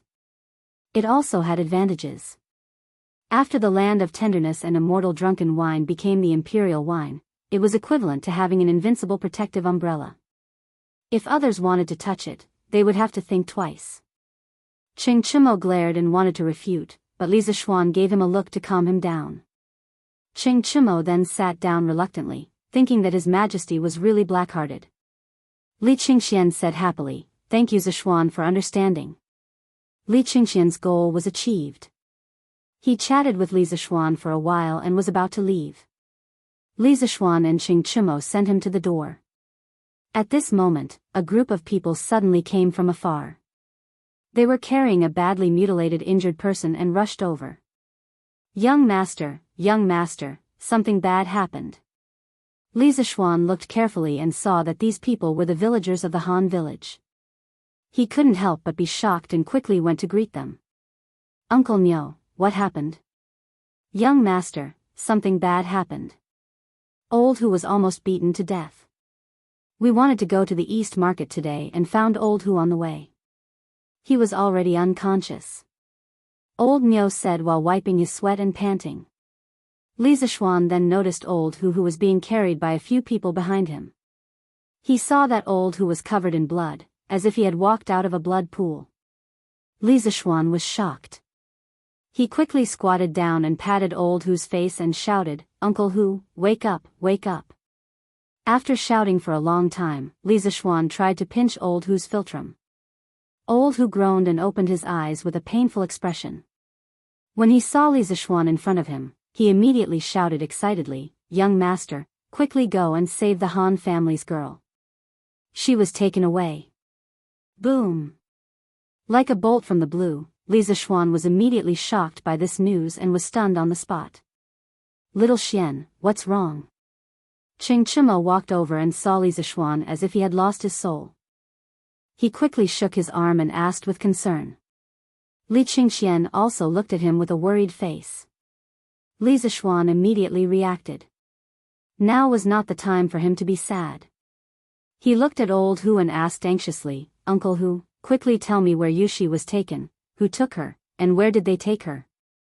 Old Hu held his breath, afraid that he would faint at this critical moment. He quickly bit the tip of his tongue, and blood immediately flowed out of the corner of his mouth. He said weakly, Young master, it's four black-clothed masked men and a group of bandits. Me and Han girl, at Rhinoceros Slope, were blocked by them. Old Hu couldn't beat them. Han girl was taken away by them. They went to the Qinling Mountains. Young master, quickly go save. Before Old Hu could finish speaking, he fainted again. Ridiculous, little Xian, don't worry. I'll go back now and ask my father to send someone to help you find her. Han Yushi is now Uncle Qin's adopted daughter. I believe Uncle Qin will also send someone to help you. Qing Chumo understood the whole story and immediately shouted. Li Qingxian also said, These bandits are too arrogant. Zishuan, don't be impulsive. I'll go back to the palace and report to my father. I'll send the Yulin guards to help you find her. Li Zishuan's heart was in a mess. The woman he loved the most had been taken away. He only wanted to kill someone at this moment. He wanted to save her. Even if the other party had thousands of experts, he was not afraid. He still wanted to go. He couldn't even protect his own woman. What kind of man was he, Li Zishuan? Your Highness, I'll have to trouble you to send Uncle Hu to the Imperial Medical Department. I'll go save Yushi. His voice was bone-chilling, without a trace of emotion. After he finished speaking, he went into the house to take the wind-chasing sword. Ignoring the dissuasion of his two good brothers behind him, he mounted his horse and was about to leave.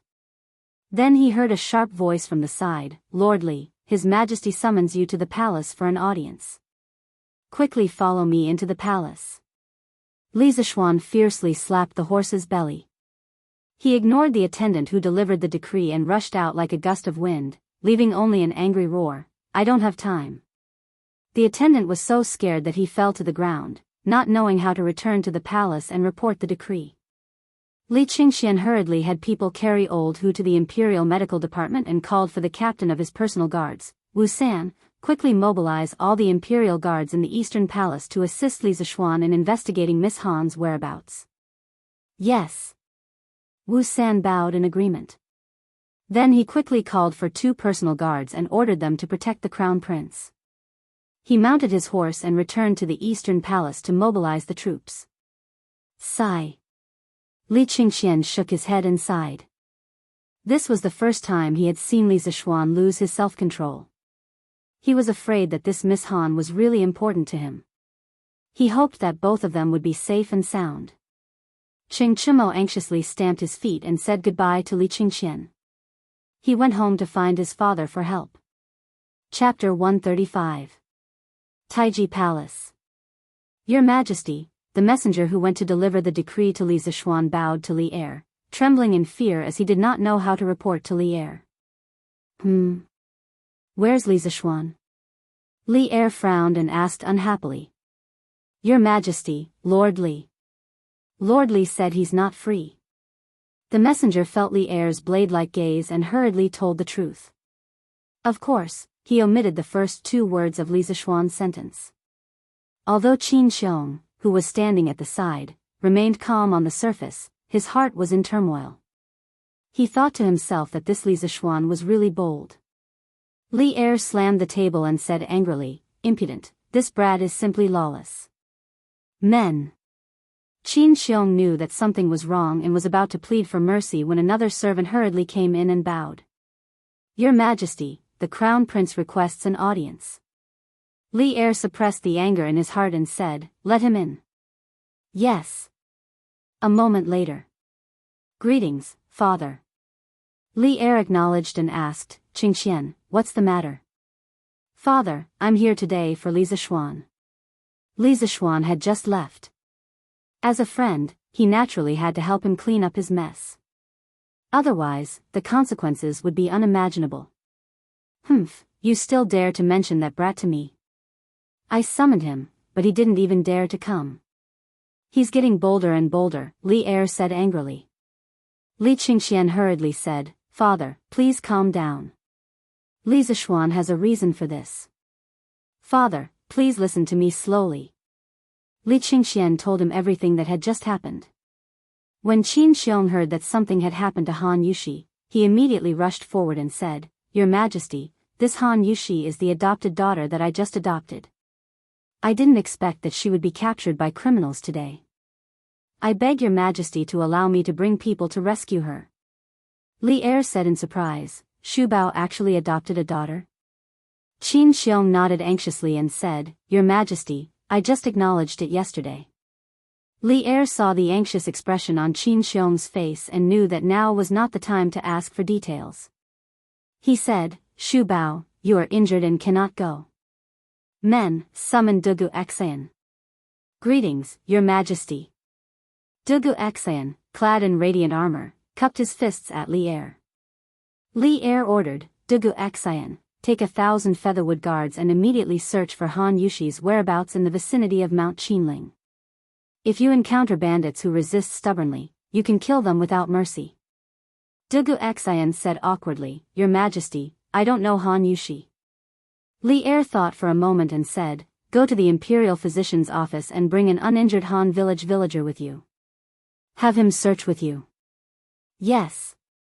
Dugu Xian cupped his fists and left. Wait. Li Er glanced at Qin Xiong and added to Dugu Xian, You must ensure the safety of Han Yushi and Li Zishuan. Although he was angry at Li Zishuan, he did not want Li Zishuan to die. He also admired Li Zishuan's talent. Yes, Your Majesty. Your Majesty, I wish to return home and send my men to search. Your Majesty, please allow me. Qin Xiong said with a sorrowful expression. At this time, there was no time to continue discussing the locust plague. Thus, Li Er nodded and said, Shu Bao, take care of yourself. Go. Soon, only Li Er was left in the hall. After thinking for a long time, he shouted, Summon Li Junxian. Then, a valiant young man in martial attire entered the hall. He bowed and said, This general, Li Junxian, greets Your Majesty.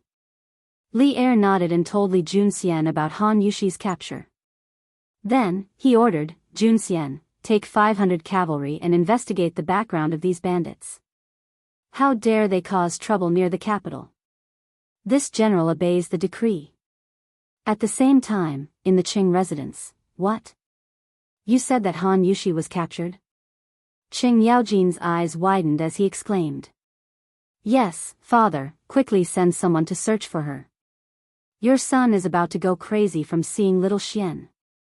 Qing Chumo said anxiously. Qing Yaojin said, Of course we have to search for her. She is the adopted daughter of second brother Qin. In the end, she is half my adopted daughter.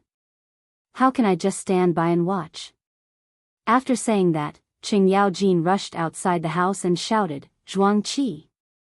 A few seconds later, a man came in and bowed. Master. Qing Yaojin said, Zhuang Qi, immediately take all the guards in the residence and search for Li Zishuan in the Qinling Mountains. If he needs your help, do as he says. Yes, master. Zhuang Qi cupped his hands and accepted the order. He was about to go out to search for him. Wait, father, I'll go with them. Qing Chumo said anxiously. He remembered how cold-blooded and violent Li Zishuan was, like a demon from hell. He was worried about his good brother. If he did not go personally, he would not feel at ease. Qing Yaojin nodded. All right, Chou Niu, you go first. I'll look for Shu Bao and come later. Qing Chumo and Zhuang Qi immediately mobilized their men and headed for the Qinling Mountains. Qin Manor. Master, why are you leaving court so late today? Madame Qin asked when she saw that the other officials in the square had already returned home. Qin Xiong was full of impatience. He did not have the time to chat. He hurriedly said, Madam, we don't have time to talk about this now. Han Yushi has been captured. Little Xian went to search for her alone. Both of them are in danger. I have to rescue them as soon as possible. Ah. Madame Qin was shocked at first, then she was endlessly anxious. Yesterday, Qin Xiong told her that Han Yushi had agreed to acknowledge him as her godfather. Madame Qin was overjoyed from the bottom of her heart. She and Qin Xiong only had one son, Qin Huayu. Although before giving birth, she hoped that she would give birth to a son, after giving birth, she would greedily think about how good it would be if she had a daughter. Han Yushi was obedient and strong. She was also the daughter of their benefactor. Madame Qin was very satisfied to be able to take in such a daughter. Therefore, she asked the servants in the manor to clean the entire manor early in the morning, inside and out. She was waiting for Han Yushi to visit her. In the end, she received such bad news. Master, you must not let anything happen to our daughter. Madame Qin sounded like she was about to cry. Qin Xiong waved his hand in annoyance and asked someone to take out his pair of golden maces. He walked into the courtyard and shouted, Ding Quan, quickly gather all the guards in the manor and follow me to save them. Qin Xiong could not care less about his injuries at this moment. Whether it was Li Zishuan or Han Yushi, he did not want anything to happen to either of them. Yes, master. A loud answer came from a corner of the courtyard. Second brother, is your body all right? Why don't I take them to find it? Qing Chimo rode his horse over. He knew that Qin Xiong would not be able to sit still. He might even go personally. He was worried that Qin Xiong's body would not be able to hold on, so he let Qing Chimo leave first.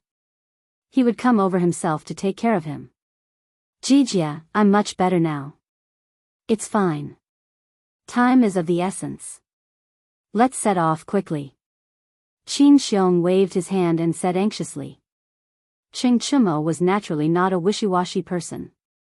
He saw that Qin Xiong's complexion was indeed much better than a few days ago, so he laughed loudly and said, "Good, I can finally fight side by side with second brother Qin again. I want to see which group of bandits dare to bully us. Go." Qin Xiong was also full of heroic spirit. He flipped onto his horse and held his golden maces. He shouted, "Follow me." The dozens of guards behind him mounted their horses one after another and loudly answered, "Yes." They were all old soldiers who had followed Qin Xiong into battle. At this moment, they felt as if they were on the battlefield again. A bloodthirsty killing intent gradually spread out in the field. Go! More than 70 riders whizzed past like a whirlwind, heading straight for Yanqing Gate in the east of Chang'an City. Chapter 136. The general guarding the gate of Chang'an's Yanqing Gate had truly broadened his horizons today. First, he saw a youth, dressed in white and mounted on a white horse, charge toward the gate like an arrow. Although one could ride a horse in Chang'an, such a fast horse was not permitted unless there was an urgent report from the front line. Just as the general of the city gate was about to extend his lance to stop him, he met the young man's cold eyes. Immediately, a chill rose from the bottom of his feet. In that moment of hesitation, the young man had already rushed out of the gate and disappeared without a trace. The general immediately felt that he had lost some face. After cursing at the youth, he returned to the gate to drink tea. A little while later, he saw another group of soldiers, several hundred in number, charging toward him. Upon questioning them, he realized that they were Eastern Palace guards. Frightened, he hastily let them pass. 15 minutes later, a large group of soldiers, led by a young general, charged toward Yanqing Gate. The general took a closer look and estimated that there were around 1,000 soldiers. He couldn't help but be shocked, wondering if there was another battle going on. Why would the imperial court send so many soldiers? Only when the group entered did the general realize that the leader was a Featherwood Guard commander. After examining the token, he immediately let them pass. Once the thousand-some soldiers had all left the city, he couldn't help but wipe away the sweat on his forehead. Just what day was it today? This lineup was truly frightening. But the following scenes left him completely numb. First, Li Junxian came with 100 of the Great Tang's most mysterious horsemen. Then, the Demon King's eldest son came with 70 to 80 powerful guards. Finally, he saw the ailing Duke of Yi ride a horse to Yanqing Gate with the Demon King of Lu Guogong. The guard at the city gate pinched his thigh hard to make sure that he was not dreaming. He could not figure out what had happened that had alarmed so many big shots in Chang'an. Qing Chimo had told Li Zishuan that Chang'an only had a few things happening throughout the year. If there was even the slightest rustle of grass in the wind, those who paid attention would definitely know. Today's Chang'an wasn't as simple as a rustle of grass in the wind. Those with a little status would immediately find out what was going on. Bu Jingfang, Yuqi Jingda's home. Jinda, I heard that Xu Bao and Jijie went out of the city together. It seems they are going to search for Li Zishuan and a girl. Yuqi Jingda stroked his large beard and said solemnly. Niu Jinda nodded and said, I've also heard about it. Jingda, Xu Bao's body has yet to fully recover. How can we just watch with folded arms? Why don't we bring our family generals and lend him a helping hand? Yuqi Jingda laughed heartily and said, That's exactly what I was thinking. Speaking of which, us brothers haven't fought side by side for a long time. Moreover, Li Zishuan is also a pretty good young man. Who knows how many people have been saved by the curved plow he invented. Azure Dragon District. Young Master, the army in Chang and has been deployed everywhere. His Majesty has even sent out hundreds of riders. Li Zishuan was the first to leave the city, followed by the Eastern Palace Imperial Guards of the Crown Prince. Then, Qing Yaojin, Qin Xiong, Yuqi Jingda, Niu Jinda, and other military generals have also led their families out of the city. In the courtyard, Lu Yun reported the unusual movements in Chang and city to Wang Renbiao. Hearing this, Wang Renbiao's face turned ashen. He frowned in disbelief and shouted, "How did this matter become so big? Han Yushi is just a peasant girl. It's fine if Li Zishuan is crazy about her, but why are these military generals also?" Lu Yun carefully said, "Young Master, it said that Han Yushi is the adopted daughter of Duke Yi yesterday." Wang Renbiao's face suddenly froze. After a long while, he said in a deep voice, "We can't let second brother continue to mess around like this. He's going to harm our entire Wang family." "Where is Yao now?" "Young Master, Miss Yu Yao is following Xiao Ying and the others. They are going to the Bloodwind stronghold." Wang Renbiao's face changed and muttered, "Second brother is actually mixing with such desperados. This is simply ruining the family's reputation. Quickly send a message to Yao and ask her to do her best to assist Li Zishuan and save Han Yushi." "Yes, young master." Lu Yun responded and hurriedly left. On the mountain road outside the eastern city of Chang'an, Li Zishuan was burning with anxiety as he galloped wildly on his horse. Although the big white horse under him was a famous horse in the western region, it couldn't withstand such a wild gallop. However, Li Zishuan couldn't care less about the horse now. He just wanted to find Han Yushi quickly. If he had known that something like this would happen today, he would have taken Han Yushi back to Chang, and yesterday even if he had to forcefully snatch her. Unfortunately, there was no medicine for regret in this world. Thinking of Han Yushi's gentle personality and peerless appearance, Li Zishuan only hated himself for not taking the initiative to pursue Han Yushi earlier.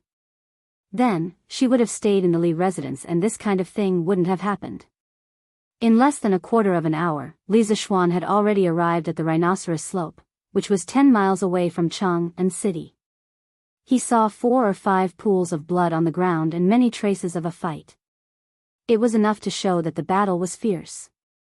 Previously, he had heard from Han Lijing that old who had also been a government soldier a few years ago. Judging from the traces of the battle, old who's kung fu was probably not weak. It was just that 2 fists couldn't fight against 4 hands. Before old who fainted, he said that the group of thieves took Han Yushi and fled in the direction of the Qinling Mountains. Li Zishuan raised his head and looked at the vast Qinling Mountains in the north. He couldn't help but feel despair in his heart. Where could he start looking for such a large mountain range? The more delay, the more danger Han Yushi would be in. Li Zishuan had never been so desperate and anxious as he was at this moment. He was unwilling to give up and shouted to the north, "Yushi, where are you?" The roar lasted for more than a mile before it gradually subsided. The pedestrians on the road heard the roar and stopped to look in this direction.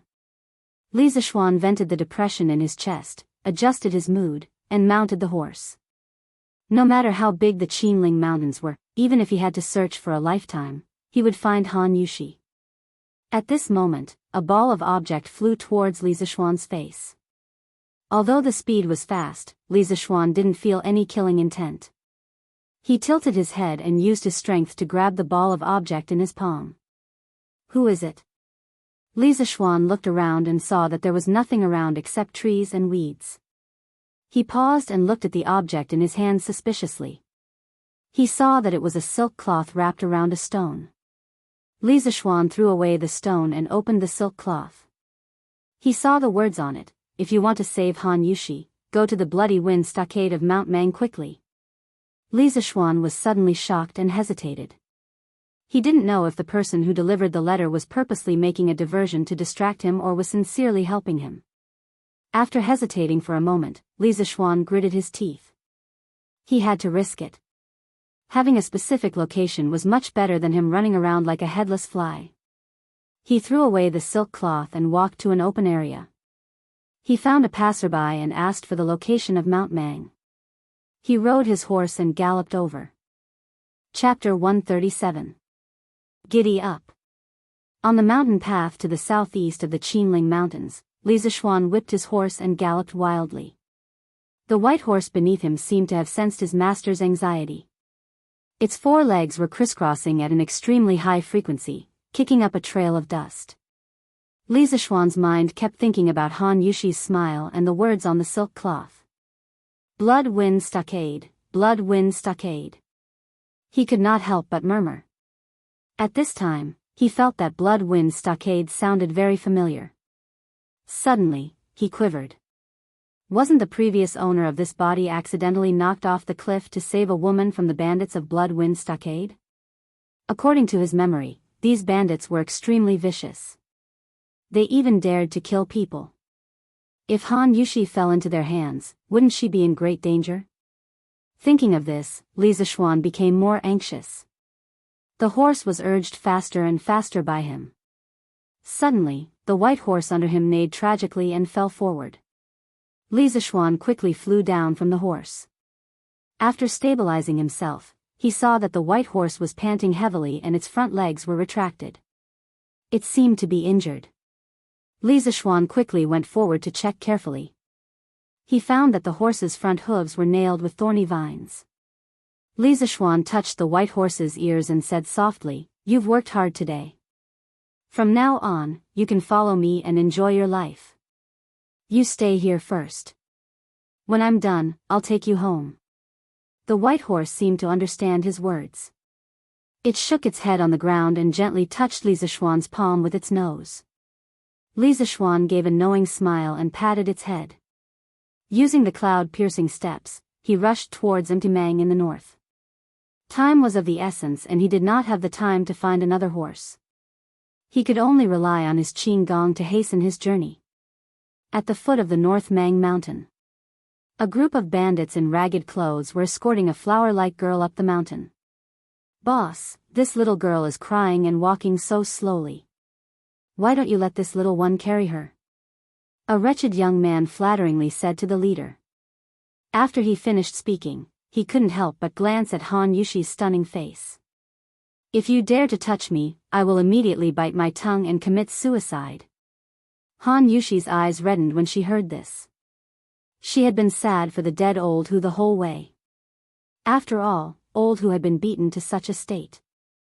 Han Yushi thought that old Hu must be dead. That family, which was already very unfortunate, had now lost its pillar of support because of her. Thinking of this, she could not help but feel a wave of grief in her heart. She cried all the way, almost forgetting the dangerous situation she was in. Along the way, she also discovered that although these people were ferocious, they didn't seem to dare to force her too much, especially the leader of the bandits. He was very wary of the black-clothed middle-aged man beside him. The bandit leader slapped the young man's head and scolded him. "Put away your tricks. Do you think I don't know what you're trying to do? If this juicy little girl could do it, would it be your turn? Get lost." After saying that, he kicked the wretched young man twice. The middle-aged masked man next to the bandit leader nodded when he saw this. He turned around and said in a suppressed voice, "Han Yushi, you'd better hurry up. Don't stall for time. You should get rid of your unrealistic thoughts as soon as possible. No one will come to save you in this wilderness. My patience is limited. You'd better not force me." Han Yushi's body trembled when she heard this. The reason why she walked so slowly was because she wanted to stall for time and wait for Li Zishuan to save her. She didn't expect that the other party would still see through her. Han Yushi was also worried that the masked middle-aged man would do something excessive next, so she could only reluctantly speed up. Next to the masked middle-aged man stood a very thin and weak masked man. Han Yushi couldn't tell whether he was a man or a woman along the way. At this moment, she heard that person say softly, "Io, Master Shao. You see, I'm not interested in women. Why don't you let me carry this fair and tender little girl up the mountain?" After saying that, he used his orchid fingers to poke the masked middle-aged man's shoulder. He saw that Master Shao was obviously shocked. He was probably disgusted. He quickly frowned and said, "Don't talk nonsense. Hurry up and don't complicate things. If you ruin Master's plans, Master won't forgive you." That thin-masked man used his orchid fingers to stroke his cheek and snorted unhappily. He twisted his butt and walked in front of the crowd with enchanting steps. The bandits either lowered their heads to count ants or pretended to block the sun with their hands to cover their eyes. If they had also transmigrated from the modern world like Lisa Schwan, they would definitely say 3 words at this moment: "My eyes hurt." On the other side. Reporting. "General, there's a piece of silk cloth with words and horse hoof prints ahead." Dugu Xian took the silk cloth. On it was written, "If you want to save Han Yushi, quickly go to Mount Mang's Bloodwind stronghold." After reading it, Dugu Xian's face was dignified. He said to himself, "Bloodwind stronghold. It's actually Bloodwind stronghold."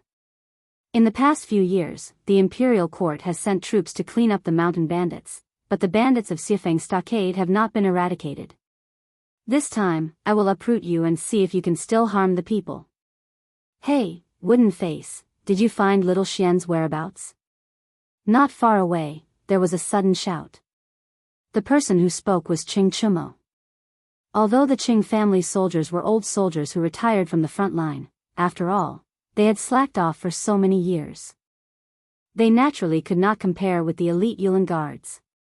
Therefore, they arrived a little later than the Yulin Guards. As the second-generation leader of the military, Qing Chumo certainly knew Dugu Xian. However, this person often put on an indifferent expression that kept strangers away. Therefore, everyone privately called him Wooden Face. However, no one called him by his nickname like Qing Chumo. When Dugu Xian heard Qing Chumo call him Wooden Face, he immediately became angry. He threw the silk cloth into Qing Chumo's hand and said, "See for yourself. I will lead the Yulin Guards first. You send your soldiers to inform the 2 Grand Dukes behind." After saying that, he directly turned over and mounted his horse. He roared, "Yulin Guards, follow me. Let's go to Mount Mang." This army of 1,000 people, upon hearing the command, immediately gathered and set out. Their movements were neat and uniform. This was a strong army. This was the true obedience of orders and prohibitions. After Qing Chumo finished reading the contents of the silk cloth, he hurriedly said, "Zhuang Qi, you send a few people to inform my father and Uncle Qin. Then you take the rest to Mount Mang. I will go with Wooden Face to find little Xian." Zhuang Qi hurriedly said, "Yes, young master. Please be careful." Qing Chumo nodded. He mounted his horse and chased after Dugu Xian.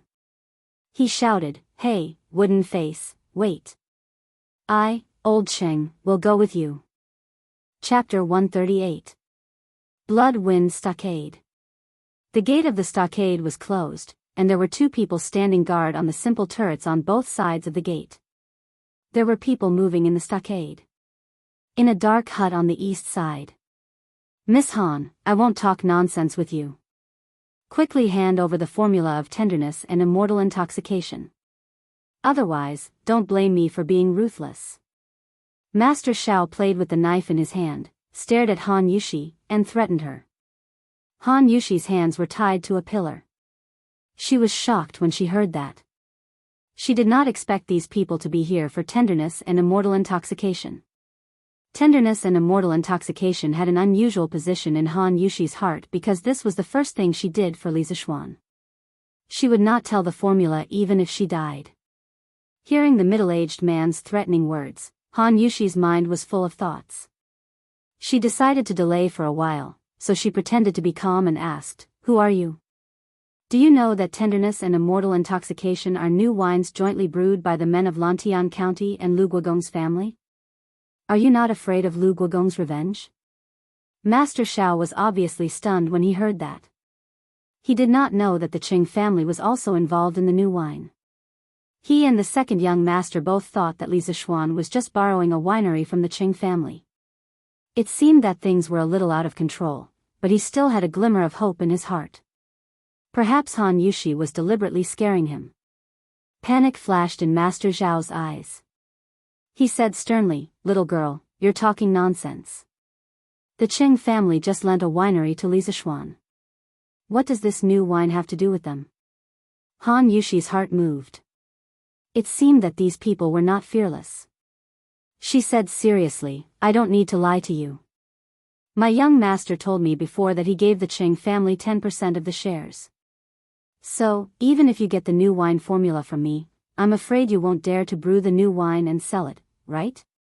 If Li Zishuan was here, he would definitely give Han Yushi 32 likes. This was what it meant to be advancing step by step and not be afraid in the face of danger. Master Xiao panicked, but he was unwilling to let Han Yushi take the initiative to control the situation like this. Cut the crap. If worse comes to worst, I'll just take the formula far away and sell it to other merchants at a high price. I don't believe that Lu Guogong can find me. Quickly hand over the formula. Otherwise, you will not be able to avoid physical pain.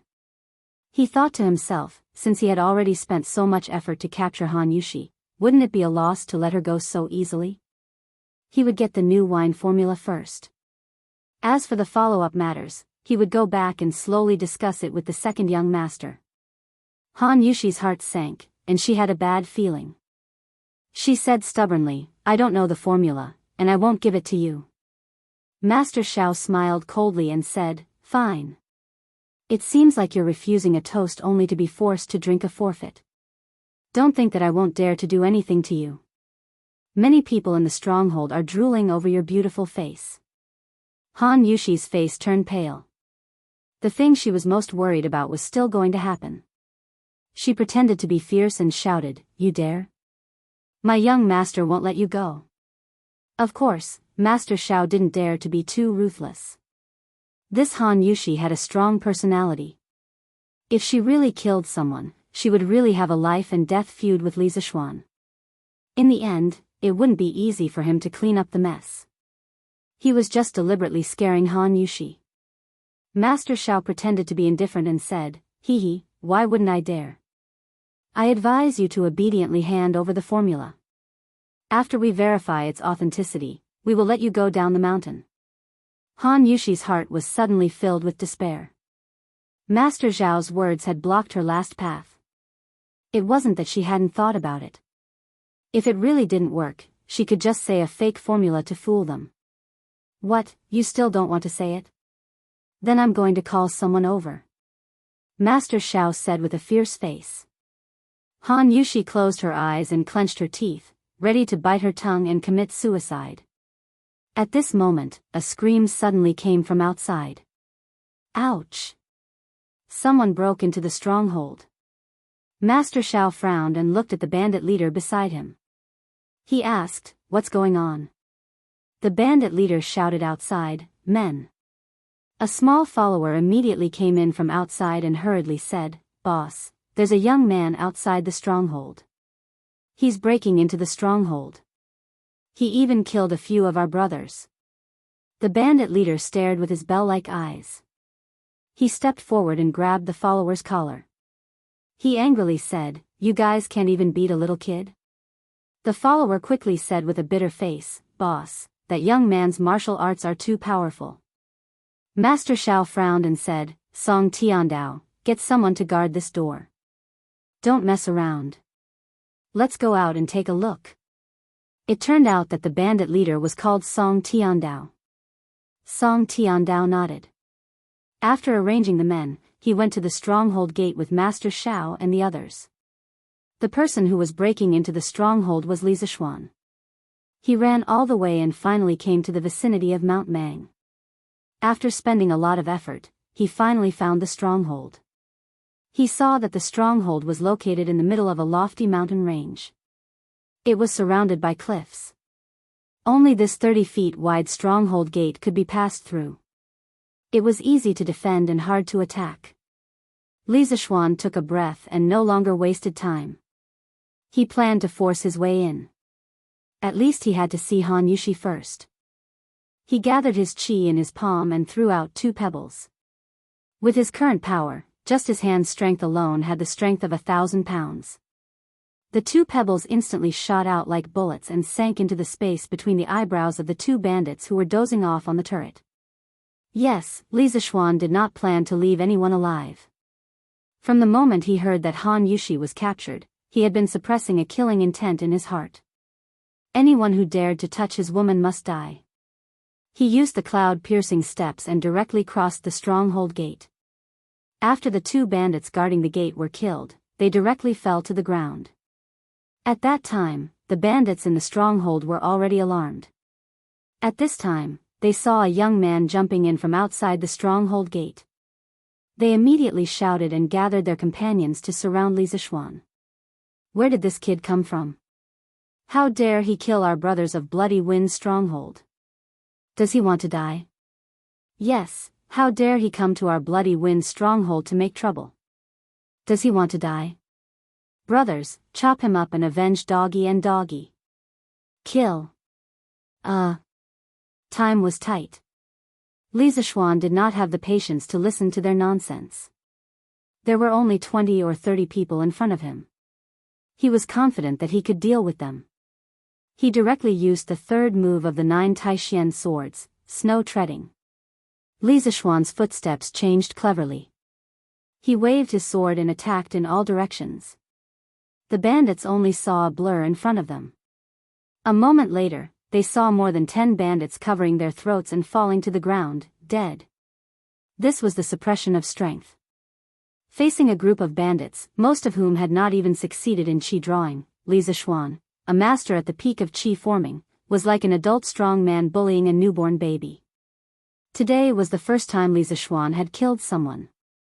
He did not feel any discomfort, nausea, or dizziness. He only thought of Han Yushi in his heart. There was only endless killing intent.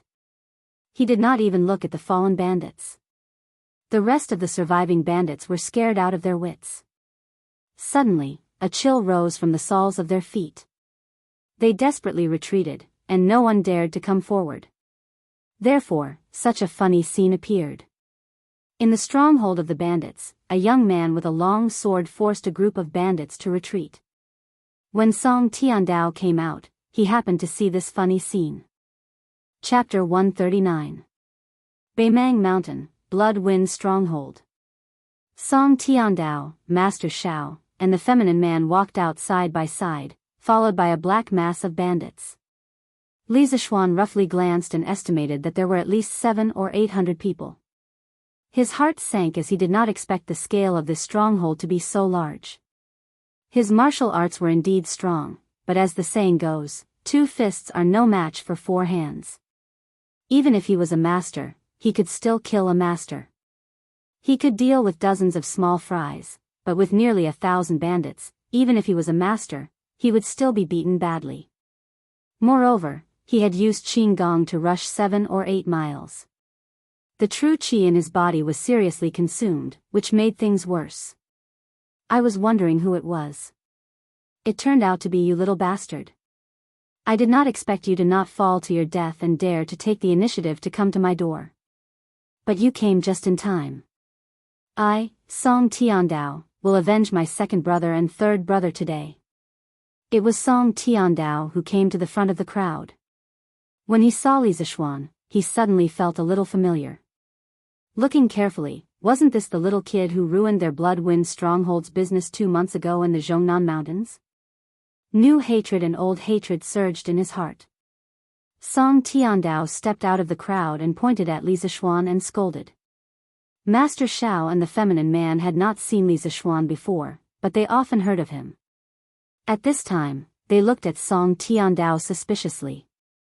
They did not expect Song Tiandao to have an old grudge with the young man in front of them. Li Zishuan smiled contemptuously. Loser, how dare you be arrogant? If you know what's good for you, quickly let Han Yushi go. Otherwise, I will flatten your stronghold today. When Song Tiandao heard Li Zishuan call him a loser, his face could not help but flash a trace of anger. 2 months ago, the robbery in the Zhongnan Mountains was the shame of his life. Not only did he not get the beauty, money, and goods, but he also lost his men and was ridiculed by the Lulan people. When he heard Li Zishuan threaten to flatten the stronghold, Song Tiandao laughed angrily. Oh, I did not expect the little kid to be a lord. I don't know which Java country you are a lord. You are really a ha, don't yawn. What a big tone. We have more than 1,000 brothers, you want to try to flatten one? Ha ha. Ha, has this little brat watched too many dramas? That's right, that's right. How dare you come to our bloody wind stockade when you haven't even grown your hair? There was a burst of laughter among the bandits. Li Zishuan frowned. He exerted his strength to the tip of his foot and gently kicked the ground under his feet. Several stones shot out and flew towards Song Tiandao and the others. He had just taken the opportunity to recover his true qi. Although he had not recovered to his peak, he was almost there. He had not seen Han Yushi for so long, and the ominous premonition in his heart was getting stronger and stronger. He could not wait any longer. No matter how many bandits there were in front of him, he had to kill his way out.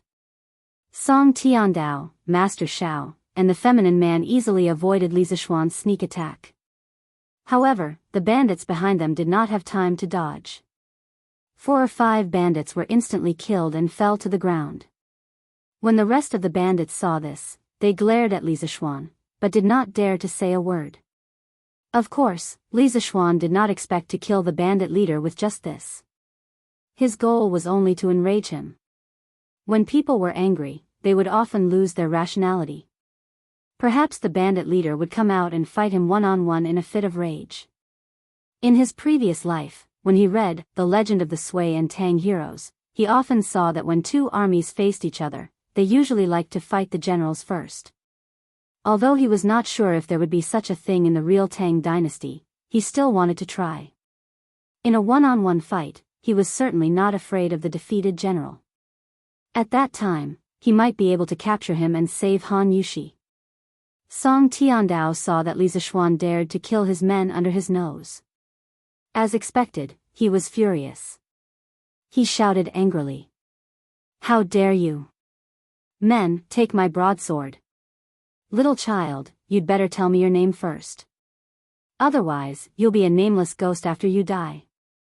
Li Zishuan saw that Song Tiandao was indeed enraged and wanted to fight him one-on-one. He was delighted. At this moment, he looked at the hundreds of thatched cottages behind the bandits. He did not know where Han Yushi was locked up. He shouted loudly. I am Li Zishuan, the man of Lantian County, who was personally conferred by the emperor. You gathered in the forest and kidnapped my fiancé. If you don't want to die under the encirclement of the imperial army, immediately put down your weapons and hand over my fiancé. I will spare your lives. His shout contained a bit of true qi and traveled far. His purpose was to tell Han Yushi that he was here and to tell her not to do anything stupid. Han Yushi was in the house, like a lamb waiting to be slaughtered. Her heart was filled with despair. Suddenly, she heard Li Zishuan's voice. Her desperate heart was instantly filled with joy. When she heard Li Zishuan say, my fiancé, Han Yushi could no longer hold it in and cried emotionally. She had waited for this sentence for a long time. Finally, it came. In front of the stronghold, Master Shao was obviously stunned. He never expected that Li Zishuan could find Han Yushi so quickly after he captured her in the wilderness. He also did not expect that Li Zishuan would dare to break into the stronghold alone. He also did not expect that Han Yushi was Li Zishuan's fiancé. The situation was getting more and more serious. They only wanted the new wine formula. They did not intend to fight to the death with Li Zishuan. The hatred of snatching his wife was comparable to the hatred of killing his father. This time, the grudge was big. Song Tiandao did not have so many scruples. His heart was full of hatred and anger. He raised the 9-eared chain knife that his subordinates carried over and scolded, Bah, Grandpa, I don't care if you are some bullsh *T master Jew. Last time, you ruined Grandpa's good deed and caused my second and third brothers to be captured and beheaded by the imperial court's dog officials. Today, Grandpa, I want you to pay with your life. Hey, watch the knife. Song Tiandao took 2 steps and jumped up. He aimed at Li Zishuan's forehead and chopped it with great force. When the blade was less than an inch away from Li Zishuan's forehead, Li Zishuan's body leaned back, showing a strange 20-degree angle with the ground. Taking advantage of this gap, he lifted the sword with one hand and pushed the blade away. His other hand gently supported himself on the ground. His whole body drew a semicircle with his heel as the center. With such a fall, a lift, and a turn, Song Tiandao's powerful killing blow was easily resolved by Li Zishuan. Li Zishuan did not stop. He used the third sword of 9 Taishian swords, snow treading. Song Tiandao suddenly felt his eyes blur. Then, he felt that every part of his body was about to be attacked. Song Tiandao was shocked. He did not understand why this little boy's skill had improved so much in just 2 months. He desperately waved the big knife, trying to protect the vital parts of his body. However, he was only at the peak of body refining and had not yet reached the Qi transformation realm. How could he be Li Zishuan's opponent? After a while, he could not hold on anymore. His body had suffered more than 10 minor injuries. Li Zishuan saw that the time was right. He poured genuine qi into his feet and used the orchid butterfly steps, ready to capture Song Tiandao. At this moment, Li Zishuan saw a strange black shadow suddenly flash in front of Song Tiandao. Its speed was so fast that it was not inferior to his orchid butterfly steps in the slightest. He saw the black shadow reach out and pull Song Tiandao out of the battle. Li Zishuan was furious. This person did not follow the rules. He directly used his fastest sword, the 5th sword of 9 Taishian swords, parting the dust. The sword parted the dust and was bleak and cold. It went straight for Song Tiandao's back. Since he could not capture him, he would kill him. After killing so many people, Li Zishuan's killing intent was getting heavier and heavier. Song Tiandao only felt a cold chill piercing his back. He secretly said, "My life is over." The feminine man next to him had no time to save him. The main reason was that Li Zishuan's sword was too fast. At the critical moment, Master Shao flung his sleeve. An iron ball flew out and hit Li Zishuan's sword. This sure-kill sword finally deviated from its trajectory and only cut off Song Tiandao's left arm. A thick and heavy arm fell to the ground with a clang. Even though Li Zishuan hurriedly retreated, he was still splashed by the blood from Song Tiandao's shoulder. Suddenly, his white clothes turned red. The elegant young master turned into a demon god.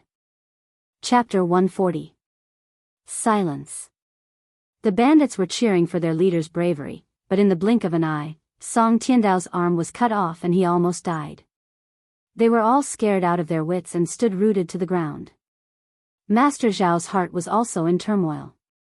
He and the second young master had focused on Li Zishuan's ability to make money, but they didn't make a correct assessment of Li Zishuan's strength. They didn't expect this weak youth to have such high martial arts. It was really unexpected. Li Zishuan returned to his original spot and secretly used the Taishian Sutra to recover his internal energy. In the battle just now, he had used up 20 to 30% of his qi. "Leader Song, you can't beat him one-on-one, so you plan to fight together?" Li Zishuan said sarcastically. Song Tiandao covered his right arm and his face was pale. Facing Li Zishuan's sarcasm, he had nothing to say and could only stare back angrily. On the other hand, the skinny man who had just rushed in walked out with one hand on his waist and the other hand on his thumb and middle finger. He said in a sweet voice, "Our Lord Li is young and has a high position. His martial arts are also so good. My little heart is beating fast. Lord Ju, why are you so angry? Why don't I accompany you to the front of the flowers under the moon?" Ugh, Li Zishuan was disgusted. He quickly jumped away and scolded, "Damn transvestite, stop. You're neither yin nor yang, hiding your head and tail. I don't think you're a good person either." He didn't expect to meet a transvestite in ancient times. It was really disgusting. The transvestite pointed at Li Zishuan with his thumb and middle finger and said unhappily, "Humph. How can you say that to me? I'm so sad. Do you think I'm willing to cover my face in such hot weather? I'm just afraid that you guys won't be able to walk if I take off my veil. Also, what's a transvestite? Why do you say I'm a transvestite? Ugh, cough cough. Master Xiao couldn't help but retch. He shouted, Flying Snake, come back. Don't mess around. Flying Snake, this person was actually the Flying Snake who went to the Han village to steal wine last time. Flying Snake waved his hand discontentedly and said, Master Xiao, let me interact with this handsome young man. Li Zishuan was furious. He pointed his sword at the Flying Snake and cursed, What bullshit, Flying Snake. You just disturbed my duel with Song Tiandao. Now, I will turn you into a dead snake. Li Zishuan had secretly observed that this Flying Snake was only in the middle stage of Qi transformation, but his movements were too strange. As long as Master Xiao didn't interfere, Li Zishuan was confident that he could defeat him. Yo, since you're so fierce to me, I'll play with you. After saying this, the Flying Snake's aura suddenly changed. He was no longer as frivolous as before. He took the initiative to move forward, and 3 arc-shaped spikes suddenly extended from his sleeves. They emitted a faint blue light, and were obviously dipped in poison. The Flying Snake waved his spikes and clawed fiercely at Li Zishuan's face. Li Zishuan had long been on guard against this person's ghostly speed. As soon as the Flying Snake moved, he had already channeled his strength to his feet. Seeing the Flying Snake's poisonous spikes attack, he dodged to the side, raised his sword, and slashed at the 3 poisonous spikes. The swords and spikes clashed. Metal clanged and sparks flew in all directions. Both of them were sent flying. The chasing wind's sword could cut through iron like mud. Li Zishuan originally thought that this sword could cut through the spikes. Who knew that the result would be like this? It seemed that the Flying Snake's weapon was not ordinary. Li Zishuan adjusted his body and used the first 5 moves of the 9 Taishian swords, Riding Wind, Graceful Grace, Snow Treading, Wave Breaker, and Parting Dust. He wanted to end this battle quickly. The Flying Snake had previously seen Li Zishuan use Snow Treading and Parting Dust. At that time, he had been amazed by the exquisiteness of Li Zishuan's swordsmanship. However, he had never imagined that this was a complete set of swordsmanship. Furthermore, as he continuously used them, his attacks were endless. Each move was fiercer than the last. The Flying Snake could only rely on his ghostly body movements to barely block. However, when Li Zishuan used his final move, Parting Dust, the Flying Snake could clearly see that this move was exactly the same as the one that had cut off Song Tiandao's left arm. However, it was even faster than before. It was truly as fast as flowing light. This was the superposition effect of the 9 Taishian swords. Faced with this extraordinary Parting Dust sword, the Flying Snake had no time to dodge. Even Master Xiao, who was beside him, could not save him. Without any suspense, this sword pierced the Flying Snake's throat. The Flying Snake cried out twice. His neck tilted and he became a dead snake. Master Zhao's eyes widened.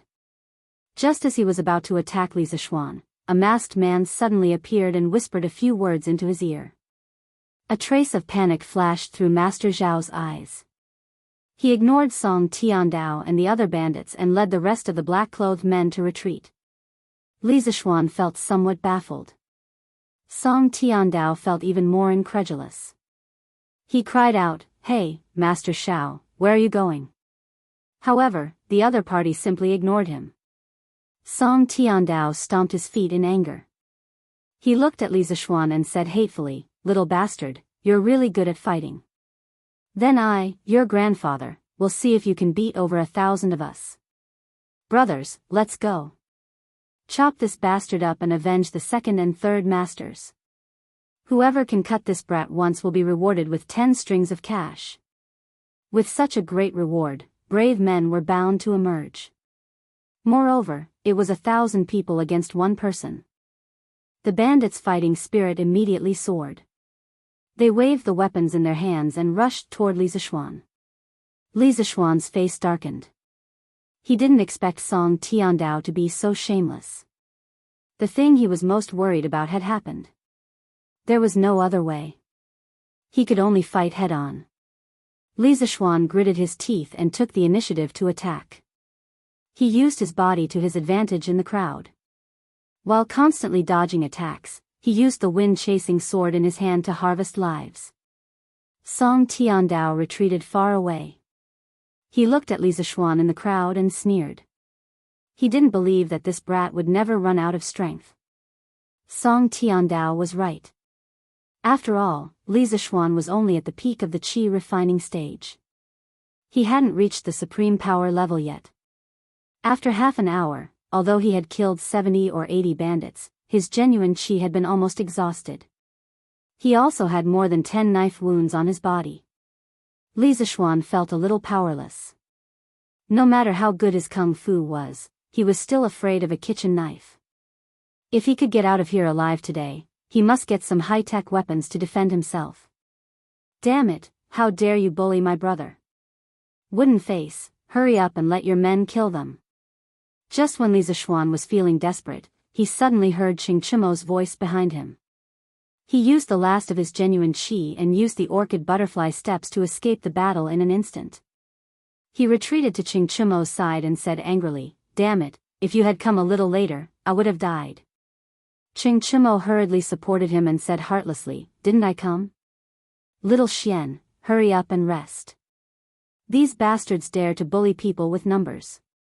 I, old Cheng, will let them see what it means to have a lot of people. Wooden face, hurry up." Li Zixuan looked back and saw an old acquaintance. He smiled and said, "Thank you for your trouble, General Dugu."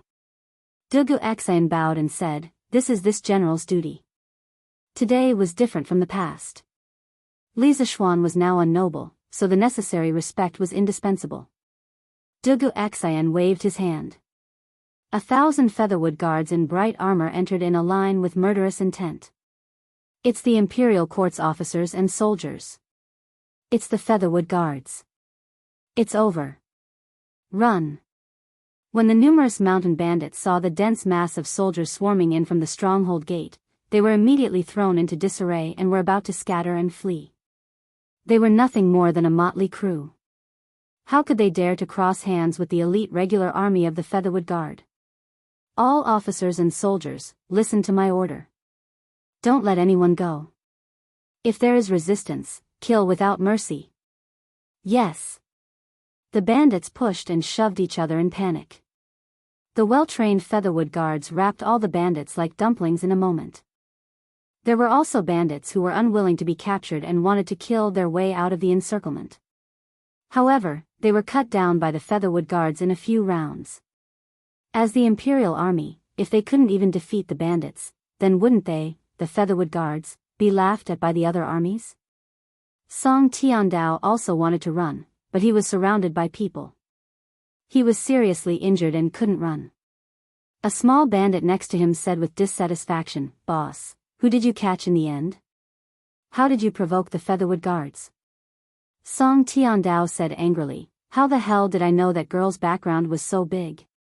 It was Master Shao who paid me 3,000 strings of cash to catch her. It doesn't seem like it's just the Featherwood Guards. How come there are people behind them? Hey, that seems to be Lu Guogong. I've seen him before in Chang'an City. First Master, you've put us in a lot of trouble.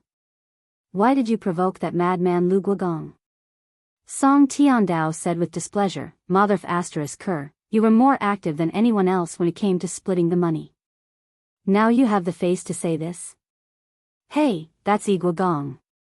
And Wu Guogong." It turned out to be the Eastern Palace Imperial Guards following behind the Featherwood Guards. Qing Yaojin, Qin Xiong, Yuqi Jingda, Niu Jinda, and the others all rushed over one after another. The bandits were scared out of their wits.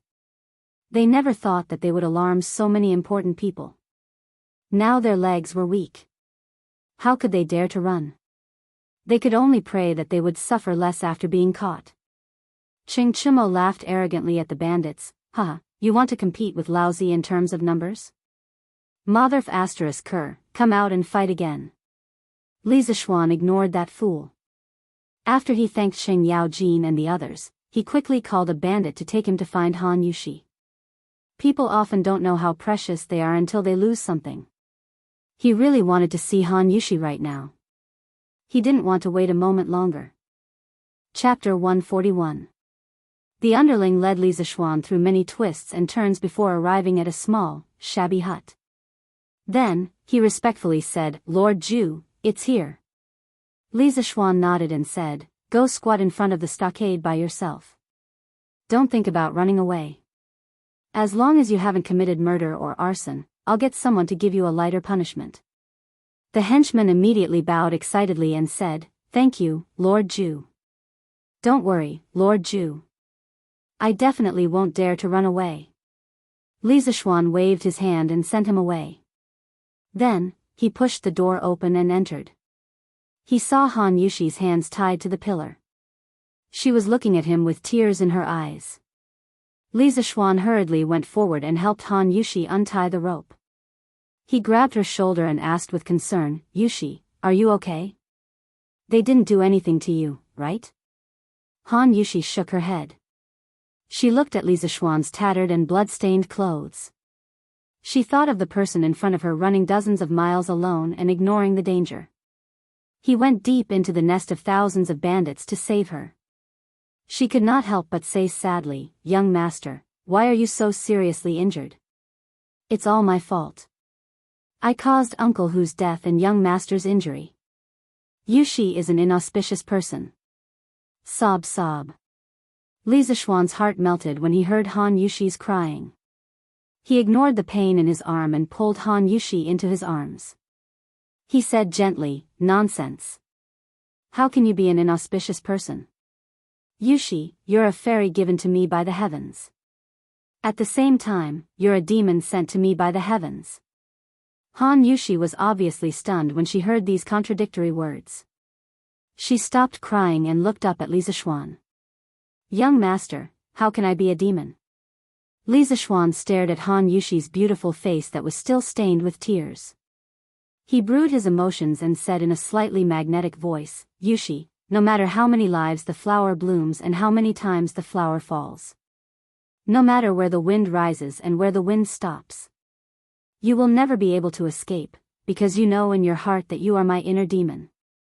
Han Yushi had never heard such touching words of love. She could no longer hold it in and threw herself into Li Zixuan's arms. She hugged him tightly and cried bitterly, sob sob, "Young master, Yushi is not worth your effort. Yushi is not worth it.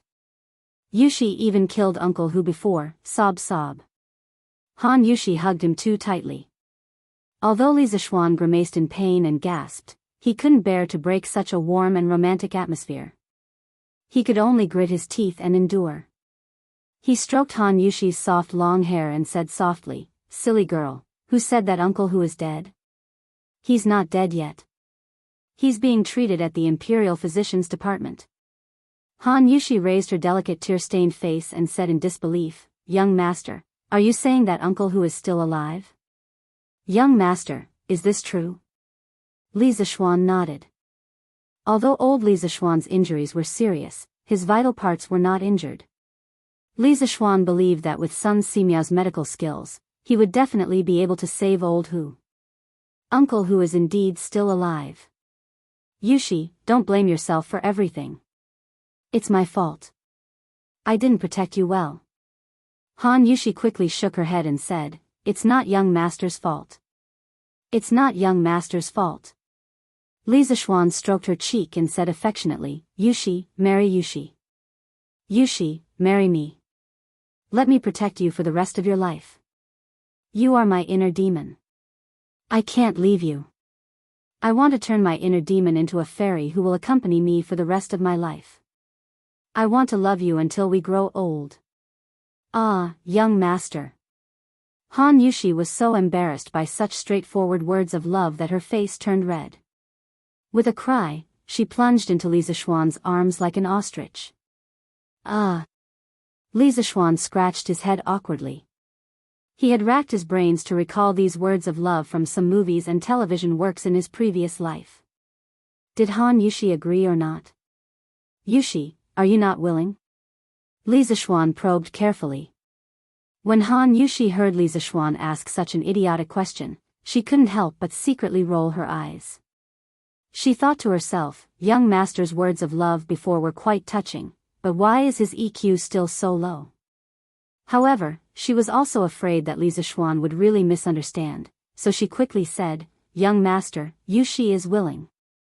Haha. Li Zixuan carried Han Yushi in his arms and spun around in a circle with pride and excitement. He laughed and said, that's great. Yushi, you finally agreed. Hiss, in the end, this guy's extreme joy turned to sorrow. It affected the wound on his back, and he gasped in pain. Han Yushi first thought to herself, what do you mean by I finally agreed?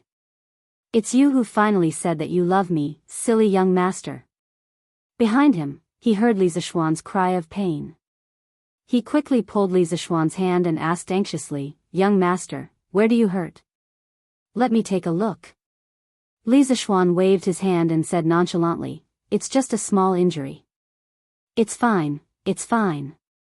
He looked at Han Yushi's stunning face and delicate red lips. For a moment, he couldn't help but feel a little restless. He swallowed a few mouthfuls of saliva and murmured, Yushi, Han Yushi raised her small face and looked at Li Zixuan curiously. She saw that handsome face getting closer and closer to her. She also realized what was going to happen next. After hesitating for a moment, she didn't refuse. She closed her eyes and nervously clenched her hands, waiting for the sacred moment to arrive. When Li Zixuan saw that Han Yushi finally put on a look of letting him do whatever he wanted, his index finger couldn't help but move. His heart was also beating wildly with excitement. He tried his best to slowly get closer to Han Yushi's delicate lips, afraid that he would wake up this stunning beauty who was in a deep sleep. At this moment, he could even smell Han Yushi's body fragrance. He was only 0.01 centimeters away from Han Yushi's red lips. He heard Qing Chimo shouting from not far away, little Xian. We're going back to the city. Hurry up. Han Yushi suddenly woke up. She was afraid that Qing Chimo, who was not far away, would barge in. She hurriedly broke free from Li Zixuan's embrace and stood at the side with her head lowered shyly. Ciao, Qing Chimo, I won't live under the same sky as you. Li Zixuan roared at the sky unwillingly. The thousands of troops finally set off and returned to Chang'an. Among them were less than 1,000 bandits. Li Zixuan held Han Yushi's hand and walked at the back, mainly to take care of Han Yushi's emotions. This little girl was now so shy that she didn't dare to see anyone. Even when Qin Xiong came over to talk to her, she didn't dare to raise her head. She only stared at the tip of her feet and reluctantly replied with a mosquito-like voice. Qing Yaojin, Qin Xiong, and the others all laughed knowingly. They let the accompanying military doctor treat Li Zixuan's wound simply and let the young couple show off their love sweetly at the back. Qing Chimo also wanted to come over and be a troublemaker before, but he was slapped back by Qing Yaojin and scolded, you little bastard, why don't you hurry up and find a good girl to marry into the family? Why are you running over there blindly to meddle? Look at little Xian. He's so young, but he's already kidnapped a beautiful little girl. Qing Yaojin's words were too king heart-wrenching. Qing Chimo's expression suddenly looked as if he had eaten a pile of shit. He secretly hated Li Zixuan for not being a good brother. He actually found a wife first, causing him, a single young man, to be scolded by his father. Chapter 142. The sun was setting in the west. This huge team of more than 2,000 people finally arrived at the east side of Chang'an City. In the team, there were handsome and energetic generals, tall and heroic dukes, well-trained soldiers in bright armor, simple but powerful family generals, ragged and dispirited bandits, and even more strange was that there was a team of strong men carrying a white horse. Of course, there was also a pair of adulterous couple, who were holding hands and showing off their affection to the crowd. That's right, at least that's what Qing Chimo thought to himself about Li Zixuan. The white horse that was being carried was the horse that was stabbed by vines on the way to Xifeng Stockade Village by Li Zixuan. Li Zixuan spent money to hire 10 relatively young Qing family guards to carry the horse back home. At that time, these men refused to take the money. Later, Li Zixuan said, if anyone dares not to take the money, I will pay a few children to pee in front of your door every day. The 10 guards wiped away the cold sweat on their foreheads and hurriedly took the money from Lisa Schwan. They secretly thought that this young master was truly rich and willful. However, this way of thinking was truly too immoral. Han Yushi looked at the familiar Yenching gate and felt that it was a lifetime ago. During the few hours when she was taken away, she was frightened all the way. She was afraid that the bandits would ruin her innocence and she was prepared to die to protect her innocence. Later, when she was full of despair, Lisa Schwan went deep into the village alone to save her. She really did not expect that she could be saved so quickly. After all, Xiafeng Stockade village was in the wilderness. It was not easy to find it in such a short time. Thinking of this, Han Yushi could not help but hold his hand tighter, as if this would make her feel safer. They were about to enter the city. Han Yushi did not intend to let Lisa Schwan let go of her hand. Although it was embarrassing to be pointed at by so many people, she thought that since the young master liked to hold her hand, then let him hold it. If others liked to say it, then let them say it. She was the young master's woman for the rest of her life. Even if the young master wanted her to die now, she was willing to do so. Holding hands was a small matter and she could just follow the young master's temperament. As for Lisa Schwan, ever since this fellow held Han Yushi's smooth and soft little hand, he could not bear to part with this wonderful touch. Today, he had finally won Han Yushi's hand with great difficulty, so he could not bear to let go. If he wanted to hold her hand, he would hold her hand for a lifetime. It had to be said that after experiencing life and death, Han Yushi and Lisa Schwan's attitude towards each other had changed greatly. When the citizens of the city saw such a complicated and strange team, they couldn't help but discuss among themselves. "Io, where did so many troops come from? It's been a long time since I've seen so many troops move out together." "I don't know. It looks like the Featherwood Guard. Could it be that there's a war somewhere? Hey, why did the Featherwood Guard send so many people? Do you think these people are bandits? I think they are quite similar. Hey, isn't that Duke Lu? There's also Duke Yi and Duke Wu. Heavens, where are these bandits so powerful that they can even alarm these dukes to personally suppress the bandits? Hey, who said they weren't? These bandits really don't have eyes. How can they casually provoke these people in Chang'an City?" When Song Tiandao heard these people's discussion, he felt so wrong that he was about to cry. Was he willing to provoke the Featherwood Guard, Qing Yao Jin, and other big shots? How could he know that a little country girl would have such great power behind her? Song Tiandao was now cursing Master Shao in his heart. If it weren't for him, he would still be the head of the carefree camp in the mountain stronghold. As a result, not only did he not get the 3,000 string of cash, but he also became a prisoner. Thinking about how Lisa Schwan was alone among thousands of people in the mountain stronghold, as if he was in a no man's land. With a long sword, he killed people like cutting melons and vegetables. Thinking of this, Song Tiandao felt goosebumps all over his body. This was not something a 14 or 15-year-old child would do. This was much more ferocious than the authentic bandits. Song Tiandao looked at Qing Yaojin, Qin Xiong, and other big shots in front of him, and then secretly glanced back at Lisa Schwan who was talking about love. He couldn't help but feel despair in his heart. He didn't know what kind of cruel punishment was waiting for him. "Yushi, let's go to the Imperial Medical Department to see Uncle Zhang first, and then turn back home." Lisa Schwan thought about it and suggested. The main thing was that he was now injured all over. When he went back, his mother would definitely be distressed. Moreover, she might even resent Han Yushi because of this. After all, her son was seriously injured in order to save her. Lisa Schwan was sure that according to his mother's personality, this kind of thing could really happen. In order to avoid affecting their relationship, Lisa Schwan decided to go to the Imperial Medical Department to see Old Hu first, treat his wounds, and change his clothes before going home. Han Yushi didn't know that Lisa Schwan had secretly thought so much for her. Hearing this, she raised her head and said, "Young master, you're going back so late. Will master and madam be worried? Why don't you go home first while Yushi goes to see Uncle Hu?" Lisa Schwan smiled and said, "It's okay. I'll send someone back to report that I'm safe." He brought Han Yushi to the front of the group, bowed to Qin Xiong, Qing Yao Jin, Yuchi Jingda, and Niu Jinda, and said sincerely, I thank all of you for your help today. In 2 days, I will hold a banquet at the Drunken Immortal restaurant. I will use the strongest wine and the most delicious dishes to entertain all of you. Qing Yao Jin laughed loudly and said, Haha, good boy, I like hearing these words. Yuchi Jingda and Niu Jinda nodded with a smile. Although part of the reason they came today was because of Li Zishuan, it was mainly because of Qin Xiong. Qin Xiong smiled and said, Little Xian, you don't have to be so polite to me.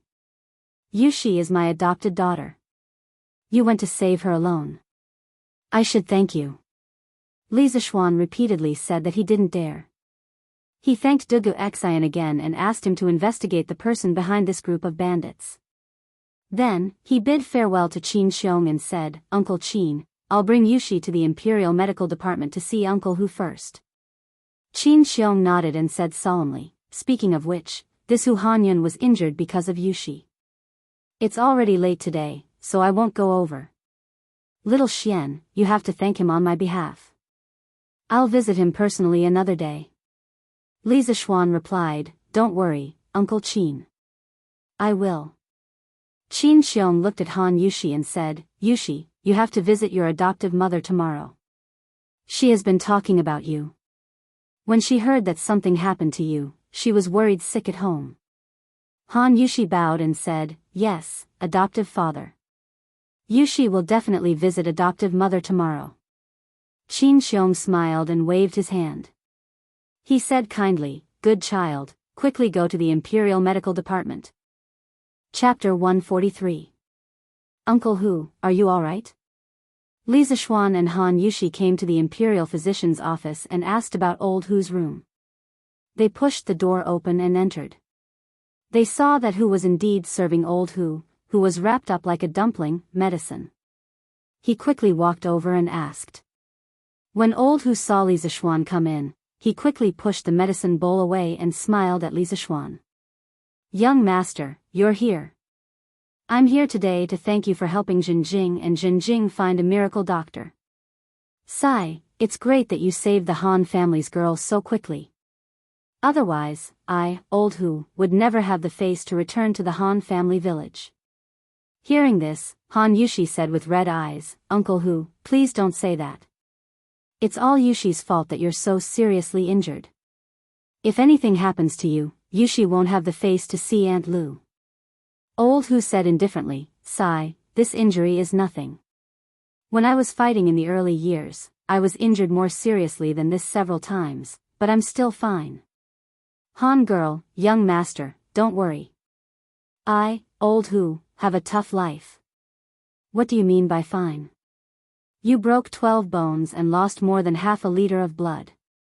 If your injuries were more serious, I'm afraid you would have died. At this moment, Sun Simiao walked in and said angrily. Behind him, Hu Zhen, who had a white cloth wrapped around his eyes, followed. When old Hu heard Sun Simiao's scolding, he laughed embarrassedly and didn't say anything else. Patients were always in awe of doctors. Seeing Sun Simiao come in, Han Yushi bowed to him. Then, she went to pull Hu Zhen to the side. Li Zishuan stood up and cupped his hands to Sun Simiao. Daoist son, is Uncle Hu's injury serious? He was shocked when he heard Sun Simiao say that it was so serious. He secretly thought that old Hu was really tough. If it were someone else with such a serious injury, they probably wouldn't have been able to hold on. Sun Simiao said with a serious expression, the injury is very serious. I'm afraid it will take at least 3 months to recover. Xiao Xian, your injury isn't light either. I'll get someone to bandage it for you first. Li Zishuan breathed a sigh of relief. As long as they were fine, everything was fine. He nodded and said, Thank you, Daoist Sunday. Sun Simiao summoned 2 doctors from the Imperial Physician Department. He planned to clean and bandage Li Zishuan in this room. Han Yushi quickly brought Hu out of the door. Daoist son, how is your illness? Inside the room, Li Zishuan gritted his teeth as he endured the doctor's bandaging while looking at Sun Simiao, who was examining old Hu's injuries. If it weren't for what happened today, he would have come to see Sun Simiao treat Hu Jing and his younger brother in the morning. In the end, he didn't come. Instead, he sent old Hu over. It could be said that the family of three was reunited in the Imperial Medical Department. Sun Simiao replied, as expected, Hu is only born with a stutter. He is not mentally retarded. I will perform acupuncture on him for a few days and prescribe him some special medicine. In less than 10 days, he should be able to speak fluently. Li Zishuan looked at Hu Jing next to him with joy. The little fatty scratched his head and smiled gratefully at him. Sun Simiao continued, as for Hu Jing, alas, this child was born with a natural blockage in her Tong Zi Chang acupoint and Qingqi acupoint. I previously performed acupuncture on her, but I didn't manage to open these two blocked acupoints. I can only supplement it with herbs and acupuncture. Old Hu, who was lying on the bed, said worriedly, Dr. Sun, can my daughter's eyes be cured? This child can't see at such a young age. What will she do in the future?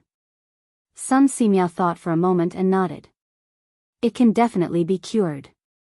As the saying goes, a rope can cut a wood, and dripping water can penetrate a stone. Her blocked acupoints are not unbreakable, but it will take a lot of time to cure her eyes.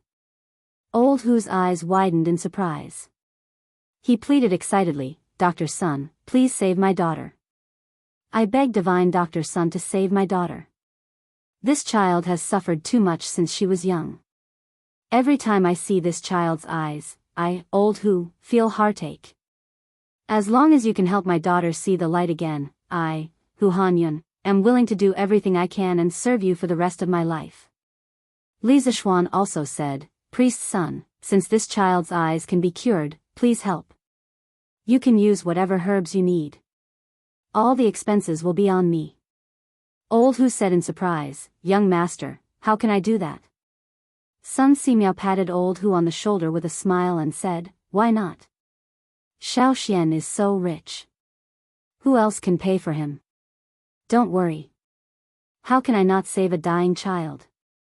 This penniless Taoist will definitely save this child. Old Hu said happily, Thank you, Dr. Sunday. Thank you, young master. Sun Simiao nodded and said, It's just that it will take a long time to cure this child's eyes, and I have to do acupuncture every day without stopping. But I can only stay in Chang'an for a month. If you want her to see the light again, this child must leave Chang'an with me in a month. After her eyes are cured, I will send her back to Chang'an. Old Hu lowered his head and thought for a moment. Sun Simiao was really a person of virtue and prestige. If his child went with him, he should be at ease. So he cupped his hands and said, Then I will leave my daughter to you, Priest Sunday. I can't repay your kindness. If you need me in the future, I will not hesitate. Li Zishuan suddenly remembered a conversation with Hu Jingjing. He suddenly had an idea and said to Sun Simiao, Priest's son, since she will follow you from now on, why don't you teach her some medical skills? I have talked with her before and found that this child is quite interested in medical skills. You have cured countless people in your life, but your strength is limited. Why don't you teach a few disciples and pass down your medical skills so that more people can benefit? Hearing this, Sun Simiao's eyes lit up. He stroked his beard and said, This child is indifferent. She is quite suitable to learn medicine.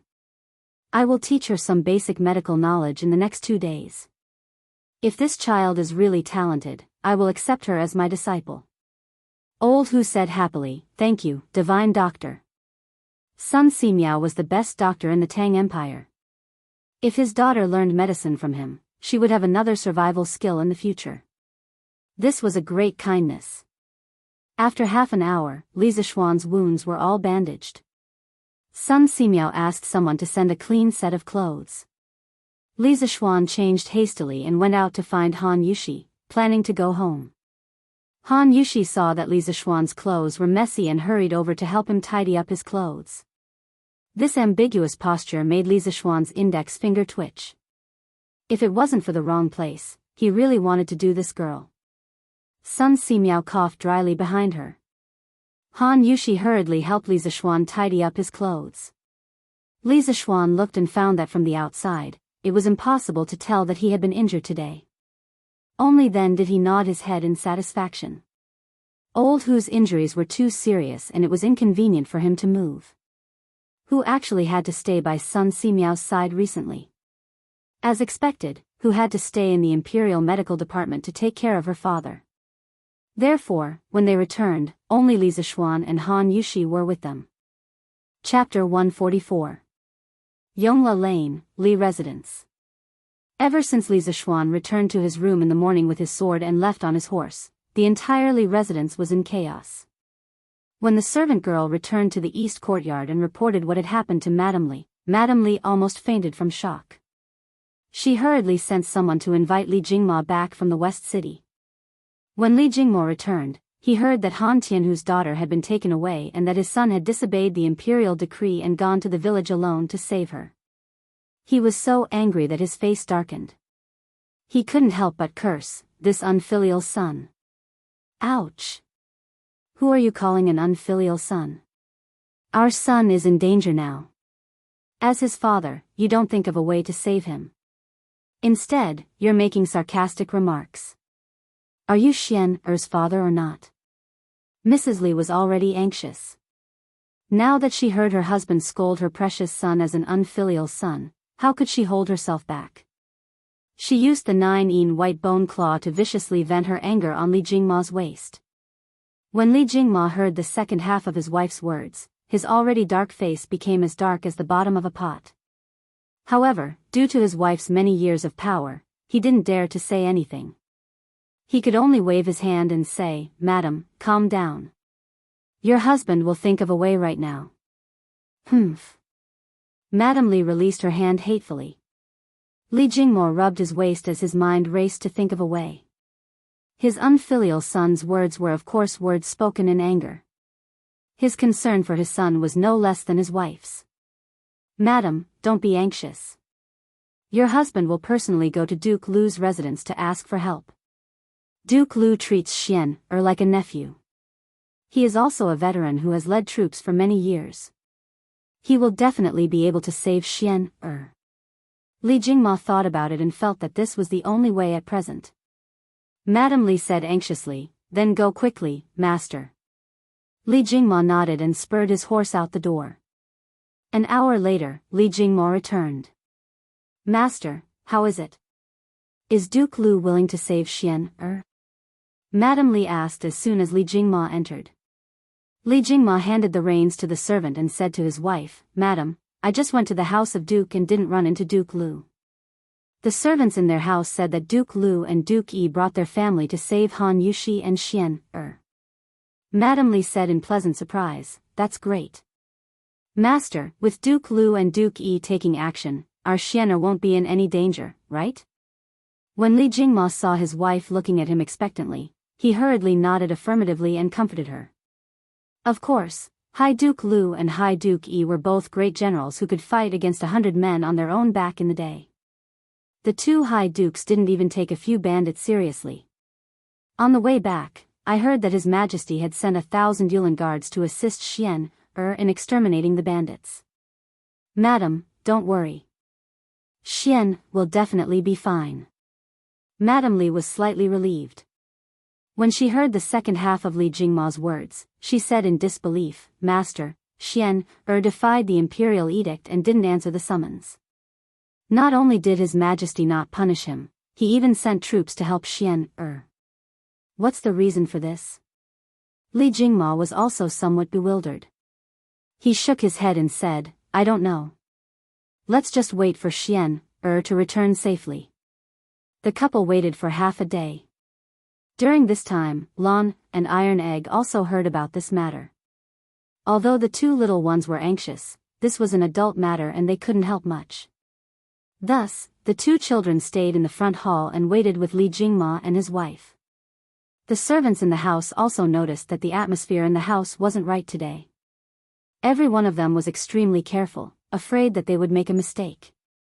In the evening, Sanbao rushed in and said excitedly, "Master, Madam, the Yulin guards have already entered the city. Young Master and young Miss Yushi are inside and will probably be back soon." Madame Li stood up excitedly and looked at Li Jingma. She said in a trembling voice, Master, Xian is back. Xian is back. As she spoke, she couldn't help but cry. Although Li Jingma comforted her that her son would be fine, she had waited for so long without seeing her son. God knew how much suffering she had experienced as a mother. Now that she finally heard the news of her son's safe return, her suspended heart finally settled. Li Jingma patted Madame Li's shoulder lightly and said with a smile, Madam, you don't have to worry now. I said before that Xian will be fine. At this time, Lan also cried out happily, Mother, don't cry. Lan knows that Big Brother is the best. He will definitely be fine. Iron Egg heard that his sister and young master were fine and he couldn't help but breathe a sigh of relief. After waiting for half an hour, what they waited for wasn't Li Zishuan, but their family's white horse. Madame Li asked the horse carriers where Li Zishuan went and was told that Li Zishuan and Han Yushi had gone to the Imperial Medical Department to visit Hu Hanyun. When Madame Li heard this, she was secretly annoyed at her son's thoughtlessness. He didn't even know to come back and see his parents first. It wasn't until nightfall that Li Zishuan led Han Yushi back home. Lan was the first to run over. She held Li Zishuan's hand and asked, Big Brother, are you okay? Lan and Mother were worried sick. When Li Zishuan heard this, he patted Lan's head with heartache and said, Big Brother is fine. Madame Li and Li Jingma also walked out at this time. Madame Li hurriedly stepped forward and held Li Zishuan's arms with both hands. She carefully examined Li Zishuan's body for a while before saying, Xian, are you hurt? Li Zishuan hurriedly pretended to be relaxed and said, Mother, I'm not hurt at all. Don't worry, I've learned martial arts for so many years. I'm very powerful. Lan interjected, Mother, you see, Lan already said that Big Brother's martial arts are the best.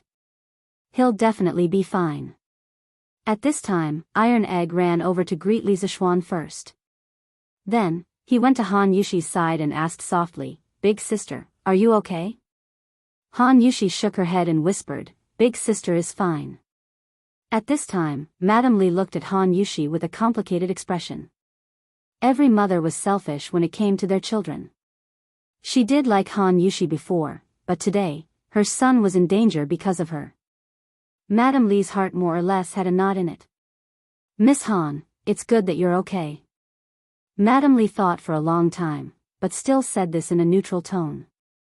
Han Yushi's pretty face turned pale when she heard these obviously distant words. She immediately realized that Madame Li had distanced herself from her because of what happened today. She was so anxious that tears almost rolled out. She held back her sadness and hurriedly bowed down. Madam, it's Yushi's fault. Yushi caused young master to be in danger. Yushi has let master and madam down. Li Zishuan also heard the coldness in his mother's words. He secretly thought that it was a good thing that he went to the Imperial Medical Department first. Otherwise, if he came back covered in blood, wouldn't his mother turn the sky upside down? He quickly went over to help Han Yushi up and said to his mother, Mother, you can't blame Yushi for this. Those bandits kidnapped her mainly to get the formula for our family's new wine from her. In fact, it's still my fault.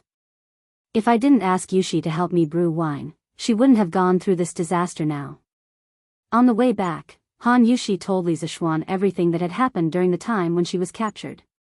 When Madame Li heard Li Zishuan's words that were obviously protective of Han Yushi, she couldn't help but roll her eyes at her son.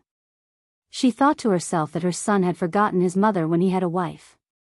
She couldn't help but say unhappily, Mother didn't blame Yushi. Why are you in such a hurry to jump out and say this? Actually, she just had a knot in her heart. She didn't really have a problem with Han Yushi. Li Jingma saw that the atmosphere was awkward, so he quickly coughed dryly and said, Cough cough, Xian, Yushi, you haven't eaten yet, right? Don't stand here. Go in, madam, go in too. Cough cough. Lan also chimed in, That's right, mother. Hurry up and eat. Lan didn't even eat lunch. She's hungry and thin. Pfft. Madame Li couldn't help but laugh. She poked Lan's forehead with her finger and said angrily, you little girl, you only know how to eat. Chapter 145. Yinshi Building, Private Room. Bang! You dog, Han Yushi is Qin Xiong's adopted daughter. Why didn't you investigate clearly? Now, not only did you not get the formula, but you also made enemies on all sides. This time, I'm in big trouble because of you. The second young master of the Wang family was no longer as calm and composed as before.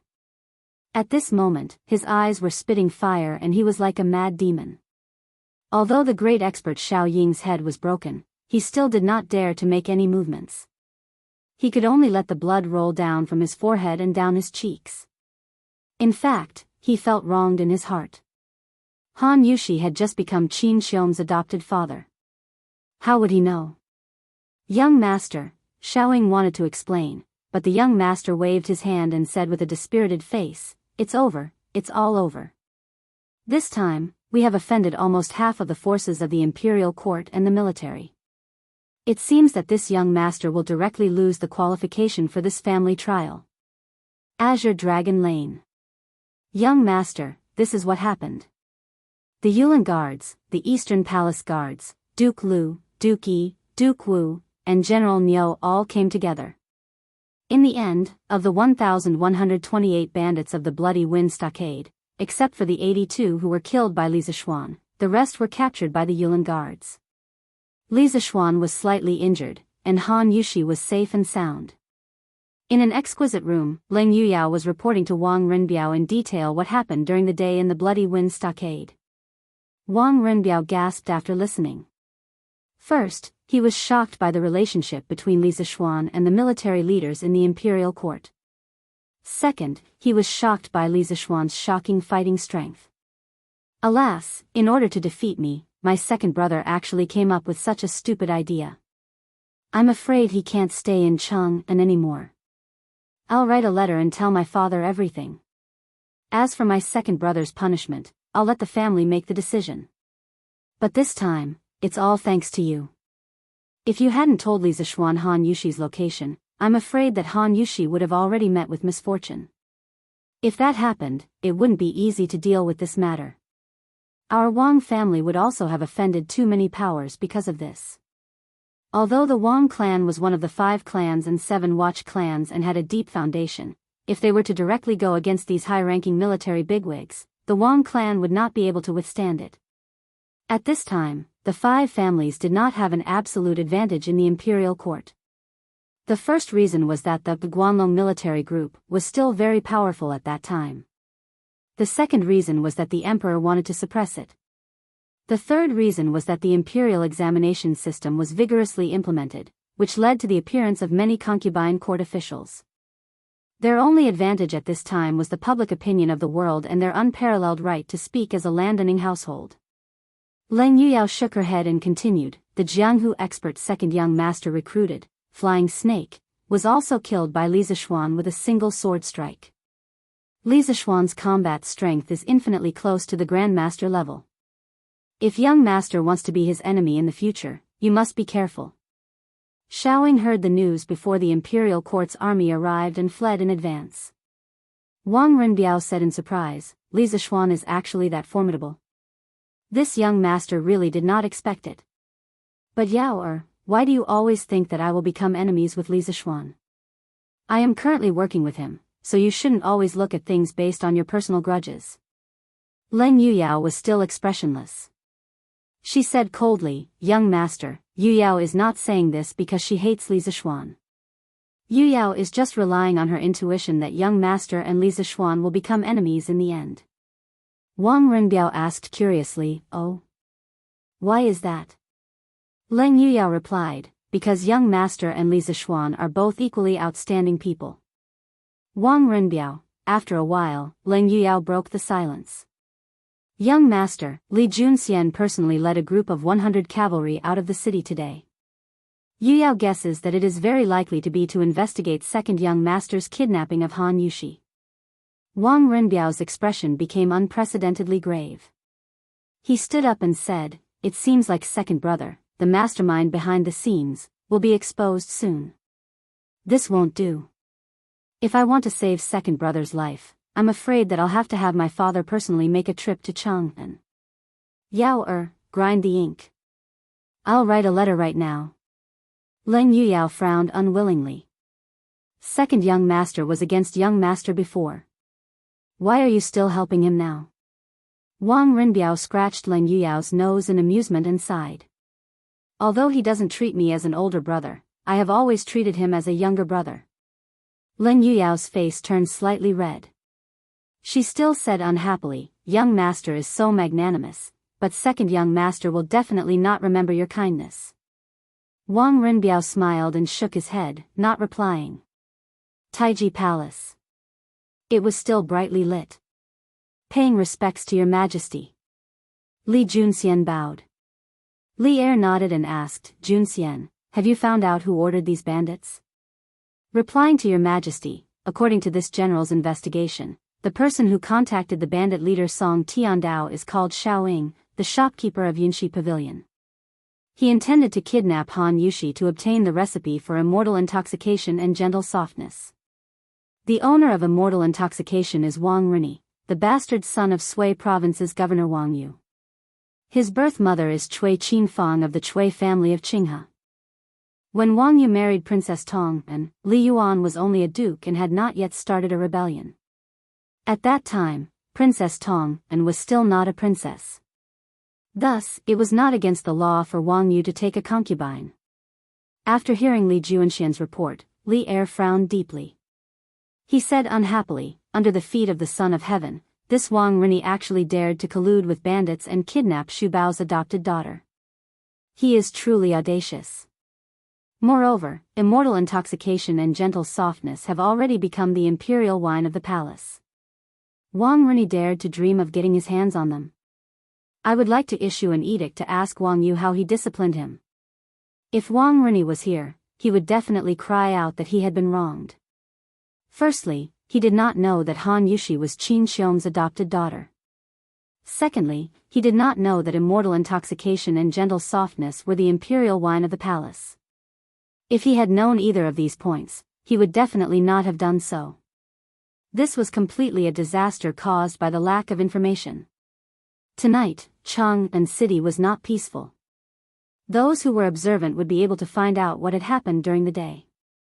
Thus, those who had hedonistic sons were all taught not to offend the girl called Han Yushi. Of course, they could not offend Li Zishuan either. The military forces supporting them were simply too powerful. Yongla Lane, Li Mansion.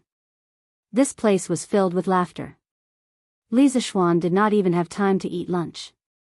Later on, he had used up so much energy that he was so hungry that his chest was sticking to his back. Now that he saw a table full of delicious food, how could he endure it? Not long later, he was full to the point of groaning. Just as he was about to go outside for some fresh air and digestion, he heard Li Jingma say, Xian, sleep early tonight. You still have to attend the morning court tomorrow. Li Zishuan opened his eyes wide in disbelief. Father, why do I have to attend the morning court? If he attended the morning court, he would not be able to sleep in. He did not want to attend the morning court. Li Jingma said angrily, His Majesty sent someone to pass on a message this afternoon. He wants you to attend the morning court tomorrow.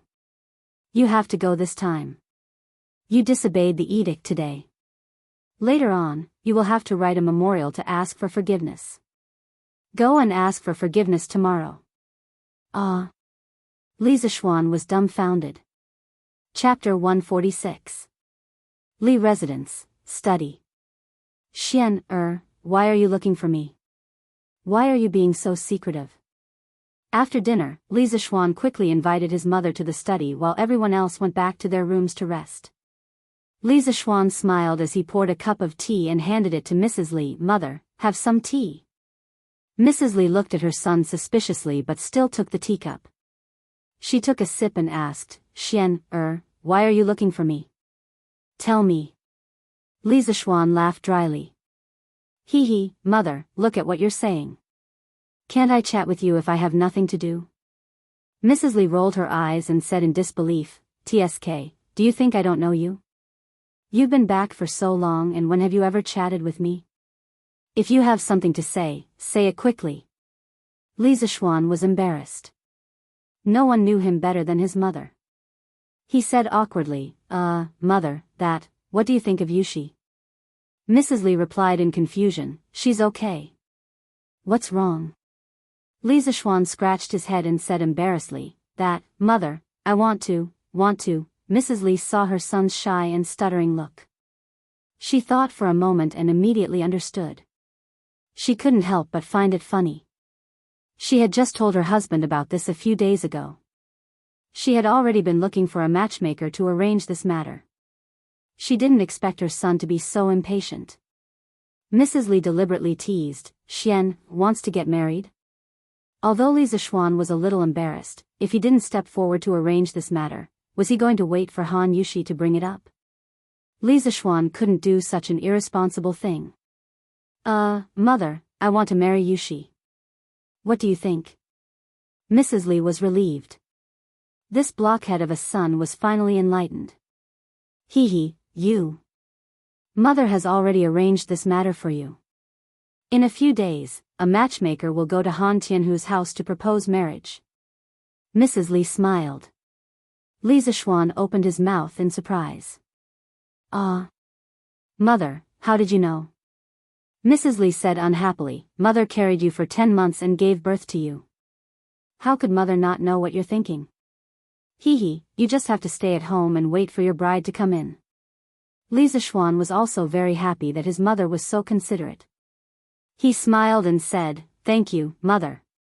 Thinking that her son was about to have a family and start a career, Mrs. Li was truly happy. She got up and said with a smile, Well, look at how proud you are. Go back and rest. You still have to go to the morning court tomorrow. After Madame Li finished speaking, she went out with a smile. The next day, after the bell and drum of Chang and city had been struck 4 times, the lights in the Li mansion began to be lit one by one. The maids and servants were busy lighting the fire and boiling water, preparing to wash their masters and make breakfast. The groom washed the horse clean. Li Jingma and Madame Li hurried back and forth, not daring to be careless in the slightest. Today was their son's first official appearance in court. Last time, Li Zishuan had been summoned by Li Er to denounce him for his crimes, not to have an official appearance. Li Zishuan was still asleep when he was pulled up. Mrs. Li gave Xiao He a strict order. The little girl ignored Li Zishuan's muddle-headed complaints and wiped his face and brushed his teeth. The bitterness of the willow branches didn't drive away Li Zishuan's sleepiness. He put on the official uniform and the golden crown. He was underage, so he couldn't wear the official hat. He changed into thin deerskin boots and fastened the ceremonial sword to his belt. He came to the front hall and ate a big bowl of porridge hastily. He felt a little less sleepy, so he checked his equipment again. Under the gaze of the whole family, he got on the horse and went out. It was about 4:00 in the morning, and it was not yet time to open the doors. The entire market was quiet, and a cold crescent moon was hanging in the sky. Shouldn't they be lying on their beds and sleeping comfortably at this time? Li Zishuan couldn't help but criticize the inhumane morning court again. After a long time, the gate was finally opened. Li Zishuan got on the horse and went out of Yongla Lane to Vermilion Bird Avenue. He saw soldiers patrolling the streets, but no other officials passed by. After checking his identity, the soldiers of the warden's office saluted in unison, leaving 2 carrying huge lanterns to lead the way. Taiji Palace was in the north of the city. It was built against the mountain, facing the south with its back to the north. This was the privilege of the imperial family. Of course, it wasn't a big deal for ordinary people to live in the north. Li Er didn't have to care about this. He arrived at the imperial city. From a distance, he saw the brightly lit gate and a crowd of people. They cupped their hands in greeting and chatted amiably. But whether they were smiling sincerely or hiding a knife in their smile, he couldn't tell. Li Zishuan saw the civil and military officials were divided into 2 groups, clearly separated. He was in a dilemma. He didn't know whether he was a civil official or a military general. Qing Yaojin came over to solve the problem. He patted Li Zishuan's shoulder vigorously and said in a rough voice, "You brat, Why aren't you coming with me? What are you waiting for? Don't tell me you want to join that group of scholars? Qing Yaojin ignored the angry glares of Fang Xianling, Zhang Sun Wuji, and the other civil officials. He slowly pulled Li Zixuan into the military general group. Li Zixuan argued fiercely in the imperial court last time. He fought with Yuan Wendao and Wei Zheng and was finally conferred the title of Baron Lantian. All the military generals knew him. Besides, after the big commotion in Chang and yesterday, everyone had a direct understanding of Li Zixuan's connections in the military. They knew that this young man shouldn't be offended. So they all nodded kindly to Li Zixuan. Li Zixuan was just a loser in his previous life. He had never been an official and wasn't good at socializing. But he adhered to the principle that people shouldn't be offended by too much courtesy. He bowed respectfully to all the big shots. After one round, his face muscles were stiff from smiling and his neck was sore from nodding. Then he returned to Qing Yaojin, Qin Xiong and the others. Li Zixuan went to Qin Xiong and whispered, "Uncle Qin, I didn't answer the summons yesterday. Will His Majesty punish me today?" He heard that Han Yushi was in trouble yesterday and his heart was in a mess. He didn't have time to care about Li Er's summons. Later, when he returned home, he felt a lingering fear. In his previous life, he had seen many historical dramas. In them, it was said that disobeying an imperial decree was a serious crime. So he was very uneasy now. Qin Xiong stroked his beard and smiled, "It should be fine. Yesterday, His Majesty heard that you disobeyed an imperial decree and was indeed very angry. But later, His Highness the Crown Prince and I mediated between them. His Majesty then calmed down. Today, he shouldn't punish you too much." In fact, disobeying an imperial decree depended on the situation. There was no such thing as disobeying an imperial decree in the laws of previous dynasties. This was a general term for such crimes. 9 familial exterminations wouldn't be used easily. Even the most violent monarchs would use it carefully. If disobeying an imperial decree was disobeying an imperial decree, then there wouldn't be an immortal poet who said that he was a wine immortal. After hearing Qin Xiong's words, Li Zixuan heaved a huge sigh of relief in his heart. He secretly praised Li Qingxian, this brother, and Qin Xiong, this elder, for being too reliable. He bowed deeply to Qin Xiong and thanked him, "Many thanks, Uncle Qin." Qin Xiong waved his hand and didn't care. At this time, a servant came forward and shouted, "Go to court." The officials immediately quieted down and lowered their heads. They carried the imperial decree and slowly entered Taiji Palace. Chapter 147. Following the crowd, Li Zixuan entered the Taiji Palace. It was his first time attending the court, so he didn't know where he should stand. Adhering to the principle of not standing out, he quietly hid at the back of the army, where there was a big pillar. After the officials greeted Li Er, the deacon eunuch announced, "If there's something to report, the court is dismissed." The morning court officially began. The first one to stand out was Fang Xianling. Old Fang spoke a lot of words. Li Zixuan listened for a long time before he understood the general idea. The general idea was that the people of Jinzhou, Bazhou, Qinzhou, Luozhou, and other provinces far away from Chang, and had heard that a better plough had appeared near Chang, and they had gathered at the local government office to petition for the court to give some of the curved ploughs to them. Li Er waved his hand and ordered the Ministry of Works to increase production and promote the curved ploughs to the whole country. Li Zixuan listened for a while and felt a little sleepy. He had woken up too early in the morning. He secretly glanced around and saw that no one was paying attention to him, so he leaned against the red pillar behind him and took a nap. At the same time, he couldn't help but feel lucky that he had chosen a good position. This feeling was just like when he was in university. He always sat at the back, and the teacher didn't notice him. It had to be said that Li Zixuan's action was quite confusing. He leaned against the pillar, hugged the table, arched his back, and closed his eyes to sleep. From afar, he looked no different from the other officials. After a while, he fell asleep. Li Zixuan had a strange dream. He dreamed that he was back in university, back in the classroom. On the podium was the beautiful advanced mathematics teacher who had taught him before. She was talking about the Taylor series, which troubled Li Zixuan the most. Strangely, his girlfriend was sitting next to him. After all, his girlfriend and he were not in the same school. In the dream, Li Zixuan didn't raise any questions about this. He held his girlfriend's hand and leaned over the table to chat with her in a low voice. As they chatted, they even started to play kissing in class. Li Zixuan. Get up and expand this function into a Taylor series. The teacher slammed the table and yelled at Li Zixuan. Li Zixuan quivered and was immediately startled awake. Lord Li, His Majesty is calling for you. Quickly wake up and let go of my hand. When Li Zixuan opened his eyes, he saw a military official with a face full of pimples and wearing a green robe beside him. The military official was calling him to wake up in a low voice, and at the same time seemed to be pulling his hand.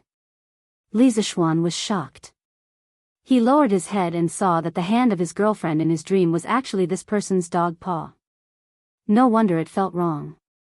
He felt a chill in his heart and hurriedly threw away the military official's hand. With a face full of fear, he took 2 steps back. At this moment, Li Er's slightly angry voice came from above. Lan Tianju? I asked you a question, why aren't you answering? All the officials in the hall looked over. Li Zixuan knew that things were not good. Old Li was going to mess with him. Li Zixuan walked forward while thinking of a countermeasure. After a while, he came to the front of the officials and bowed to Li Er. Your Majesty, when I was listening to Your Majesty's teachings, I felt as if I was bathing in the holy light. In my mind, I couldn't help but think of the red sun rising, its great light, the magnificent scene of the river flowing out of the water. Your Majesty's words were like pearls, and every sentence contained the truth of heaven and earth. I was meditating and was a little distracted, so I didn't hear what Your Majesty said. I am guilty, Your Majesty, please punish me. Qing Yaojin widened his eyes and looked at Li Zixuan as if he was looking at a monster. He thought to himself, good boy, your skin is so thick. It's almost as thick as mine. Qin Xiong turned his face away and pretended not to know this shameless junior. Li Qingxian, who was standing below Li Er, didn't know whether to laugh or cry as he looked at his good brother. This was the first time he saw Li Zixuan being so shameless. Some of the civil officials were shocked, but most of them were indignant. Scholars valued integrity. As a baron of the Great Tang, Li Zixuan actually flattered Li Er in such a blatant manner to cover up his crime. This was too shameless. He could be called a treacherous traitor. Li Er's face darkened. He had clearly seen the little movements of Li Zixuan and that military official from his seat above. He had not expected that Li Zixuan would come up with such blatant lies, his mouth full of nonsense. Moreover, he could make the matter of sleeping in court sound so fresh, refined, and reasonable. In the entire Great Tang, perhaps only this brat could do such a thing? Shut up. Li Er angrily slapped the dragon table and pointed at Li Zixuan. He was burning with anger, but he didn't know how to reprimand Li Zixuan. Li Er took a few deep breaths and calmed himself down. Then he said again, I just said, Lord Lantian, you disobeyed the imperial decree yesterday. What should be your punishment? Qin Xiong had already told him about this matter. Li Zixuan already had an idea in his heart. Li Er was probably trying to scare him. Li Zixuan pretended to be terrified and bowed down. Your Majesty, I am young and inexperienced. I didn't know the severity of the matter and was confused for a moment. I made a big mistake. Your Majesty, please punish me. All right, I'm only 14 years old. I'm young and don't know any better. You are the emperor, you can't be so calculative with a kid, right? Moreover, as to why I disobeyed the imperial decree, I'm sure you know the reason better than anyone. Li Zixuan thought to himself. This was the advantage of being young. Li Er choked on Li Zixuan's words. It was rare for someone to be conferred a title at the age of 14. After experiencing so many things, Li Er had almost forgotten Li Zixuan's true age. The matter of disobeying the imperial decree, there is a reason for it. I can temporarily not pursue it. Li Zishuan quickly thanked him. Thank you, Your Majesty, for your kindness. Li Er said in annoyance, don't be in a hurry to thank me. I haven't finished speaking. A few days ago, I heard that you made immortal drunken wine and gentle village, as well as red braised meat, red braised lion's head, and other dishes. When Li Er said this, some of the officials in the hall couldn't help but swallow their saliva. It was obvious that these people had eaten the new dishes and drunk the new wine of the drunken immortal restaurant. When Li Er mentioned this, although his mouth was a little greedy, he still continued to speak with a serious face. As a baron of a country, you don't do proper work. Instead, you spend all your time studying, eating and drinking. What a scandal. A few days ago, the Imperial College's mathematics doctor, Lu Qingshan, retired. I originally planned to let Su Hongji teach on his behalf, but Mr. Su wrote a letter saying that your mathematics ability was above his and recommended you to teach. After much consideration, I have decided to appoint you as the Imperial College's mathematics doctor.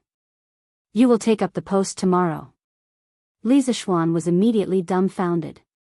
Letting him teach a group of hedonistic brats, wasn't this a scam? How could this be more comfortable than being an otaku at home and hugging his goddess? Old Li couldn't bear to see him idle. Your Majesty, this official's talent is shallow. I'm afraid I can't take on this heavy responsibility. Li Zishuan weakly protested. Li Er waved his sleeves and said decisively, stop talking nonsense. If I tell you to go, then go. Do you still want to disobey the imperial decree? After he finished speaking, he stared at Li Zishuan with a murderous gaze. Li Zishuan felt Li Er's deep malice and full of threat. He secretly scolded Li Er for not talking about human rights and democracy and for forcing women into prostitution. This official obeys the imperial decree. Alright, the arm can't win against the thigh. Li Zishuan could only admit defeat. Only then did Li Er nod his head in satisfaction. He looked at the group of civil officials and said, Chancellor Kong, from now on, Li Zishuan will be supervised by you at the Imperial College. If this person is lazy, late, or leaves early, inform me. I will deal with him. An elegant white-haired old man walked out and bowed. This old official obeys the imperial decree. Li Zishuan secretly wiped the cold sweat from his forehead. Not only did old Li give him work, he even sent an old man to be his supervisor. The imperial court schemes are deep. I have to go back to the countryside. I can't live like this anymore. Chapter 148. Imperial Palace, Taiji Palace. Li Zishuan, who felt that there was no more joy in life, wanted to return to his original position but was interrupted by a cold snort from Li Er. He obediently walked to the position that Li Er pointed to, which was the 6th row of the civil officials. In front of him stood Chancellor Kong, who had previously stepped forward to answer. Li Zishuan guessed that this Chancellor Kong should be Kong Yingda. This little old man was quite famous in the Tang dynasty. Li Zishuan had heard of him in the future. The morning court session was still going on. Li Zishuan stood there listlessly with his head drooped as he listened to the various big shots tear each other apart. Although the battle was intense, he was not interested in it at all. This kind of scheming imperial court really did not suit him. There was no table in front of him to lie down on and no pillar behind him to lean on. Standing in this awkward position, Li Zishuan could not fall asleep even if he wanted to. After waiting in a daze for nearly 2 hours, the morning court session finally ended. Li Zishuan could not help but want to look up to the sky and howl. It finally ended. After moving his sore thighs and rubbing his hungry stomach, Li Zishuan followed the civil and military officials out of the main hall and prepared to go home to eat. He saw that the person walking in front of him was Kong Yingda. He thought that in the future, he would be going to the Imperial College to teach. This old man was equivalent to the principal of the Imperial College. In order to ensure that he would not be bullied in the future, he had to pay his respects and build a good relationship with the leader. Chancellor Kong, please wait. When Kong Yingda heard someone calling him, he slowed down his footsteps. Li Zishuan quickly walked forward and cupped his hands. This little one greets Mr. Kong. Mr. Kong has abandoned the regional prejudice of the southern and northern schools. Mr. Kong is a famous scholar of the present age. This little one has admired Mr. Kong for a long time. This little one feels extremely honored to be able to work under Mr. Kong in the future. As the saying goes, flattery never fails. Li Zixuan came up and started to flatter Kong Yingda. However, Kong Yingda had experienced the vicissitudes of life and was indifferent to fame and fortune. Li Zixuan's flattery had no effect on him. He looked at Li Zixuan with his wise eyes and said with a smile that was not a smile. If this old man remembers correctly, Lan Tianjue should belong to the Daoist lineage, right? Why would he admire our Confucian culture? Li Zixuan almost choked to death in an instant. He secretly thought that this old man was not an easy character to get along with. He laughed dryly and said, "Master, I'm afraid that you are mistaken. So what if it's Confucianism or Taoism?" Back then, Kong Shi eliminated the views of the Confucian school of scripture and the Taoist school of thought and selected the best school of thought from the various schools of thought. Thus, he brought an end to the various disputes that had existed since the Western Han dynasty. Later on, he abandoned the prejudice of the northern and southern schools of thought and embraced the various schools of thought. He merged the northern and southern schools of thought together and preserved the results of the Western Han dynasty. This way, the teachings of the predecessors would not disappear and the scholars of the future generations would be able to look up to him. Since Kong Shi was able to embrace different schools of thought within the Confucian school, why couldn't he jump out of the Confucian school and look at the other schools of thought with a tolerant attitude? Since ancient times, the existence of the two schools of thought is reasonable. Confucianism and Taoism have existed for thousands of years, and there are many similarities between the two schools of thought. Why can't they learn from each other's strengths and make up for their weaknesses? Li Zixuan was just speaking casually. However, as he spoke, he couldn't help but reveal some of his understanding of Confucianism and Taoism from the depths of his mind. In the memories that he inherited, he had an extremely deep impression of the Taoist school of thought. Kong Yingda had previously seen Li Zixuan flattering Li Erda without a shred of integrity in the imperial court, so he had some contempt for Li Zixuan. Hearing Li Zixuan's words now, he couldn't help but praise in his heart that this kid really had some real talent. He couldn't help but clap his hands and laugh. What a good existence is reasonable, what a good learn from each other's strengths to make up for their weaknesses. Your understanding of the Confucian and Taoist schools of thought is truly insightful. Not bad, not bad. Child, since you have such talent, why did you try to flatter the emperor in the royal court? How can a scholar not have strength of character? Seeing that Li Zixuan was a talent that could be molded, Kong Yingda couldn't help but offer a few more words of advice, hoping that Li Zixuan would realize his mistake and mend his ways. Li Zixuan sweated inwardly. It turned out that his performance in the royal court had left these civil officials with a bad impression of flattery. He couldn't help but curse these civil officials. They could have strength of character, admonishing the emperor, and leaving their name for generations to come. However, he didn't want these empty titles. He only wanted to hug his wife and live happily for the rest of his life. What did the strength of a scholar have to do with him?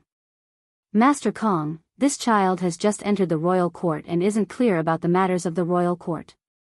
Today, when I was reprimanded by His Majesty, this child recalled the time when I was young and was scolded by my master for doing something wrong. This is why this child spoke without thinking. Master Kong, please don't take offense. Li Zixuan racked his brains and came up with an excuse that wasn't an excuse. Right now, I'm still a child. You big shots have the nerve to talk to me about the strength of a scholar? What kind of person was Kong Yingda?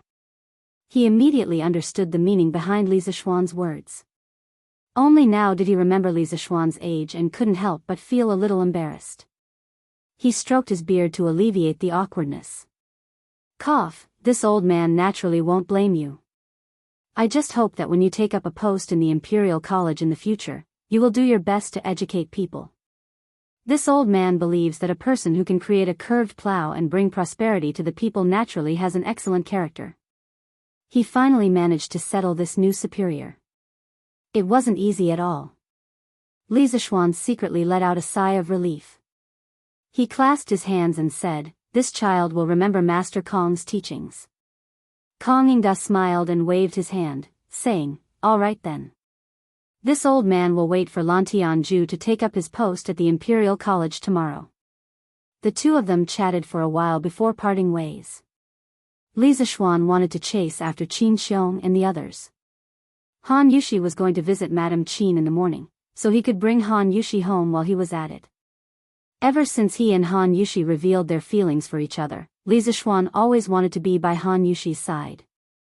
Even if he didn't do anything, just looking at Han Yushi's beautiful face and feeling Han Yushi's gentle personality was also very good. However, Li Zishuan didn't allow him to be idle and always caused trouble for him. Thinking about how he was going to work at the Imperial College tomorrow, Li Zishuan couldn't help but let out a deep sigh. Just as he was about to leave the Gate of Heaven influence, he heard someone shout from behind, "Sir Li, please wait. His Majesty has something to say." Li Zishuan's face darkened. This was too much. This was too much. What was old Li trying to do? Could he still let him go home to eat? Li Zishuan silently drew countless small circles in his heart, cursing Li Zishuan for not being able to get it up at night. Then, he calmed himself down and turned around.